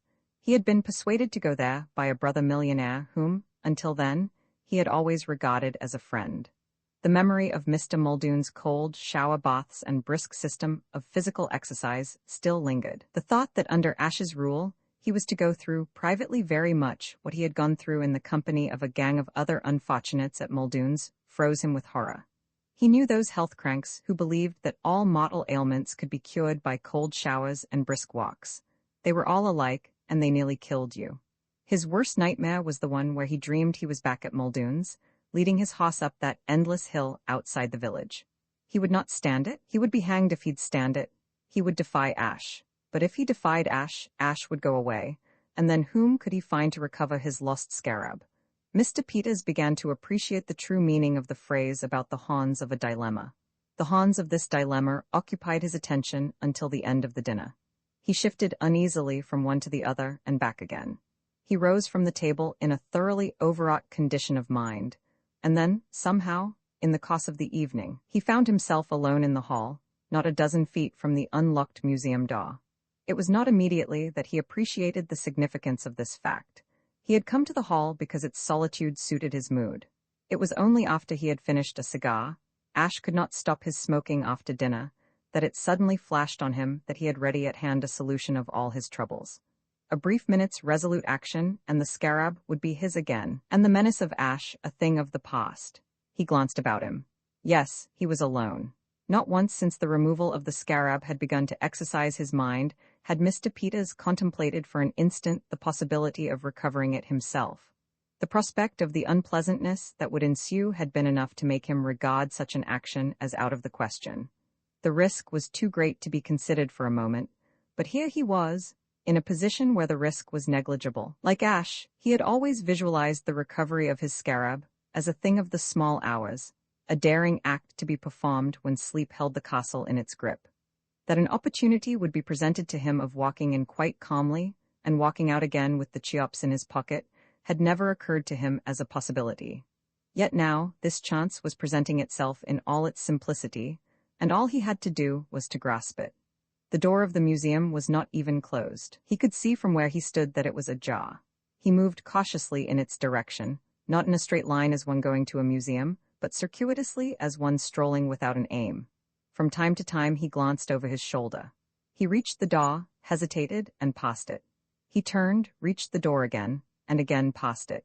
He stood for a moment dotting his eyes about the hall, then, in a burst of resolution, he dashed for the door and shot in like a rabbit. At the same moment, the efficient Baxter, who, from the shelter of a pillar on the gallery that ran around 2/3 of the hall, had been eyeing the peculiar movements of the distinguished guest with considerable interest for some minutes, began to descend the stairs. Rupert Baxter, the Earl of Emsworth's indefatigable private secretary, was one of those men whose chief characteristic is a vague suspicion of their fellow human beings. He did not suspect them of this or that definite crime. He simply suspected them. He prowled through life as we are told the hosts of Midian prowled. His powers in this respect were well known at Blandings Castle. The Earl of Emsworth said, "Baxter is invaluable, positively invaluable." The Honorable Freddie said, "A chappie can't take a step in this bally house without stumbling over that damn fella, Baxter." The manservant and the maidservant within the gates, like Miss Willoughby, employing that crisp gift for characterization, which is the property of the English lower orders, described him as a nosy Parker. Peering over the railing of the balcony and observing the curious movements of Mr. Peters, who, as a matter of fact, while making up his mind to approach the door, had been backing and filling about the hall in a quaint serpentine manner, like a man trying to invent a new variety of the tango, the efficient Baxter had found himself in some way. Why? He did not know, of what, he could not say, but in some nebulous way, suspicious. He had not definitely accused Mr. Peters in his mind of any specific tort or malfeasance. He had merely felt that something fishy was toward. He had a sixth sense in such matters. But when Mr. Peters, making up his mind, leaped into the museum, Baxter's suspicions lost their vagueness and became crystallized. Certainty descended on him like a bolt from the skies. On oath, before a notary, the efficient Baxter would have declared that J. Preston Peters was about to try to purloin the scarab. Lest we should seem to be attributing too miraculous powers of intuition to Lord Emsworth's secretary, it should be explained that the mystery which hung about that curio had exercised his mind not a little since his employer had given it to him to place in the museum. He knew Lord Emsworth's power of forgetting, and he did not believe his account of the transaction. Scarab maniacs like Mr. Peters did not give away specimens from their collections as presents, but he had not divined the truth of what had happened in London. The conclusion at which he had arrived was that Lord Emsworth had bought the scarab and had forgotten all about it.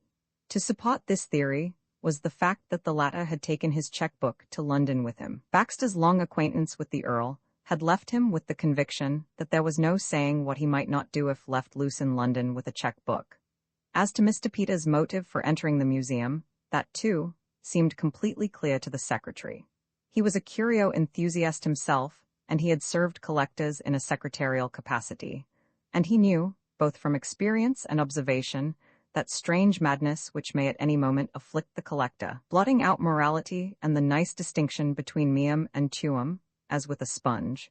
He knew that collectors who would not steal a loaf if they were starving might, and did, fall before the temptation of a coveted curio. He descended the stairs 3 at a time and entered the museum at the very instant when Mr. Peters' twitching fingers were about to close on his treasure. He handled the delicate situation with eminent tact. Mr. Peters, at the sound of his step, had executed a backward leap, which was as good as a confession of guilt, and his face was rigid with dismay, but the efficient Baxter pretended not to notice these phenomena. His manner, when he spoke, was easy and unembarrassed. "Ah, taking a look at our little collection, Mr. Peters? You will see that we have given the place of honor to your Cheops. It is certainly a fine specimen, a wonderfully fine specimen." Mr. Peters was recovering slowly. Baxter talked on. To give him time, he spoke of Mut and Bubastes, of Ammon, and the Book of the Dead. He directed the others' attention to the Roman coins. He was touching on some aspects of the Princess Gillakipper of Mittany, in whom his hearer could scarcely fail to be interested, when the door opened and Beach, the butler, came in, accompanied by Ash. In the bustle of the interruption, Mr. Peters escaped, glad to be elsewhere, and questioning for the first time in his life the dictum that if you want a thing well done, you must do it yourself. "I was not aware, sir," said Beach, the butler, "that you were in occupation of the museum. I would not have intruded, but this young man expressed a desire to examine the exhibits, and I took the liberty of conducting him." "Come in, Beach, come in," said Baxter. The light fell on Ash's face, and he recognized him as the cheerful young man who had inquired the way to Mr. Peters' room before dinner and who, he had by this time discovered, was not the Honorable Freddie's friend, George Emerson, or, indeed, any other of the guests of the house. He felt suspicious. "Oh, Beach, sir, just a moment." He drew the butler into the hall out of earshot. "Beach, who is that man?" "Mr. Peters' valet, sir." "Mr. Peters' valet?" "Yes, sir." "Has he been in service long?" asked Baxter, remembering that a mere menial had addressed him as old man. Beach lowered his voice. He and the efficient Baxter were old allies, and it seemed right to Beach to confide in him. "He has only just joined Mr. Peters, sir, and he has never been in service before. He told me so himself, and I was unable to elicit from him any information as to his antecedents. His manner struck me, sir, as peculiar. It crossed my mind to wonder whether Mr. Peters happened to be aware of this. I should dislike to do any young man an injury, but it might be anyone coming to a gentleman without a character, like this young man. Mr. Peters might have been deceived, sir.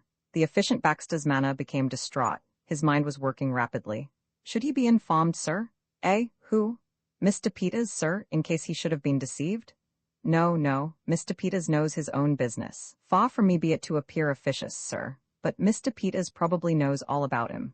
Tell me, Beach, who was it suggested this visit to the museum? Did you? It was at the young man's express desire that I conducted him, sir. The efficient Baxter returned to the museum without a word. Ash, standing in the middle of the room, was impressing the topography of the place on his memory. He was unaware of the piercing stare of suspicion that was being directed at him from behind. He did not see Baxter. He was not even thinking of Baxter, but Baxter was on the alert. Baxter was on the warpath. Baxter knew. VI among the compensations of advancing age is a wholesome pessimism, which, though it takes the fine edge off of whatever triumphs may come to us, has the admirable effect of preventing fate from working off on us any of those gold bricks, coins with strings attached, and unhatched chickens, at which ardent youth snatches with such enthusiasm, to its subsequent disappointment. As we emerge from the 20s, we grow into a habit of mind that looks askance at fate-bearing gifts. We miss, perhaps, the occasional prize, but we also avoid leaping light-heartedly into traps. Ash Mawson had yet to reach the age of tranquil mistrust, and when fate seemed to be treating him kindly, he was still young enough to accept such kindnesses on their face value and rejoice at them. As he sat on his bed at the end of his first night in Castle Blandings, he was conscious to a remarkable degree that fortune was treating him well. He had survived, not merely without discredit but with positive triumph, the initiatory plunge into the etiquette maelstrom of life below stairs. So far from doing the wrong thing and drawing down on himself the just scorn of the steward's room, he had been the life and soul of the party. Even if tomorrow, in an absent-minded fit, he should anticipate the groom of the chambers in the march to the table, he would be forgiven, for the humorist has his privileges. So much for that. But that was only a part of Fortune's kindnesses. To have discovered on the first day of their association the correct method of handling and reducing to subjection his irascible employer was an even greater boon. A prolonged association with Mr. Peters on the lines in which their acquaintance had begun would have been extremely trying. Now, by virtue of a fortunate stand at the outset, he had spiked the millionaire's guns. Thirdly, and most important of all, he had not only made himself familiar with the locality and surroundings of the scarab, but he had seen, beyond the possibility of doubt, that the removal of it and the earning of the $5,000 would be the simplest possible task. Already he was spending the money in his mind, and to such lengths had optimism led him that, as he sat on his bed reviewing the events of the day, his only doubt was whether to get the scarab at once, or to let it remain where it was, until he had the opportunity of doing Mr. Peters' interior good on the lines he had mapped out in their conversation. For of course, directly he had restored the scarab to its rightful owner and pocketed the reward, his position as healer and trainer to the millionaire would cease automatically. He was sorry for that, because it troubled him to think that a sick man would not be made well. But on the whole, looking at it from every aspect, it would be best to get the scarab as soon as possible and leave Mr. Peters' digestion to look after itself. Being 26 and an optimist, he had no suspicion that fate might be playing with him, that fate might have unpleasant surprises in store, that fate even now was preparing to smite him in his hour of joy with that powerful weapon, the efficient Baxter. He looked at his watch. It was 5 minutes to 1. He had no idea whether they kept early hours at Blandings Castle or not, but he deemed it prudent to give the household another hour in which to settle down, after which he would just trot down and collect the scarab. The novel he had brought down with him from London fortunately proved interesting. 2 o'clock came before he was ready for it. He slipped the book into his pocket and opened the door. All was still and uncommonly dark. Along the corridor on which his room was situated, the snores of sleeping domestics exploded, growled and twitted in the air. Every menial on the list seemed to be snoring, some in one key, some in another, some defiantly, some plaintively. But the main fact was that they were all snoring somehow, thus intimating that, so far as this side of the house was concerned, The coast might be considered clear and interruption of his plans a negligible risk. Researches made at an earlier hour had familiarized him with the geography of the place. He found his way to the green baize door without difficulty, and stepping through, was in the hall, where the remains of the log fire still glowed a fitful red. This, however, was the only illumination, and it was fortunate that he did not require light to guide him to the museum. He knew the direction and had measured the distance. It was precisely 17 steps from where he stood. Cautiously, and with avoidance of noise, he began to make the 17 steps. He was beginning the 11th when he bumped into somebody soft, somebody whose hand, as it touched his, felt small and feminine. The fragment of a log fell on the ashes, and the fire gave a dying spurt. Darkness succeeded the sudden glow. The fire was out. That little flame had been its last effort before expiring, but it had been enough to enable him to recognize Joan Valentine. "Good Lord?" he gasped. His astonishment was short-lived. Next moment the only thing that surprised him was the fact that he was not more surprised. There was something about this girl that made the most bizarre happenings seem right and natural. Ever since he had met her, his life had changed from an orderly succession of uninteresting days to a strange carnival of the unexpected, and use was accustoming him to it. Life had taken on the quality of a dream, in which anything might happen, and in which everything that did happen was to be accepted with the calmness natural in dreams. It was strange that she should be here in the pitch-dark hall in the middle of the night, but, after all, no stranger than that he should be. In this dream world in which he now moved, it had to be taken for granted that people did all sorts of odd things from all sorts of odd motives. "Hello," he said. "Don't be alarmed. No, I think we are both here for the same reason." "You don't mean to say?" "Yes, I have come here to earn the $5,000 too, Mr. Mawson. We are rivals." In his present frame of mind, it seemed so simple and intelligible to Ash that he wondered whether he was really hearing it the first time. He had an odd feeling that he had known this all along. "You are here to get the scarab." "Exactly." Ash was dimly conscious of some objection to this, but at first it eluded him. Then he pinned it down. "But you aren't a young man of good appearance," he said. "I don't know what you mean, but Aline Peters is an old friend of mine. She told me her father would give a large reward to whoever recovered the scarab, so I—" "Look out," whispered Ash. "Run, there's somebody coming." There was a soft footfall on the stairs, a click, and above Ash's head a light flashed out. He looked round. He was alone, and the green baize door was swaying gently to and fro. "Who's that? Who's there?" said a voice. The efficient Baxter was coming down the broad staircase. A general suspicion of mankind and a definite and particular suspicion of one individual made a bad opiate. For over an hour sleep had avoided the efficient Baxter with an unconquerable coyness. He had tried all the known ways of wooing slumber, but they had failed him, from the counting of sheep downward. The events of the night had whipped his mind to a restless activity. Try as he might to lose consciousness, the recollection of the plot he had discovered surged up and kept him wakeful. It is the penalty of the suspicious type of mind that it suffers from its own activity. From the moment he detected Mr. Peters in the act of rifling the museum and marked down Ash as an accomplice, Baxter's repose was doomed. Nor poppy nor mandragora, nor all the drowsy syrups of the world, could ever medicine him to that sweet sleep which he owed yesterday. But it was the recollection that on previous occasions of wakefulness hot whiskey and water had done the trick, which had now brought him from his bed and downstairs. His objective was the decanter on the table of the smoking room, which was one of the rooms opening on the gallery that looked down on the hall. Hot water he could achieve in his bedroom by means of his stove. So out of bed he had climbed and downstairs he had come. And here he was, to all appearances, just in time to foil the very plot on which he had been brooding. Mr. Peters might be in bed, but there in the hall below him stood the accomplice, not 10 paces from the museum's door. He arrived on the spot at racing speed and confronted Ash. "What are you doing here?" And then, from the Baxter viewpoint, things began to go wrong.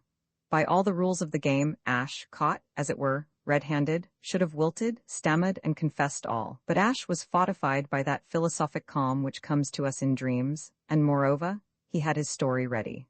"Mr. Peters rang for me, sir." He had never expected to feel grateful to the little firebrand who employed him, but he had to admit that the millionaire, in their late conversation, had shown forethought.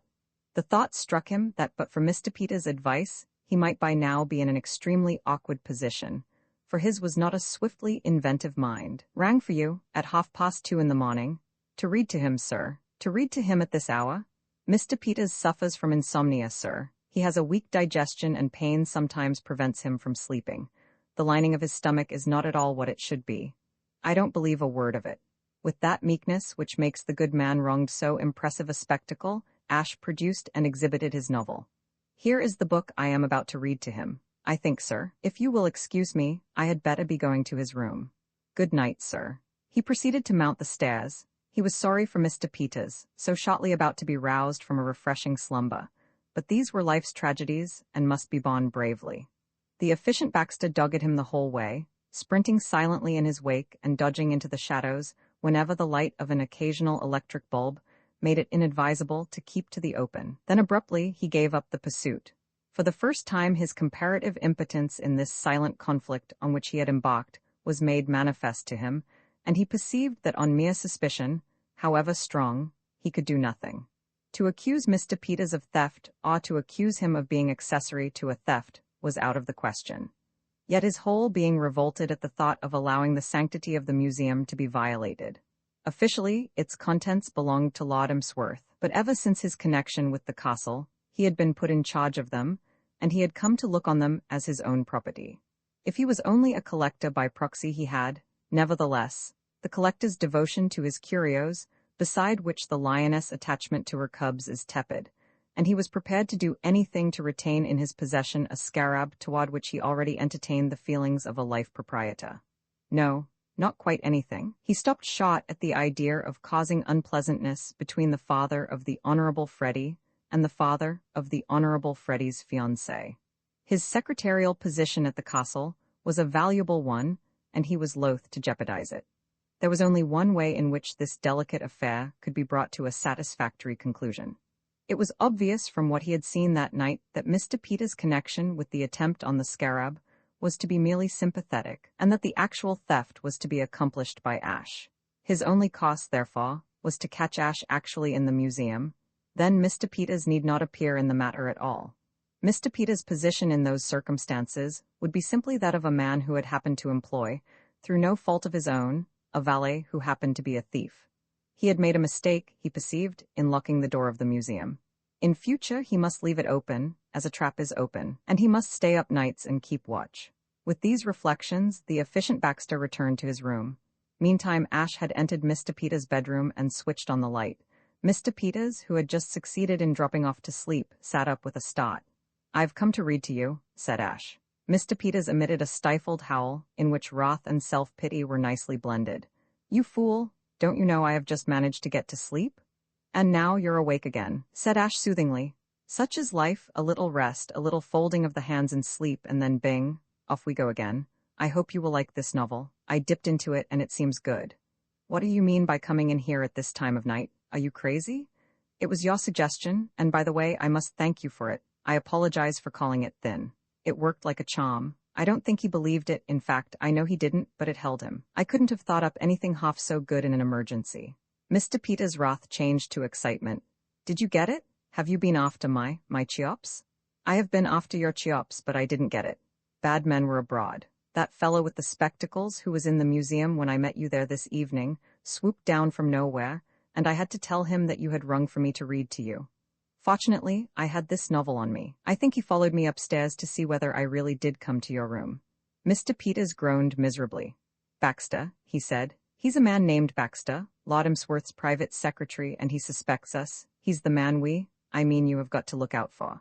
"Well, never mind. Let's be happy while we can. Make yourself comfortable and I'll start reading. After all, what could be pleasanter than a little literature in the small hours? Shall I begin?" Ash Mawson found Joan Valentine in the stable yard after breakfast the next morning, playing with a retriever puppy. "Will you spare me a moment of your valuable time?" "Certainly, Mr. Mawson. Shall we walk out into the open somewhere, where we can't be overheard? Perhaps it would be better."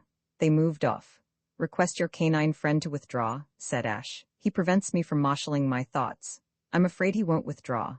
"Never mind. I'll do my best in spite of him. Tell me, was I dreaming, or did I really meet you in the hall this morning at about 20 minutes after 2? "You did. And did you really tell me that you had come to the castle to recover Mr. Peters' scarab?" "I did." "Then it's true?" "It is." Ash scraped the ground with a meditative toe. "This," he said, "seems to me to complicate matters somewhat. It complicates them abominably. I suppose you were surprised when you found that I was on the same game as yourself. Not in the least. You weren't. I knew it directly. I saw the advertisement in the Morning Post, and I hunted up the Morning Post directly. You had told me that you had become Mr. Peter's valet. You have known all along. I have. Ash regarded her admiringly. You're wonderful. Because I saw through you? Partly that, but chiefly because you had the pluck to undertake a thing like this. You undertook it, but I'm a man. And I'm a woman, and my theory, Mr. Mawson, is that a woman can do nearly everything better than a man. What a splendid test case this would make to settle the votes for women question once and for all. Here we are, you and I, a man and a woman, each trying for the same thing and each starting with equal chances. Suppose I beat you? How about the inferiority of women then? I never said women were inferior. You did with your eyes. Besides, you're an exceptional woman. You can't get out of it with a compliment. I'm an ordinary woman and I'm going to beat a real man. Ash frowned. I don't like to think of ourselves as working against each other. Why not? Because I like you? I like you, Mr. Mawson, but we must not let sentiment interfere with business. You want Mr. Peters' $5,000. So do I. I hate the thought of being the instrument to prevent you from getting the money. You won't be. I shall be the instrument to prevent you from getting it. I don't like that thought either, but one has got to face it.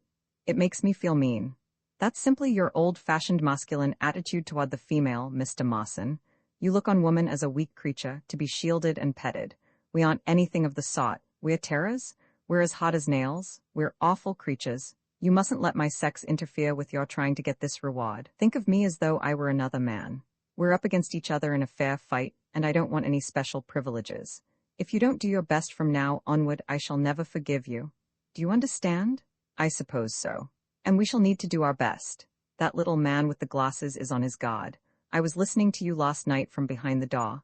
By the way, you shouldn't have told me to run away, and then have stayed yourself to be caught. That is an example of the sort of thing I mean. It was chivalry, not business. I had a story ready to account for my being there. You had not. And what a capital story it was. I shall borrow it for my own use. If I am caught, I shall say I had to read a line to sleep because she suffers from insomnia. And I shouldn't wonder if she did. Poor girl. She doesn't get enough to eat. She is being starved. Poor child. I heard one of the footmen say that she refused everything at dinner last night, and though she vows it isn't, my belief is that it's all because she is afraid to make a stand against her old father. It's a shame. She is a weak creature to be shielded and petted, said Ash solemnly. Joan laughed. Well, yes, you caught me there. I admit that poor Aline is not a shining example of the formidable modern woman, but she stopped. Oh, bother. I've just thought of what I ought to have said, the good repartee that would have crushed you. I suppose it's too late now. Not at all. I'm like that myself. Only it is generally the next day when I hit the right answer. Shall we go back? She is a weak creature to be shielded and petted. Thank you so much, said Joan gratefully. And why is she a weak creature? Because she has allowed herself to be shielded and petted, because she has permitted man to give her special privileges, and generally, no, it isn't so good as I thought it was going to be. It should be crisper, said Ash critically. It lacks the punch. But it brings me back to my point, which is that I am not going to imitate her and forfeit my independence of action in return for chivalry. Try to look at it from my point of view, Mr. Mawson. I know you need the money just as much as I do. Well, don't you think I should feel a little mean if I thought you were not trying your hardest to get it, simply because you didn't think it would be fair to try your hardest against a woman? That would cripple me. I should not feel as though I had the right to do anything. It's too important a matter for you to treat me like a child and let me win to avoid disappointing me. I want the money, but I don't want it handed to me.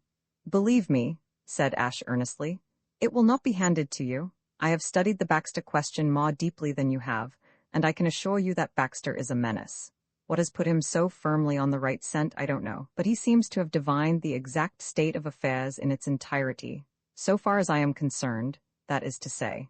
Of course he has no idea you are mixed up in the business, but I am afraid his suspicion of me will hit you as well. What I mean is that, for some time to come, I fancy that man proposes to camp out on the rug in front of the museum door. It would be madness for either of us to attempt to go there at present. It is being made very hard for us, isn't it? And I thought it was going to be so simple. I think we should give him at least a week to simmer down. Fully that. Let us look on the bright side. We are in no hurry. Blandings Castle is quite as comfortable as number 7 Arundel Street, and the commissariat department is a revelation to me. I had no idea English servants did themselves so well. And as for the social side, I love it, I revel in it. For the first time in my life, I feel as though I am somebody. Did you observe my manner toward the kitchen maid who waited on us at dinner last night? A touch of the old noblesse about it, I fancy. Dignified but not unkind, I think. And I can keep it up. So far as I am concerned, let this life continue indefinitely. But what about Mr. Peters? Don't you think there is danger he may change his mind about that $5,000 if we keep him waiting too long? Not a chance of it. Being almost within touch of the scarab has had the worst effect on him. It has intensified the craving. By the way, have you seen the scarab? Yes, I got Mrs. Twemlow to take me to the museum while you were talking to the butler. It was dreadful to feel that it was lying there in the open waiting for somebody to take it and not be able to do anything. I felt exactly the same. It isn't much to look at, is it? If it hadn't been for the label, I wouldn't have believed it was the thing for which Peters was offering $5,000 reward. But that's his affair. A thing is worth what somebody will give for it. Ours not to reason why, ours but to elude Baxter and gather it in. Ours, indeed? You speak as though we were partners instead of rivals. Ash uttered an exclamation. You've hit it, why not? Why any cutthroat competition? Why shouldn't we form a company? It would solve everything. Joan looked thoughtful. You mean divide the reward? Exactly, into 2 equal parts. And the labor? The labor? How shall we divide that? Ash hesitated.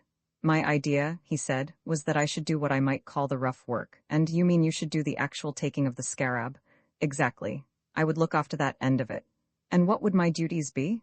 Well, you would, as it were, how shall I put it? You would, so to speak, lend moral support. By lying snugly in bed, fast asleep?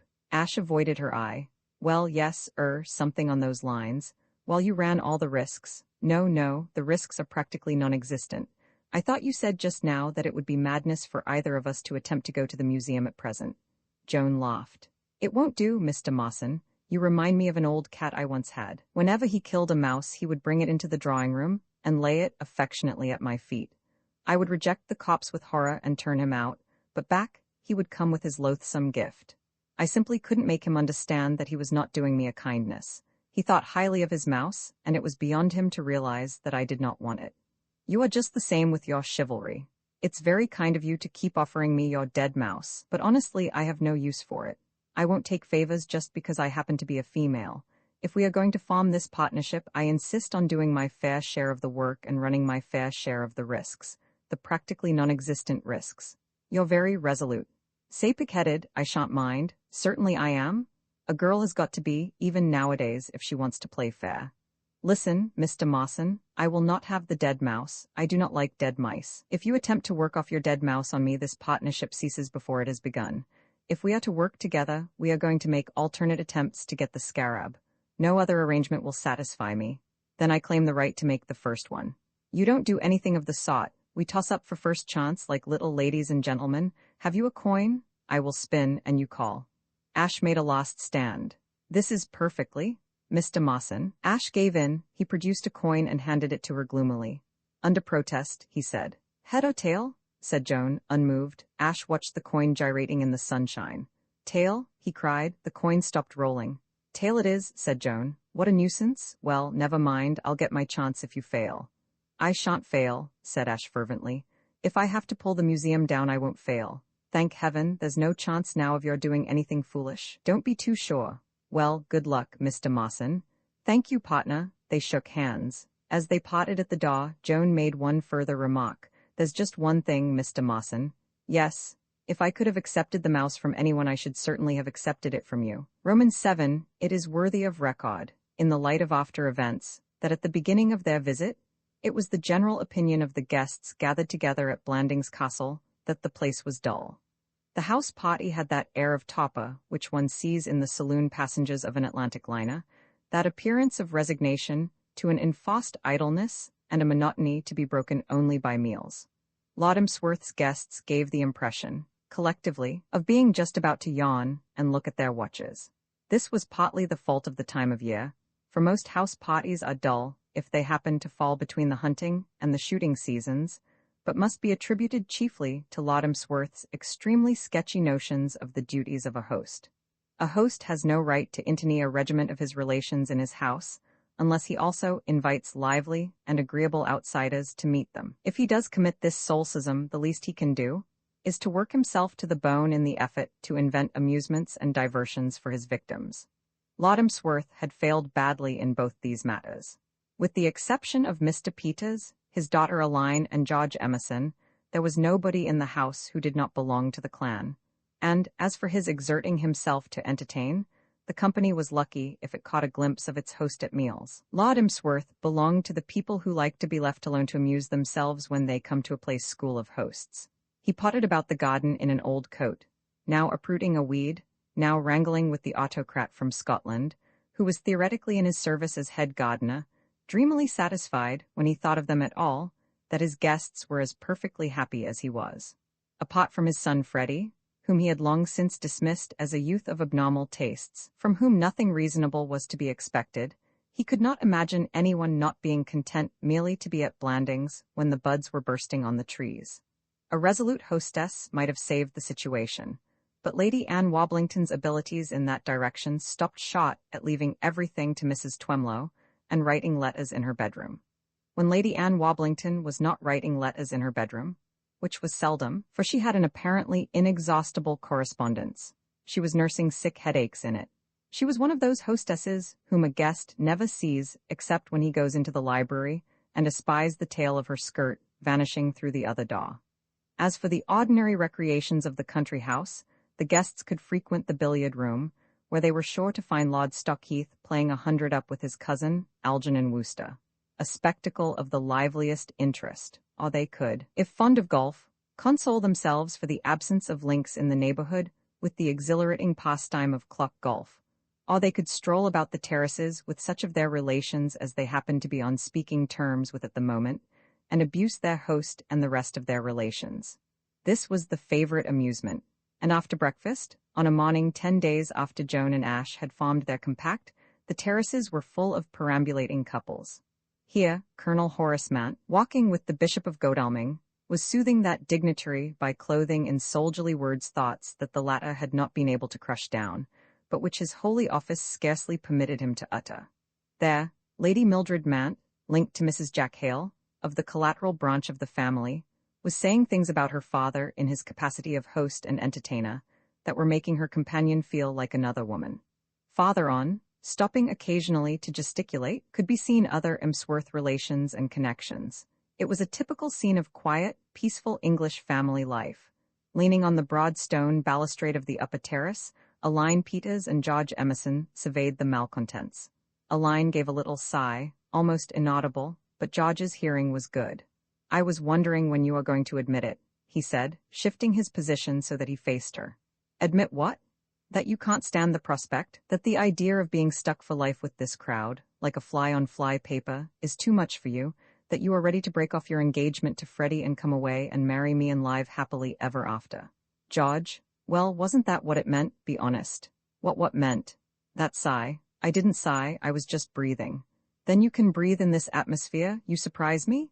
He raked the terraces with hostile eyes. Look at them, crawling round like doped beetles."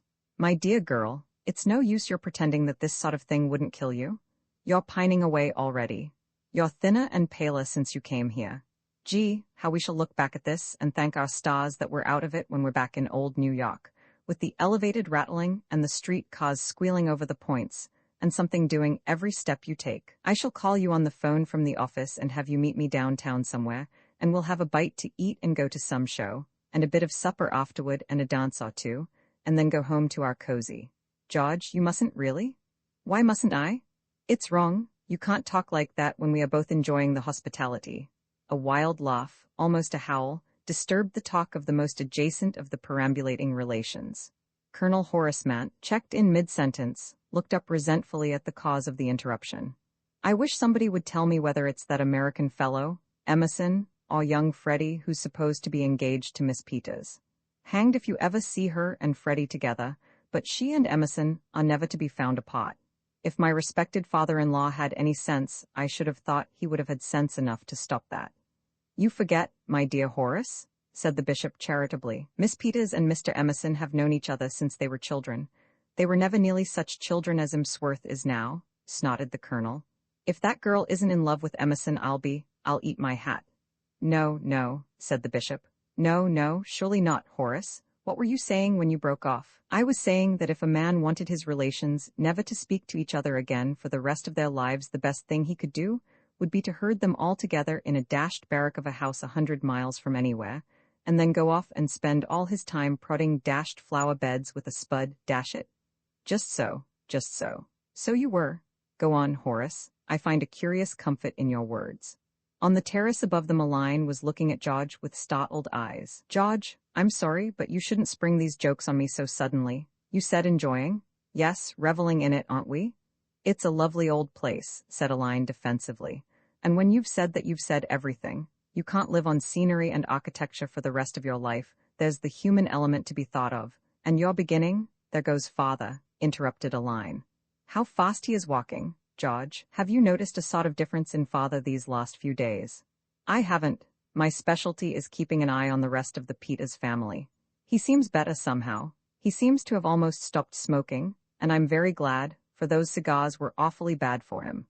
The doctor expressly told him he must stop them, but he wouldn't pay any attention to him, and he seems to take so much more exercise. My bedroom is next to his, you know, and every morning I can hear things going on through the wall. Father dancing about and puffing a good deal. And one morning, I met his valet going in with a pair of Indian clubs. I believe father is really taking himself in hand at last. George Emerson exploded. And about time, too? How much longer are you to go on starving yourself to death just to give him the resolution to stick to his dieting? It maddens me to see you at dinner. And it's killing you. You're getting pale and thin. You can't go on like this. A wistful look came over Aline's face. I do get a little hungry sometimes, late at night generally. You want somebody to take care of you and look after you? I'm the man. You may think you can fool me, but I can tell. You're weakening on this Freddie proposition. You're beginning to see that it won't do. One of these days you're going to come to me and say, George, you were right. I take the count. Me for the quiet sneak to the station, without anybody knowing, and the break for London, and the wedding at the registrar's. Oh, I know. I couldn't have loved you all this time and not know. You're weakening. The trouble with these supermen is that they lack reticence. They do not know how to omit. They expand their chests and whoop. And a girl, even the mildest and sweetest of girls, even a girl like Aline Peters, cannot help resenting the note of triumph. But supermen despise tact. As far as one can gather, that is the chief difference between them and the ordinary man. A little frown appeared on Aline's forehead, and she set her mouth mutinously. I'm not weakening at all, she said, and her voice was for her quite acid. You take too much for granted. George was contemplating the landscape with a conqueror's eye. You are beginning to see that it is impossible, this Freddie foolishness. It is not foolishness, said Aline pettishly, tears of annoyance in her eyes, and I wish you wouldn't call him Freddie. He asked me to. Aline stamped her foot. Well, never mind, please don't do it. Very well, little girl, said George softly. I wouldn't do anything to hurt you. The fact that it never even occurred to George Emerson he was being offensively patronizing shows the stern stuff of which these supermen are made. The efficient Baxter bicycled broodingly to Market Blandings for tobacco. He brooded for several reasons. He had just seen Aline Peters and George Emerson in confidential talk on the upper terrace, and that was one thing which exercised his mind, for he suspected George Emerson. He suspected him nebulously as a snake in the grass, as an influence working against the orderly progress of events concerning the marriage that had been arranged and would shortly take place between Miss Peters and the Honorable Frederick Threepwood. It would be too much to say that he had any idea that George was putting in such hard and consistent work in his serpentine role. Indeed, if he could have overheard the conversation, just recorded, it is probable that Rupert Baxter would have had heart failure. But he had observed the intimacy between the two, as he observed most things in his immediate neighborhood, and he disapproved of it. It was all very well to say that George Emerson had known Aline Peters since she was a child. If that was so, then in the opinion of the efficient Baxter, he had known her quite long enough and ought to start making the acquaintance of somebody else. He blamed the Honorable Freddie. If the Honorable Freddie had been a more ardent lover, he would have spent his time with Aline, and George Emerson would have taken his proper place as one of the crowd at the back of the stage. But Freddie's view of the matter seemed to be that he had done all that could be expected of a chappie in getting engaged to the girl, and that now he might consider himself at liberty to drop her for a while. So Baxter, as he bicycled to Market Blandings for tobacco, brooded on Freddie, Aline Peters, and George Emerson. He also brooded on Mr. Peters and Ash Mawson. Finally, he brooded in a general way, because he had had very little sleep the past week. The spectacle of a young man doing his duty and enduring considerable discomforts while doing it is painful, but there is such uplift in it. It affords so excellent a moral picture, that I cannot omit a short description of the manner in which Rupert Baxter had spent the nights which had elapsed since his meeting with Ash in the small hours in the hall. In the gallery which ran above the hall, there was a large chair, situated a few paces from the great staircase. On this, in an overcoat, for the nights were chilly, and rubber-soled shoes, the efficient Baxter had sat, without missing a single night, from 1 in the morning until daybreak, waiting. It had been an ordeal to try the stoutest determination. Nature had never intended Baxter for a night bird. He loved his bed. He knew that doctors held that insufficient sleep made a man pale and sallow, and he had always aimed at the peach-bloom complexion which comes from a sensible 8 hours between the sheets. One of the King Georges of England, I forget which, once said that a certain number of hours sleep each night, I cannot recall at the moment how many, made a man something, which for the time being has slipped my memory. Baxter agreed with him. It went against all his instincts to sit up in this fashion, but it was his duty and he did it. It troubled him that, as night after night went by and Ash, the suspect, did not walk into the trap so carefully laid for him, he found an increasing difficulty in keeping awake. The first 2 or 3 of his series of vigils he had passed in an unimpeachable wakefulness, his chin resting on the rail of the gallery, and his ears alert for the slightest sound, but he had not been able to maintain this standard of excellence. On several occasions, he had caught himself in the act of dropping off, and the last night he had actually wakened with a start to find it quite light. As his last recollection before that was of an inky darkness impenetrable to the eye, dismay gripped him with a sudden clutch, and he ran swiftly down to the museum. His relief on finding that the scarab was still there had been tempered by thoughts of what might have been. Baxter then, as he bicycled to Market Blandings for tobacco, had good reason to brood. Having bought his tobacco, and observed the life, and thought of the town for half an hour. It was market day, and the normal stagnation of the place was temporarily relieved and brightened by pigs that eluded their keepers, and a bull cough which caught a stout farmer at the psychological moment when he was tying his shoelace and lifted him 6 feet. He made his way to the Emsworth Arms, the most respectable of the 11 inns the citizens of Market Blandings contrived in some miraculous way to support. In English country towns, if the public houses do not actually outnumber the inhabitants, they all do an excellent trade. It is only when they are 2 to 1 that hard times hit them and set the innkeepers to blaming the government. It was not the busy bar, full to overflowing with honest British yeomen, many of them in a similar condition, that Baxter sought. His goal was the genteel dining room on the first floor, where a bald and shuffling waiter, own cousin to a tortoise, served luncheon to those desiring it. Lack of sleep had reduced Baxter to a condition where the presence and chatter of the house party were insupportable. It was his purpose to lunch at the Emsworth Arms and take a nap in an armchair afterward. He had relied on having the room to himself, for Market Blandings did not lunch to a great extent, but to his annoyance and disappointment, the room was already occupied by a man in brown tweeds. Occupied is the correct word, for at first sight this man seemed to fill the room. Never since almost forgotten days, when he used to frequent circuses and sideshows, had Baxter seen a fellow human being so extraordinarily obese. He was a man about 50 years old, gray-haired, of a mauve complexion, and his general appearance suggested joviality. To Baxter's chagrin, this person engaged him in conversation directly he took his seat at the table. There was only one table in the room, as is customary in English inns, and it had the disadvantage that it collected those seated at it into one party. It was impossible for Baxter to withdraw into himself and ignore this person's advances. It is doubtful whether he could have done it, however, had they been separated by yards of floor, for the fat man was not only naturally talkative, but, as appeared from his opening remarks, speech had been dammed up within him for some time by lack of a suitable victim. "Morning," he began. "Nice day, good for the farmers. I'll move up to your end of the table if I may, sir. Waiter, bring my beef to this gentleman's end of the table." He creaked into a chair at Baxter's side and resumed, "Infernally quiet place, this, sir. I haven't found a soul to speak to since I arrived yesterday afternoon, except deaf and dumb rustics. Are you making a long stay here? I live outside the town. I pity you. Wouldn't care to do it myself. Had to come here on business and shan't be sorry when it's finished. I give you my word I couldn't sleep a wink last night because of the quiet. I was just dropping off when a beast of a bird outside the window gave a cheer-up, and it brought me up with a jerk, as though somebody had fired a gun. There's a damned cat somewhere near my room that mews. I lie in bed waiting for the next mew, all worked up. Heaven save me from the country. It may be all right for you, if you've got a comfortable home and a pal or two to chat with after dinner, but you've no conception what it's like in this infernal town. I suppose it calls itself a town. What a hole? There's a church down the street. I'm told it's Norman or something. Anyway, it's old.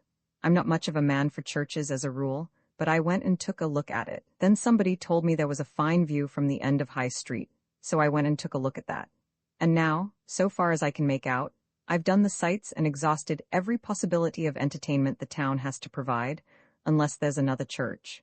I'm so reduced that I'll go and see the Methodist chapel, if there is one. Fresh air, want of sleep, and the closeness of the dining room combined to make Baxter drowsy. He ate his lunch in a topper, hardly replying to his companion's remarks, who, for his part, did not seem to wish or to expect replies. It was enough for him to be talking. What do people do with themselves in a place like this? When they want amusement, I mean. I suppose it's different if you've been brought up to it. Like being born colorblind or something. You don't notice? It's the visitor who suffers. They've no enterprise in this sort of place. There's a bit of land just outside here that would make a sweet steeplechase course, natural barriers, everything. It hasn't occurred to 'em to do anything with it. It makes you despair of your species, that sort of thing. Now if Baxter dozed. With his fork still impaling a piece of cold beef, he dropped into that half-awake, half-asleep state which is nature's daytime substitute for the true slumber of the night. The fat man, either not noticing or not caring, talked on. His voice was a steady drone, lulling Baxter to rest. Suddenly there was a break. Baxter sat up, blinking. He had a curious impression that his companion had said, "Hello, Freddie," and that the door had just opened and closed. "Eh?" he said. "Yes," said the fat man. "What did you say?" "I was speaking of, I thought you said, 'Hello, Freddie.'" His companion eyed him indulgently. "I thought you were dropping off when I looked at you. You've been dreaming." "What should I say 'hello, Freddie' for?" The conundrum was unanswerable. Baxter did not attempt to answer it, but there remained at the back of his mind a quaint idea that he had caught sight, as he woke, of the Honorable Frederick Threepwood, his face warningly contorted, vanishing through the doorway.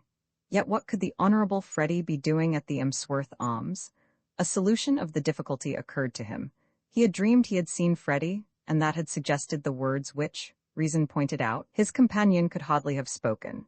Even if the Honorable Freddie should enter the room, this fat man, who was apparently a drummer of some kind, would certainly not know who he was, nor would he address him so familiarly. Yes, that must be the explanation. After all, the quaintest things happened in dreams.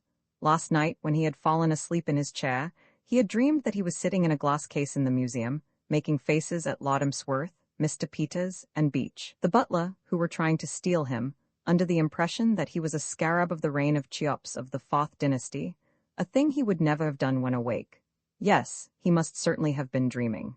In the bedroom into which he had dashed to hide himself, on discovering that the dining room was in possession of the efficient Baxter, the Honorable Freddie sat on a rickety chair, scowling. He elaborated a favorite dictum of his.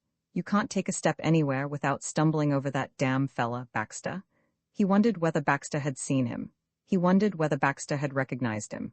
He wondered whether Baxter had heard Jones say, "Hello, Freddie?"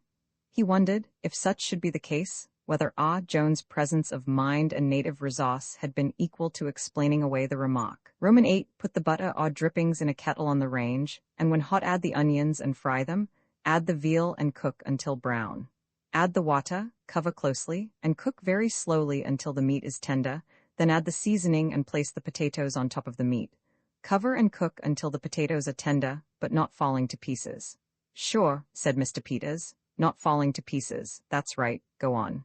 Then add the cream and cook 5 minutes longer. Read Ash, is that all? That's all of that one. Mr. Peters settled himself more comfortably in bed. Read me the piece where it tells about curried lobster. Ash cleared his throat. Curried lobster, he read. Materials: 2 1-pound lobsters, 2 teaspoonfuls lemon juice, half a spoonful curry powder, 2 tablespoonfuls butter, a tablespoonful flour, 1 cupful scalded milk, 1 cupful cracker crumbs, half teaspoonful salt, 1/4 teaspoonful pepper. Go on. Way of preparing: cream the butter and flour and add the scalded milk, Then add the lemon juice, curry powder, salt, and pepper. Remove the lobster meat from the shells and cut into half-inch cubes. Half-inch cubes? Sighed Mr. Peters wistfully. Yes, add the latter to the sauce. You didn't say anything about the latter. Oh, I see, it means the half-inch cubes. Yes? Refill the lobster shells, cover with buttered crumbs, and bake until the crumbs are brown. This will serve 6 persons. And make them feel an hour afterward as though they had swallowed a live wild cat, said Mr. Peters ruefully. Not necessarily, said Ash. I could eat 2 portions of that at this very minute and go off to bed and sleep like a little child. Mr. Peters raised himself on his elbow and stared at him. They were in the millionaire's bedroom, the time being 1 in the morning, and Mr. Peters had expressed a wish that Ash should read him to sleep. He had voted against Ash's novel, and produced from the recesses of his suitcase a much-thumbed cookbook. He explained that since his digestive misfortunes had come on him, he had derived a certain solace from its perusal. It may be that to some men sorrow's crown of sorrow is remembering happier things, but Mr. Peters had not found that to be the case. In his hour of affliction, it soothed him to read of Hungarian goulash and escalloped brains, and to remember that he, too, the nut and grass eater of today, had once dwelt in Arcadia. The passage of the days, which had so sapped the stamina of the efficient Baxter, had had the opposite effect on Mr. Peters. His was one of those natures that cannot deal in half measures. Whatever he did with the same driving energy. After the first passionate burst of resistance, he had settled down into a model pupil in Ash's one-man school of physical culture.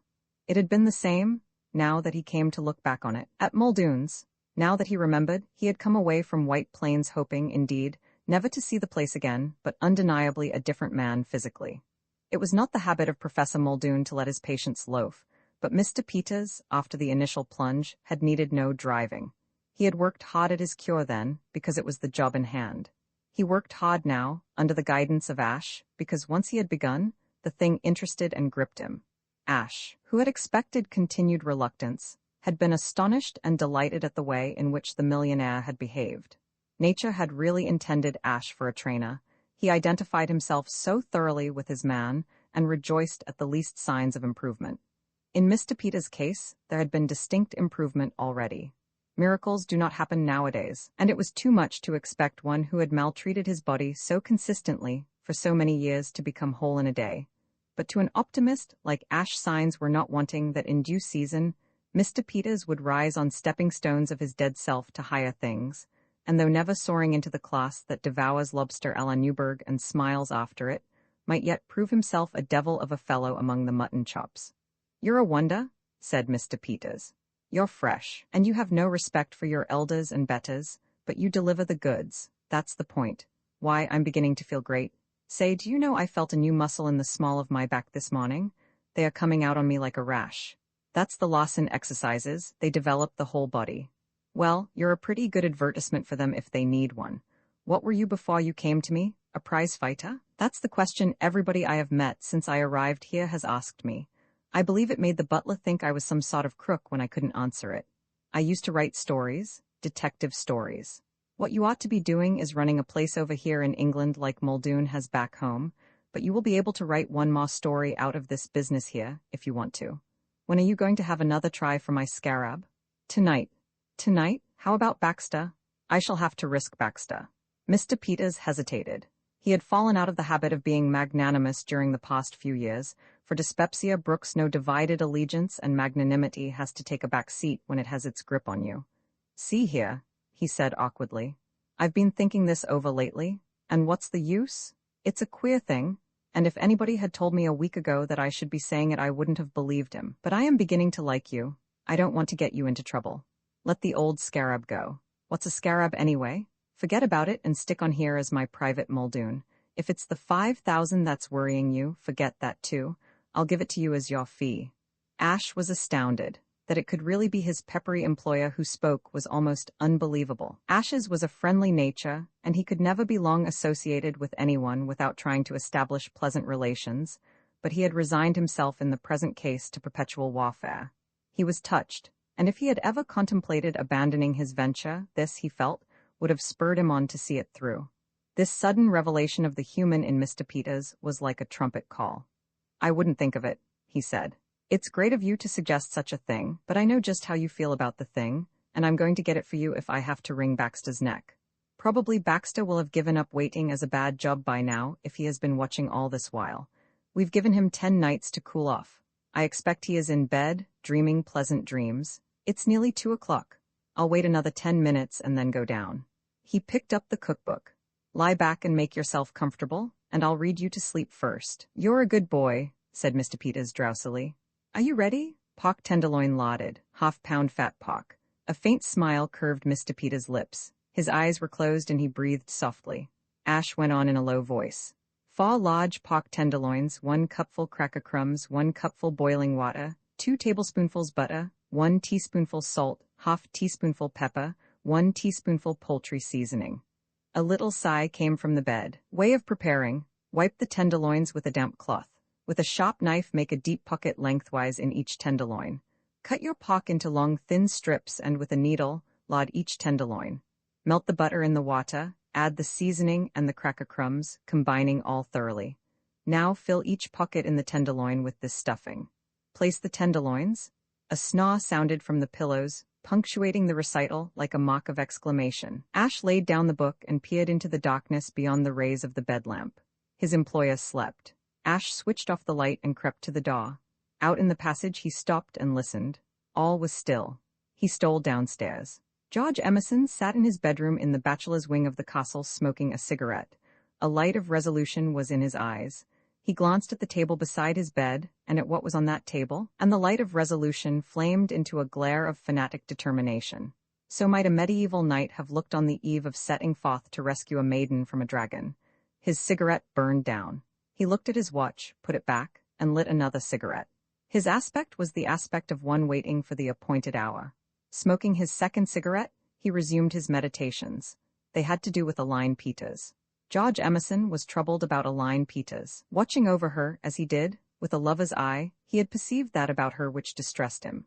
On the terrace that morning she had been abrupt to him, what in a girl of less angelic disposition one might have called snappy.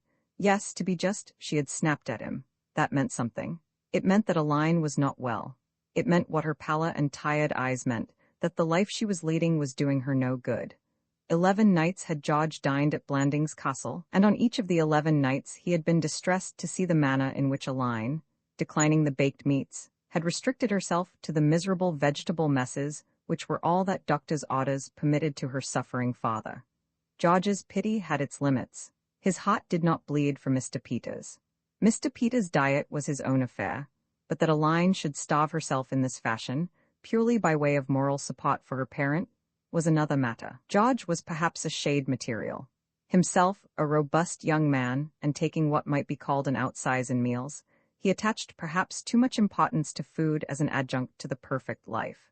In his survey of Aline, he took Aline through his own requirements, and believing that 11 such dinners as he had seen Aline partake of would have killed him, he decided that his loved one was on the point of starvation. No human being, he held, could exist on such barmecide feasts. That Mr. Peters continued to do so did not occur to him as a flaw in his reasoning. He looked on Mr. Peters as a sort of machine. Successful businessmen often give that impression to the young. If George had been told that Mr. Peters went along on gasoline, like an automobile, he would not have been much surprised. But that Aline, his Aline, should have to deny herself the exercise of that mastication of rich meats which, together with the gift of speech, raises man above the beasts of the field. That was what tortured George. He had devoted the day to thinking out a solution of the problem. Such was the overflowing goodness of Aline's heart that not even he could persuade her to withdraw her moral support from her father and devote herself to keeping up her strength as she should do. It was necessary to think of some other plan. And then a speech of hers had come back to him. She had said, "Poor child, I do get a little hungry sometimes, late at night generally." The problem was solved. Food should be brought to her late at night. On the table by his bed was a stout sheet of packing paper.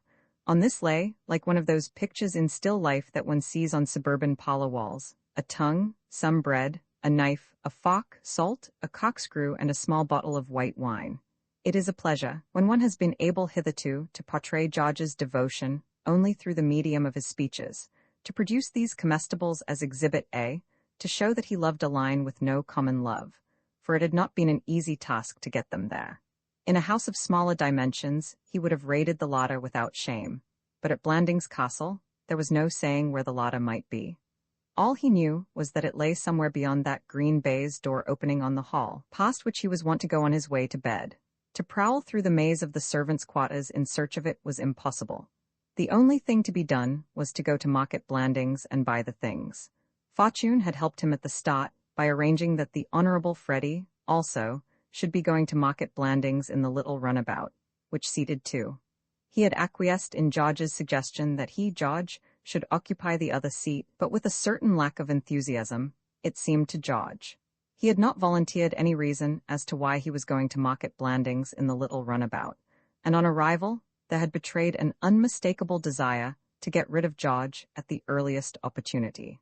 As this had suited George to perfection, he being desirous of getting rid of the Honourable Freddie at the earliest opportunity, he had not been inquisitive, and they had parted on the outskirts of the town without mutual confidences. George had then proceeded to the grocer's, and after that to another of the Market Blandings inns, not the Emsworth Arms, where he had bought the white wine. He did not believe in the local white wine, for he was a young man with a palate and mistrusted country cellars, but he assumed that, whatever its quality, it would cheer a line in the small hours. He had then tramped the whole 5 miles back to the castle with his purchases. It was here that his real troubles began, and the quality of his love was tested. The walk, to a heavily laden man, was bad enough, but it was as nothing compared with the ordeal of smuggling the cargo up to his bedroom. Superhuman though he was, George was alive to the delicacy of the situation. One cannot convey food and drink to one's room in a strange house without, if detected, seeming to cast a slur on the table of the host. It was as one who carries dispatches through an enemy's lines that George took cover, emerged from cover, dodged, ducked, and ran. And the moment when he sank down on his bed, the door locked behind him, was one of the happiest of his life. The recollection of that ordeal made the one he proposed to embark on now seem slight in comparison. All he had to do was to go to Aline's room on the other side of the house, knock softly on the door until signs of wakefulness made themselves heard from within, and then dart away into the shadows whence he had come, and so back to bed. He gave Aline credit for the intelligence that would enable her, on finding a tongue, some bread, a knife, a fork, salt, a corkscrew, and a bottle of white wine on the mat, to know what to do with them, and perhaps to guess whose was the loving hand that had laid them there. The second clause, however, was not important, for he proposed to tell her whose was the hand next morning. Other people might hide their light under a bushel, not George Emerson. It only remained now to allow time to pass until the hour should be sufficiently advanced to ensure safety for the expedition. He looked at his watch again. It was nearly 2. By this time the house must be asleep. He gathered up the tongue, the bread, the knife, the fork, the salt, the corkscrew, and the bottle of white wine, and left the room. All was still. He stole downstairs. On his chair in the gallery that ran round the hall, swathed in an overcoat and wearing rubber-soled shoes, the efficient Baxter sat and gazed into the darkness. He had lost the first fine careless rapture, as it were, which had helped him to endure these vigils, and a great weariness was on him. He found difficulty in keeping his eyes open, and when they were open, the darkness seemed to press on them painfully. Take him for all in all, the efficient Baxter had had about enough of it. Time stood still. Baxter's thoughts began to wander. He knew that this was fatal and exerted himself to drag them back. He tried to concentrate his mind on some one definite thing. He selected the scarab as a suitable object, but it played him false. He had hardly concentrated on the scarab before his mind was straying off to ancient Egypt, to Mr. Peter's dyspepsia, and on a dozen other branch lines of thought. He blamed the fat man at the inn for this.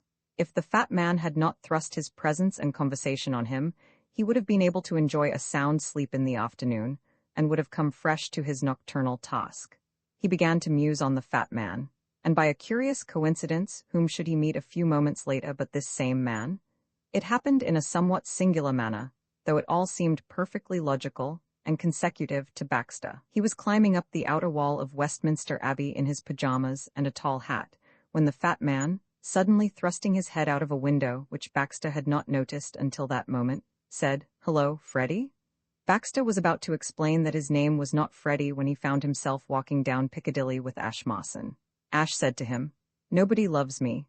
Everybody steals my grapefruit," and the pathos of it cut the efficient Baxter like a knife. He was on the point of replying, when Ash vanished and Baxter discovered that he was not in Piccadilly, as he had supposed, but in an aeroplane with Mr. Peters, hovering over the castle.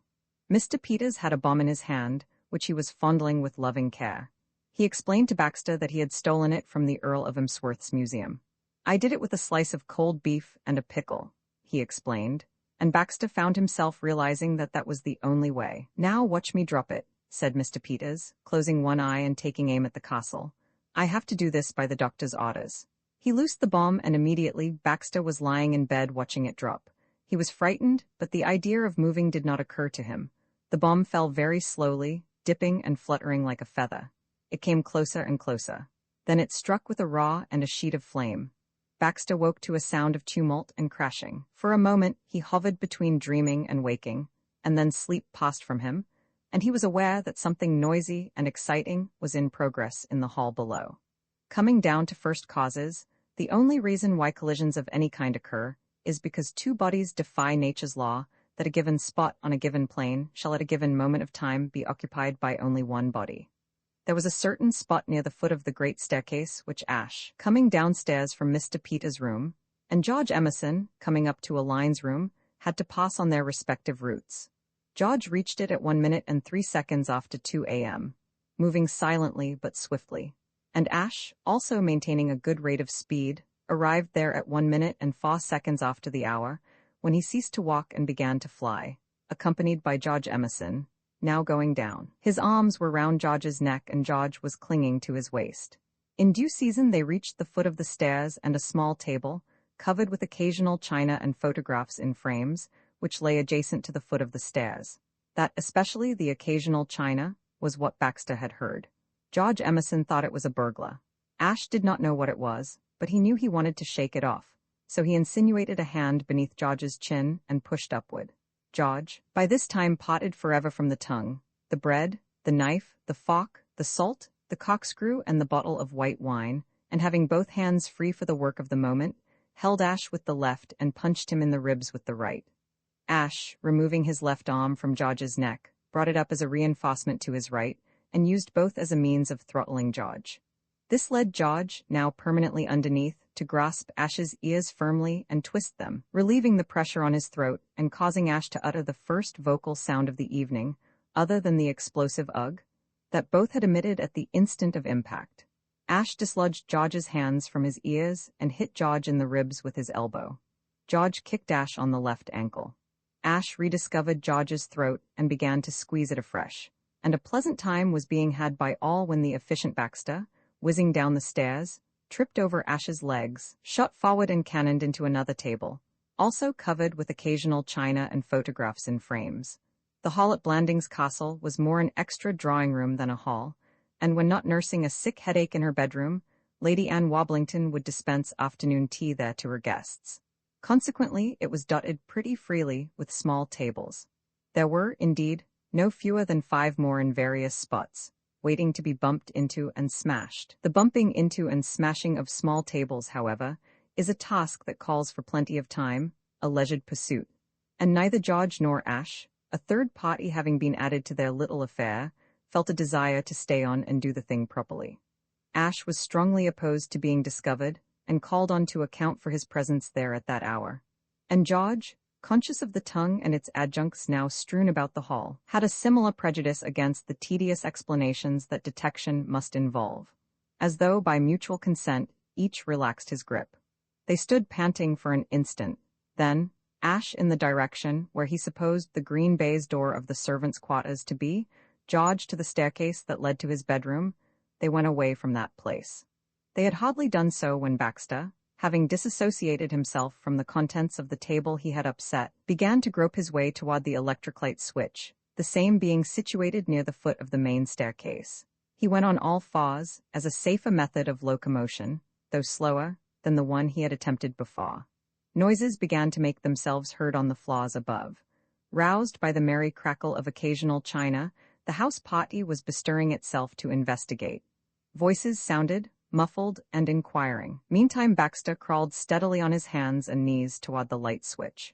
He was in much the same condition as one white hope of the ring is after he has put his chin in the way of the fist of a rival member of the truck drivers' union. He knew that he was still alive. More he could not say. The mists of sleep, which still shrouded his brain, and the shake-up he had had from his encounter with the table, a corner of which he had rammed with the top of his head, combined to produce a dreamlike state. And so the efficient Baxter crawled on, and as he crawled his hand, advancing cautiously, fell on something that was not alive, something clammy and ice-cold, the touch of which filled him with a nameless horror. To say that Baxter's heart stood still would be physiologically inexact. The heart does not stand still. Whatever the emotions of its owner, it goes on beating. It would be more accurate to say that Baxter felt like a man taking his first ride in an express elevator, who has outstripped his vital organs by several flaws, and sees no immediate prospect of their ever catching up with him again. There was a great cold void where the more intimate parts of his body should have been. His throat was dry and contracted. The flesh of his back crawled, for he knew what it was he had touched. Painful and absorbing as had been his encounter with the table, Baxter had never lost sight of the fact that close beside him, a furious battle between unseen forces was in progress. He had heard the bumping and the thumping and the tense breathing even as he picked occasional china from his person. Such a combat, he had felt, could hardly fail to result in personal injury to either the party of the first pot or the party of the second pot, or both. He knew now that worse than mere injury had happened, and that he knelt in the presence of death. There was no doubt that the man was dead. Insensibility alone could never have produced this icy chill. He raised his head in the darkness and cried aloud to those approaching. He meant to cry, "Help, murder!" But fear prevented clear articulation. What he shouted was, "Ha, mur!" On which, from the neighborhood of the staircase, somebody began to fire a revolver. The Earl of Emsworth had been sleeping a sound and peaceful sleep when the imbroglio began downstairs. He sat up and listened. Yes, undoubtedly burglars. He switched on his light and jumped out of bed. He took a pistol from a drawer, and thus armed went to look into the matter. The dreamy pier was no poltroon. It was quite dark when he arrived on the scene of conflict, in the van of a mixed bevy of pajamaed and dressing-gowned relations. He was in the van because, meeting these relations in the passage above, he had said to them, "Let me go first, I have a pistol." And they had let him go first. They were, indeed, awfully nice about it, not thrusting themselves forward or jostling or anything, but behaving in a modest and self-effacing manner that was pretty to watch. When Lord Emsworth said, "Let me go first," young Algernon Wooster, who was on the very point of leaping to the fore, said, "Yes, by Jove, sound scheme, by gad," and withdrew into the background, and the Bishop of Godalming said, "By all means, Clarence, undoubtedly. Most certainly precede us." When his sense of touch told him he had reached the foot of the stairs, Lord Emsworth paused. The hall was very dark, and the burglars seemed temporarily to have suspended activities. And then one of them, a man with a ruffianly, grating voice, spoke. What it was he said Lord Emsworth could not understand. It sounded like "ha," "mur," probably some secret signal to his confederates. Lord Emsworth raised his revolver and emptied it in the direction of the sound. Extremely fortunately for him, the efficient Baxter had not changed his all-fours attitude. This undoubtedly saved Lord Emsworth the worry of engaging a new secretary.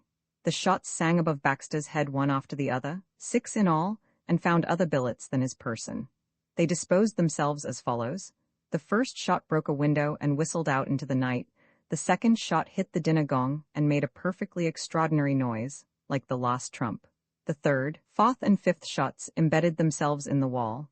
The sixth and final shot hit a life-size picture of his lordship's grandmother in the face, and improved it out of all knowledge. One thinks no worse of Lord Emsworth's grandmother, because she looked like Edie Foy, and had allowed herself to be painted, after the heavy classic manner of some of the portraits of 100 years ago, in the character of Venus, suitably draped, of course, rising from the sea. But it was beyond the possibility of denial that her grandson's bullet permanently removed one of Blanding's castle's most prominent eyesores.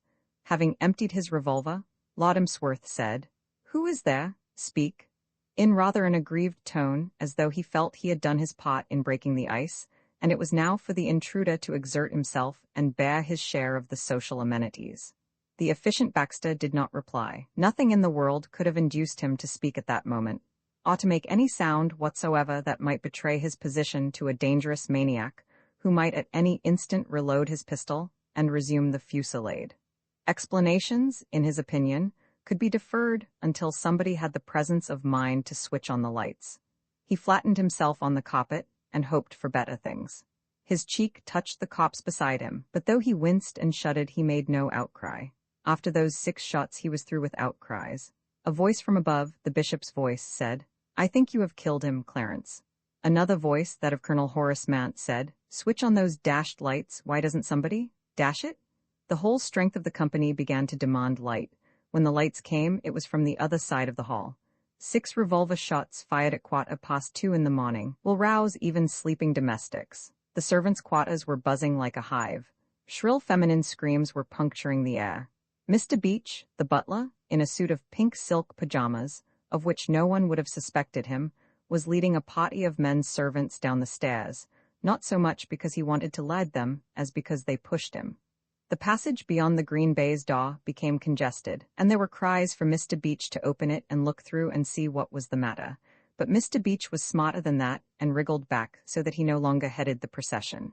This done, he shouted, "Open that door there. Open that door. Look and see what the matter is." Ash opened the door.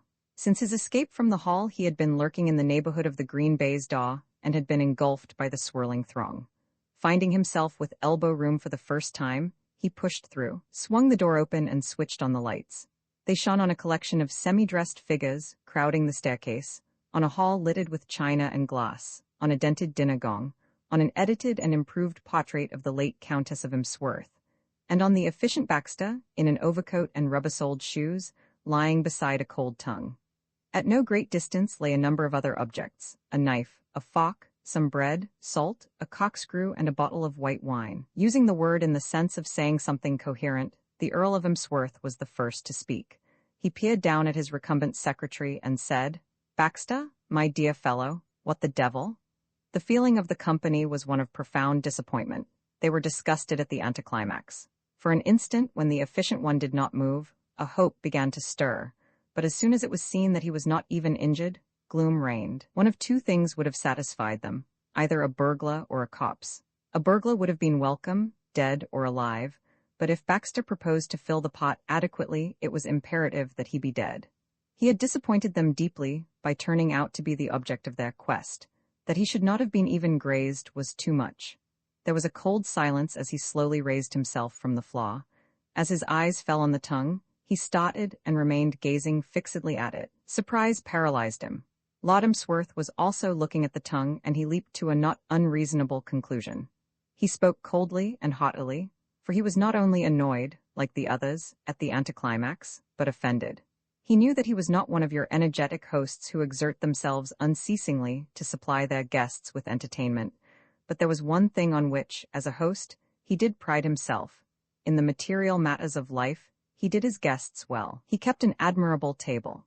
"My dear Baxter," he said in the tones he usually reserved for the correction of his son Freddie, "if your hunger is so great that you are unable to wait for breakfast and have to raid my larder in the middle of the night, I wish to goodness you would contrive to make less noise about it. I do not grudge you the food. Help yourself when you please, but do remember that people who have not such keen appetites as yourself like to sleep during the night. A far better plan, my dear fellow, would be to have sandwiches or buns, or whatever you consider most sustaining, sent up to your bedroom." Not even the bullets had disordered Baxter's faculties so much as this monstrous accusation. Explanations pushed and jostled one another in his fermenting brain, but he could not utter them. On every side, he met gravely reproachful eyes. George Emerson was looking at him in pained disgust. Ash Mawson's face was the face of one who could never have believed this had he not seen it with his own eyes. The scrutiny of the knife and shoe boy was unendurable. He stammered. Words began to proceed from him, tripping and stumbling over each other. Lord Emsworth's frigid disapproval did not relax. "Pray do not apologize, Baxter. The desire for food is human. It is your boisterous mode of securing and conveying it that I deprecate. Let us all go to bed." "But, Lord Emsworth, to bed?" repeated his lordship firmly. The company began to stream moodily upstairs. The lights were switched off. The efficient Baxter dragged himself away. From the darkness in the direction of the servants' door a voice spoke. "Greedy pig," said the voice scornfully. It sounded like the fresh young voice of the knife and shoe boy, but Baxter was too broken to investigate. He continued his retreat without pausing. "Stuffin' of a self at all hours," said the voice. There was a murmur of approval from the unseen throng of domestics. Roman 9, as we grow older and realize more clearly the limitations of human happiness, we come to see that the only real and abiding pleasure in life is to give pleasure to other people. One must assume that the efficient Baxter had not reached the age when this comes home to a man, for the fact that he had given genuine pleasure to some dozens of his fellow men brought him no balm.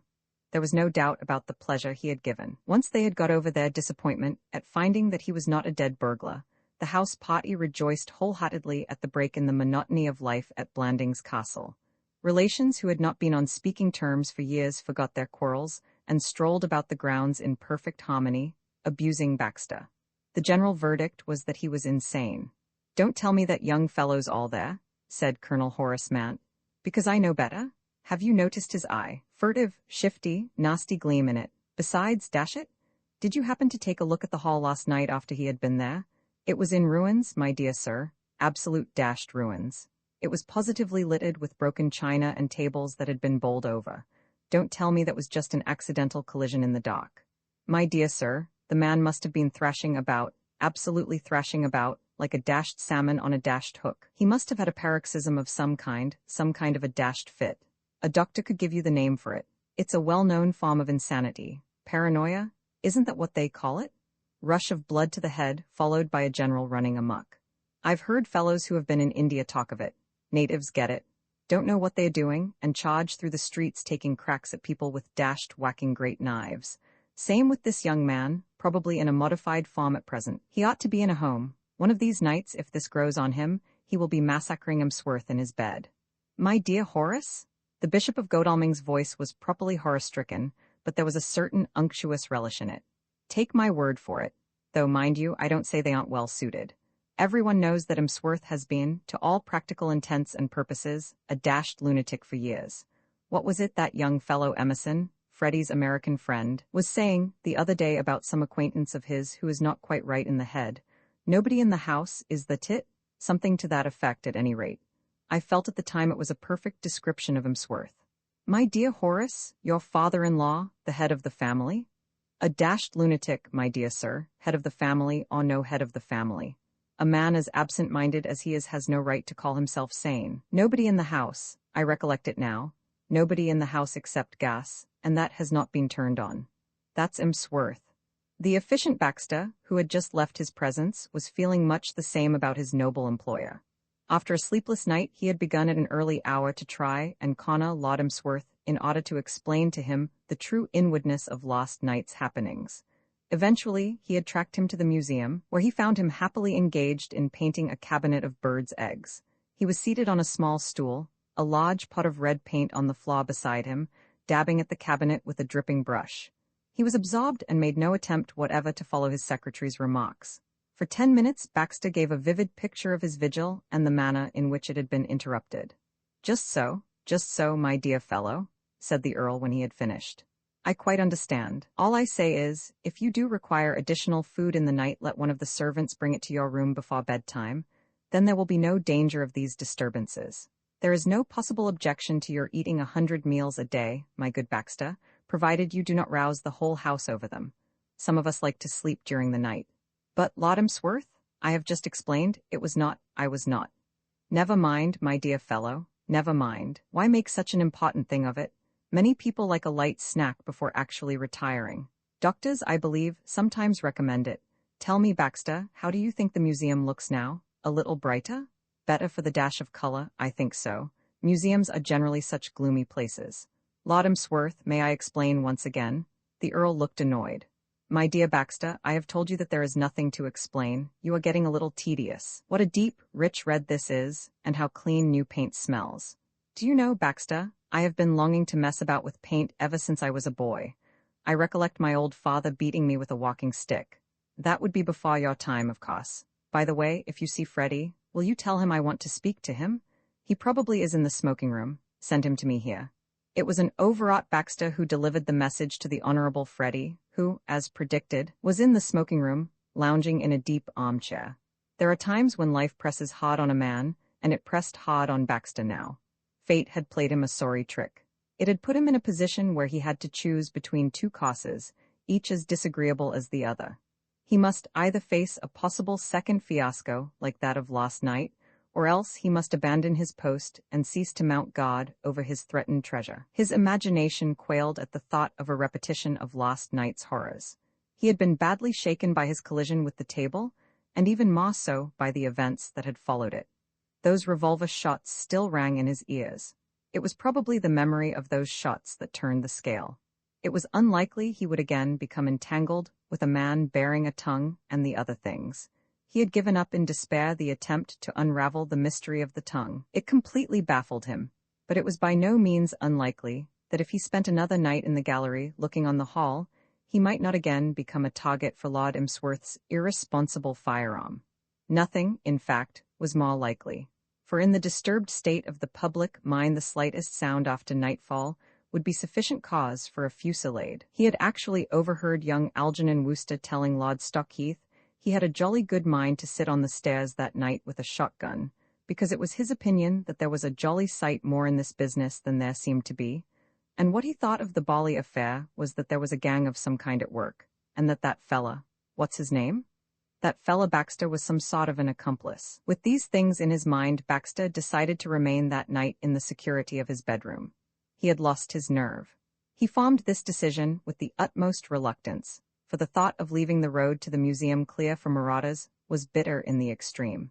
If he could have overheard a conversation between Joan Valentine and Ash Mawson, it is probable he would have risked Lord Emsworth's revolver and the shotgun of the Honorable Algernon Wooster.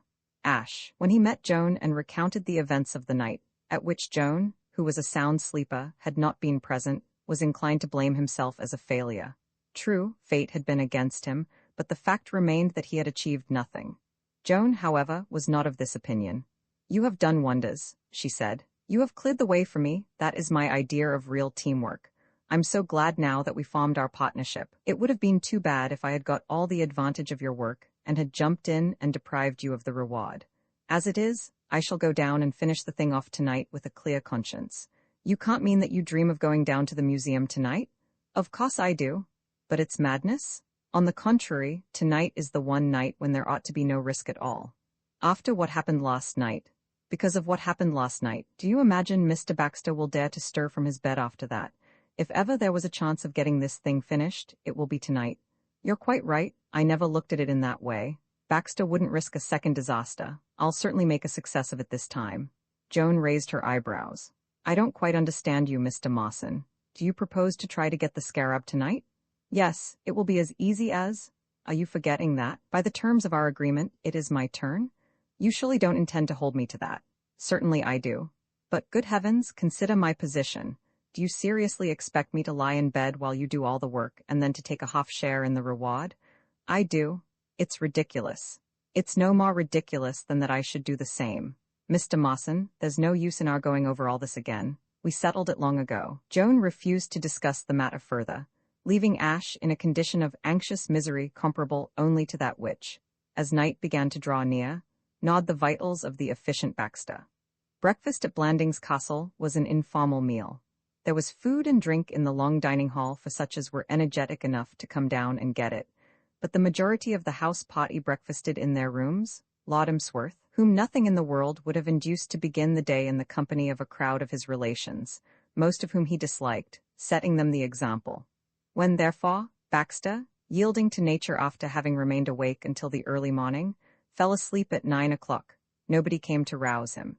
He did not ring his bell, so he was not disturbed, and he slept on until 11:30, by which time, it being Sunday morning and the house party including one bishop and several of the minor clergy, most of the occupants of the place had gone off to church. Baxter shaved and dressed hastily, for he was in state of nervous apprehension. He blamed himself for having lain in bed so long. When every minute he was away might mean the loss of the scarab, he had passed several hours in dreamy sloth. He had wakened with a presentiment. Something told him the scarab had been stolen in the night, and he wished now that he had risked all and kept God. The house was very quiet as he made his way rapidly to the hall. As he passed a window, he perceived Lord Emsworth, in an unsabbatarian suit of tweeds and bearing a garden fork, which must have pained the bishop, bending earnestly over a flower bed, but he was the only occupant of the grounds, and indoors there was a feeling of emptiness. The hall had that Sunday morning air of wanting to be left to itself, and disapproving of the entry of anything human until lunchtime, which can be felt only by a guest in a lodge house who remains at home when his fellows have gone to church. The portraits on the walls, especially the one of the Countess of Emsworth in the character of Venus rising from the sea, stared at Baxter as he entered, with cold reproof. The very chairs seemed distant and unfriendly, but Baxter was in no mood to appreciate their attitude. His conscience slept. His mind was occupied, to the exclusion of all other things, by the scarab and its probable fate.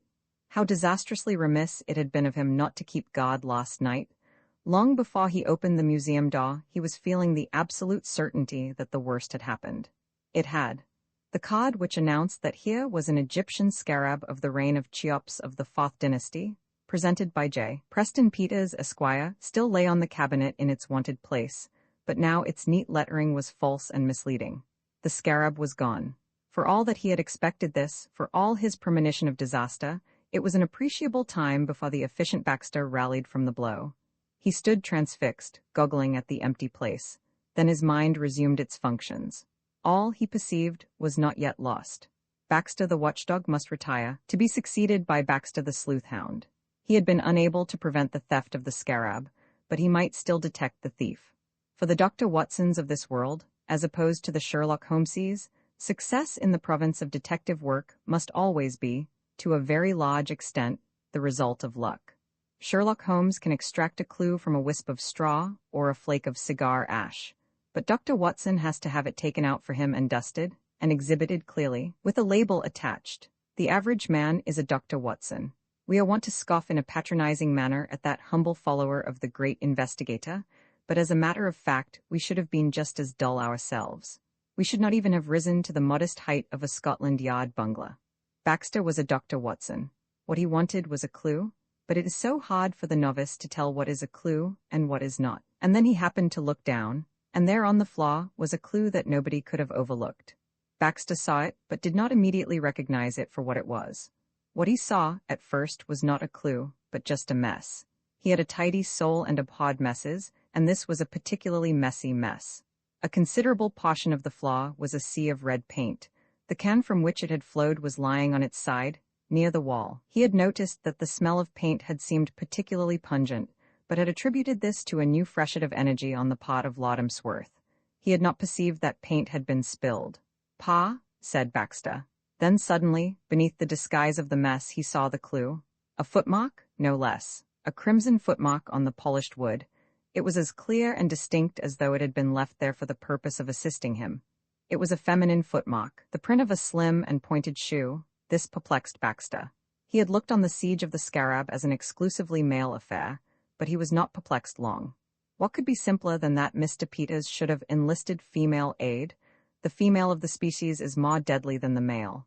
Probably she makes a better purloiner of scarabs. At any rate, there the footprint was unmistakably feminine. Inspiration came to him. A line Peters had a maid. What more likely than that secretly she should be a hireling of Mr. Peters, on whom he had now come to look as a man of the blackest and most sinister character. Mr. Peters was a collector, and when a collector makes up his mind to secure a treasure, he employs, Baxter knew, every possible means to that end. Baxter was now in a state of great excitement. He was hot on the scent, and his brain was working like a buzz saw in an ice box. According to his reasoning, if a line Peters' maid had done this thing, there should be red paint in the hall marking her retreat, and possibly a faint stain on the stairs leading to the servants' bedrooms. He hastened from the museum and subjected the hall to a keen scrutiny. Yes, there was red paint on the carpet. He passed through the green baize door and examined the stairs. On the bottom step, there was a faint but conclusive stain of crimson. He was wondering how best to follow up this clue when he perceived Ash coming down the stairs.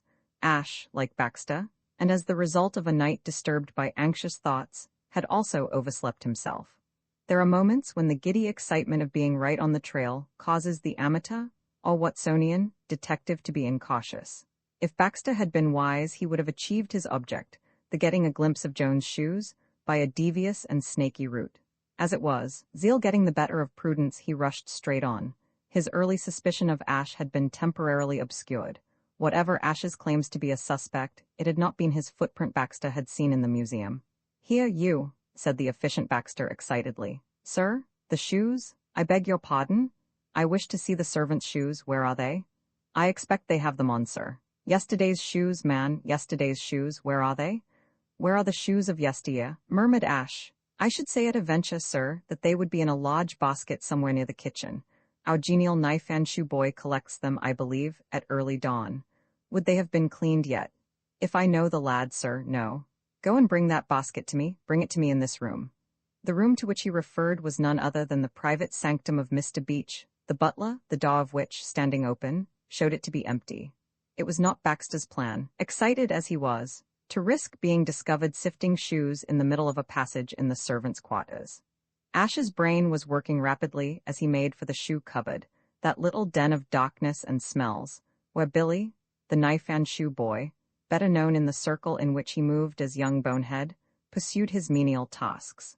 What exactly was at the back of the efficient Baxter's mind prompting these maneuvers he did not know, but that there was something he was certain. He had not yet seen Joan this morning, and he did not know whether or not she had carried out her resolve of attempting to steal the scarab on the previous night, but this activity and mystery on the part of their enemy must have some sinister significance. He gathered up the shoe basket thoughtfully. He staggered back with it and dumped it down on the floor of Mr. Beach's room. The efficient Baxter stooped eagerly over it. Ash, leaning against the wall, straightened the creases in his clothes and flicked disgustedly at an inky spot which the journey had transferred from the basket to his coat. "We have here, sir," he said, "a fair selection of our various foot coverings. You did not drop any on your way?" "Not one, sir." The efficient Baxter uttered a grunt of satisfaction and bent once more to his task. Shoes flew about the room.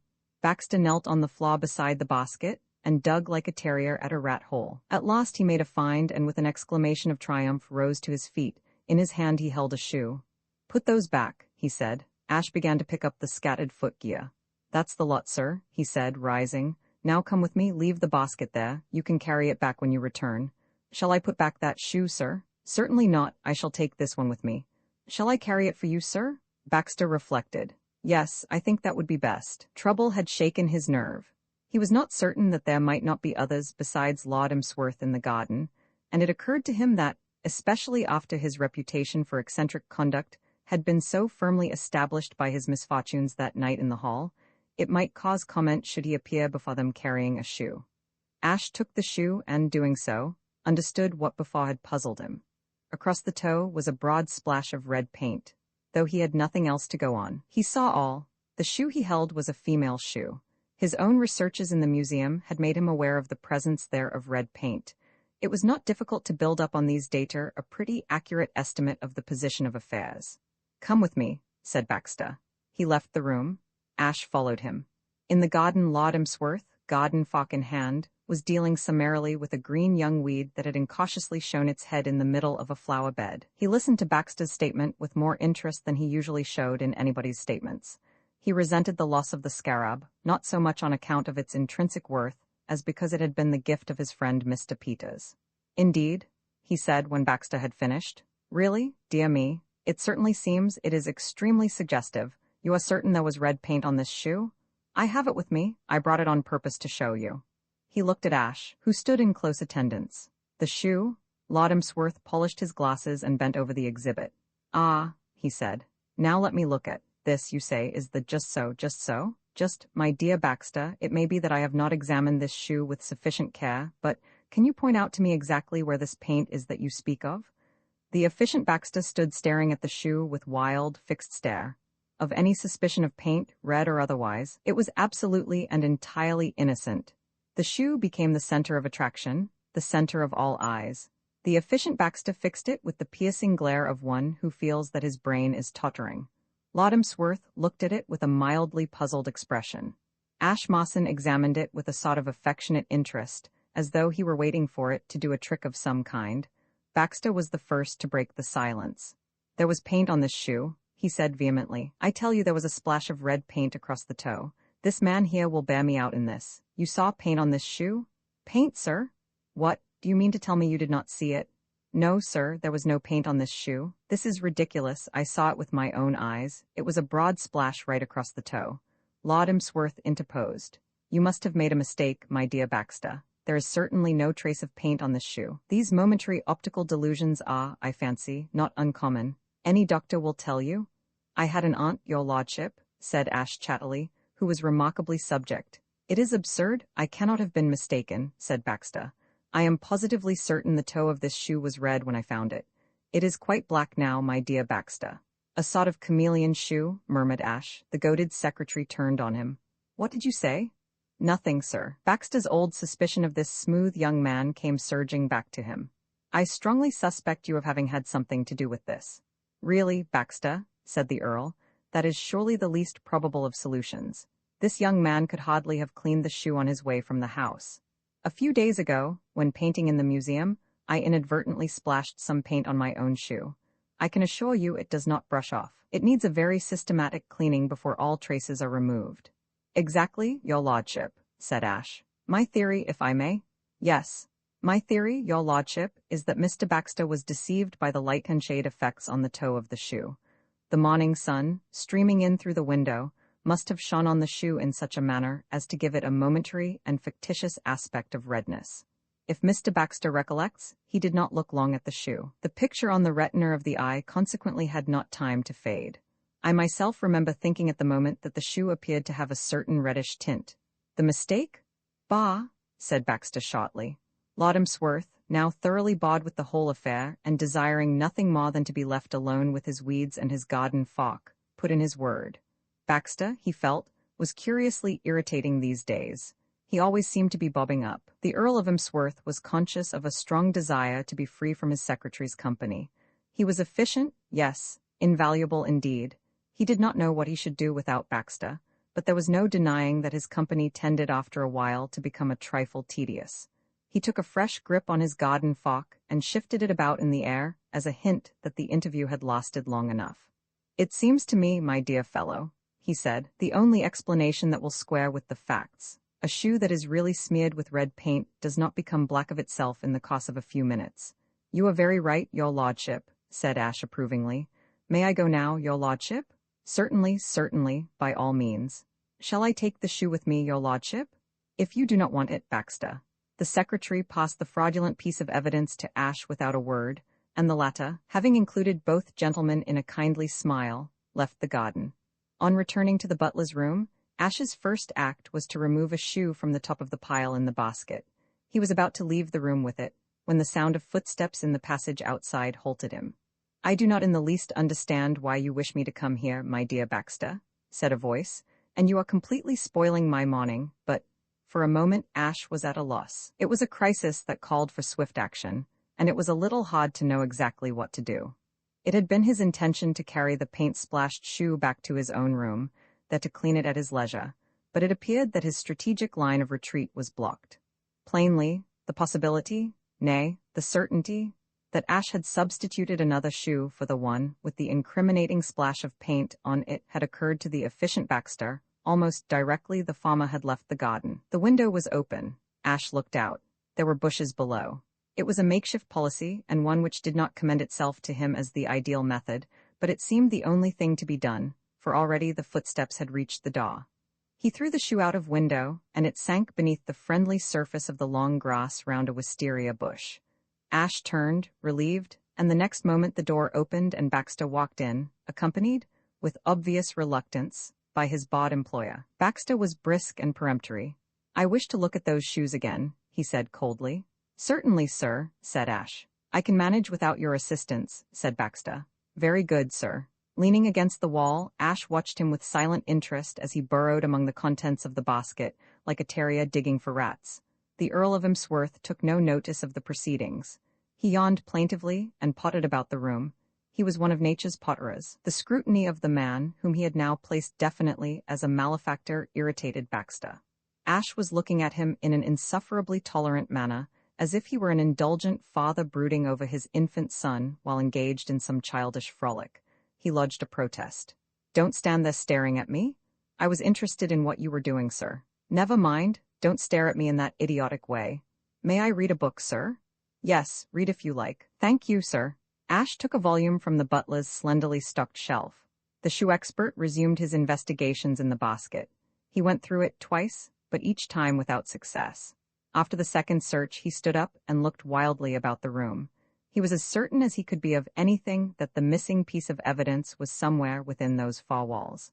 There was very little cover in the room, even for so small a fugitive as a shoe. He raised the tablecloth and peered beneath the table.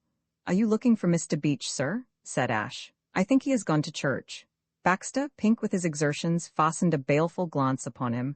"You had better be careful," he said. At this point the Earl of Emsworth, having done all the pottering possible in the restricted area, yawned like an alligator. "Now, my dear Baxter," he began querulously.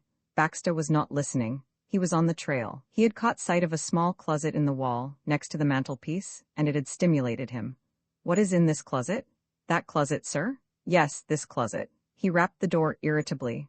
"I could not say, sir. Mr. Beach, to whom the closet belongs, possibly keeps a few odd trifles there. A ball of string, perhaps, maybe an old pipe or something of that kind, probably nothing of value or interest." "Open it."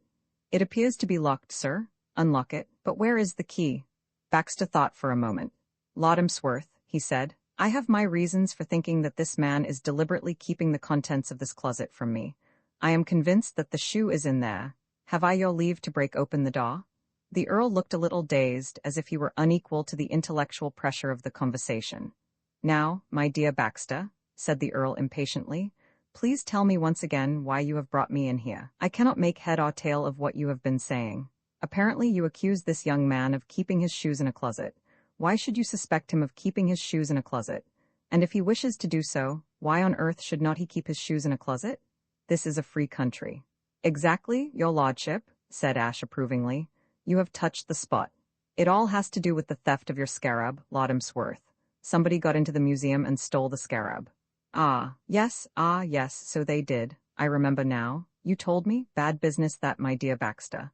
Mr. Peters gave me that scarab. He will be most deucedly annoyed if it's lost. Yes, indeed. Whoever stole it upset the can of red paint and stepped in it. Devilish careless of them. It must have made the dickens of a mess. Why don't people look where they are walking? I suspect this man of shielding the criminal by hiding her shoe in this closet. Oh, it's not his own shoes that this young man keeps in closets. It is a woman's shoe, Lord Emsworth. The deuce it is. Then it was a woman who stole the scarab. Is that the way you figure it out? Bless my soul, Baxter, one wonders what women are coming to nowadays. It's all this movement, I suppose. The vote and all that, eh? I recollect having a chat with the Marquis of Petersfield some time ago. He is in the cabinet, and he tells me it is perfectly infernal the way these women carry on. He said sometimes it got to such a pitch, with them waving banners and presenting petitions, and throwing flour and things at a fellow, that if he saw his own mother coming toward him, with a hand behind her back, he would run like a rabbit. Told me so himself. "So," said the efficient Baxter, cutting in on the flow of speech, "what I wish to do is to break open this closet." "Eh, why?" "To get the shoe." "The shoe? Ah, yes, I recollect now, you were telling me. If your lordship has no objection." "Objection, my dear fellow? None in the world. Why should I have any objection? Let me see. What is it you wish to do?" "This," said Baxter shortly. He seized the poker from the fireplace and delivered 2 rapid blows on the closet door. The wood was splintered.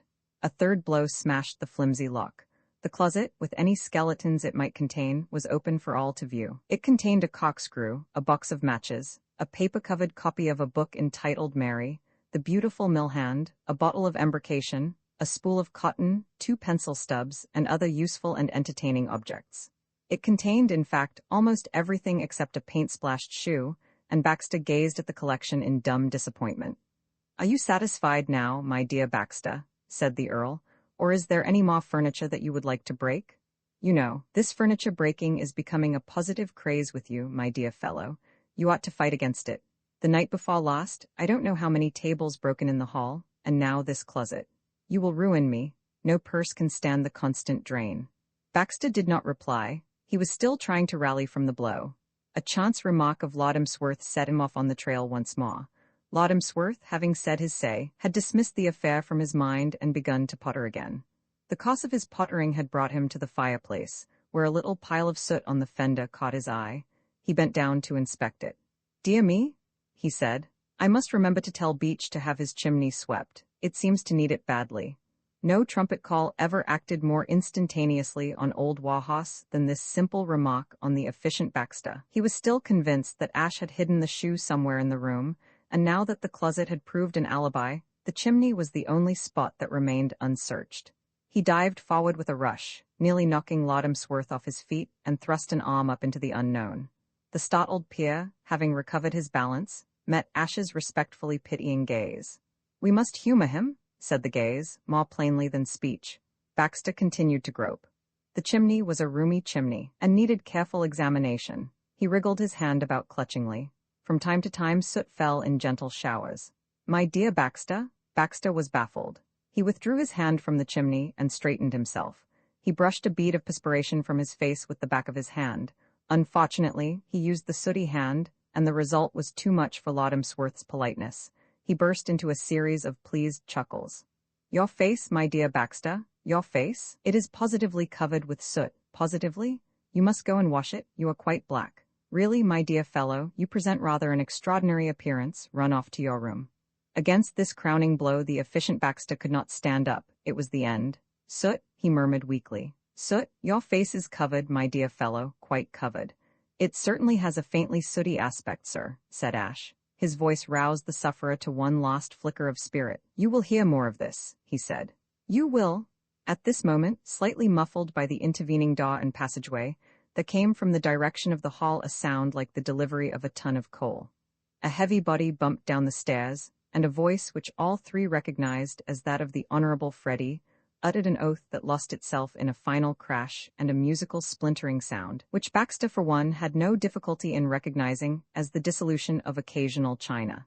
Even if they had not so able a detective as Baxter with them, Laudomsworth and Ash would have been at no loss to guess what had happened. Dr. Watson himself could have deduced it from the evidence. The Honorable Freddie had fallen downstairs. With a little ingenuity, this portion of the story of Mr. Peter's scarab could be converted into an excellent tract, driving home the perils, even in this world, of absenting oneself from church on Sunday morning. If the Honorable Freddie had gone to church, he would not have been running down the great staircase at the castle at this hour, and if he had not been running down the great staircase at the castle at that hour, he would not have encountered Muriel. Muriel was a Persian cat belonging to Lady Anne Woblington. Lady Anne had breakfasted in bed and lain there late. As she rather fancied, she had one of her sick headaches coming on. Muriel had left her room in the wake of the breakfast tray, being anxious to be present at the obsequies of a fried sole that had formed Lady Anne's simple morning meal, and had followed the maid who bore it until she had reached the hall.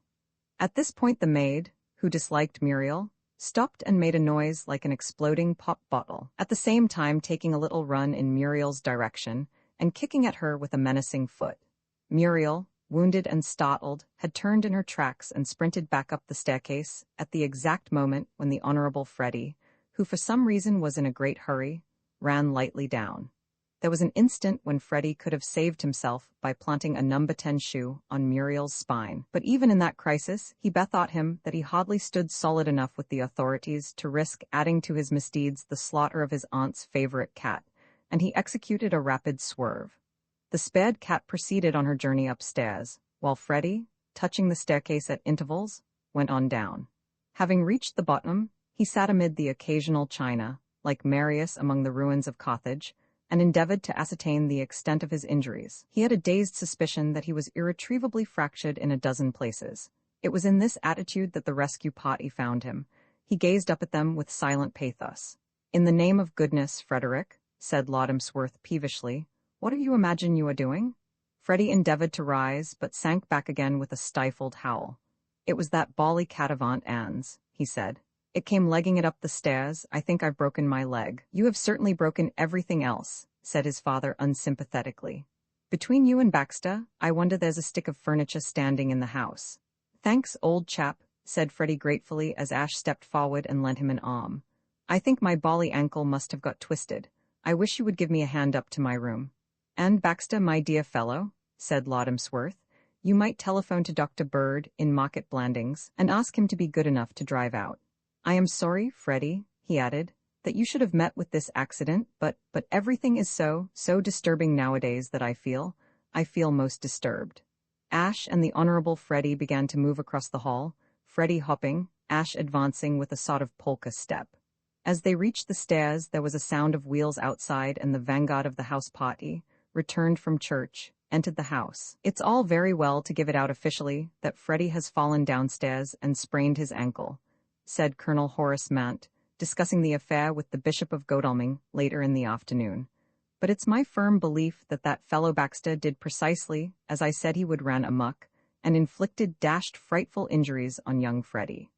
When I got into the house, there was Freddie being helped up the stairs, while Baxter, with his face covered with soot, was looking after him with a sort of evil grin. What had he smeared his face with soot for? I should like to know, if he were perfectly sane.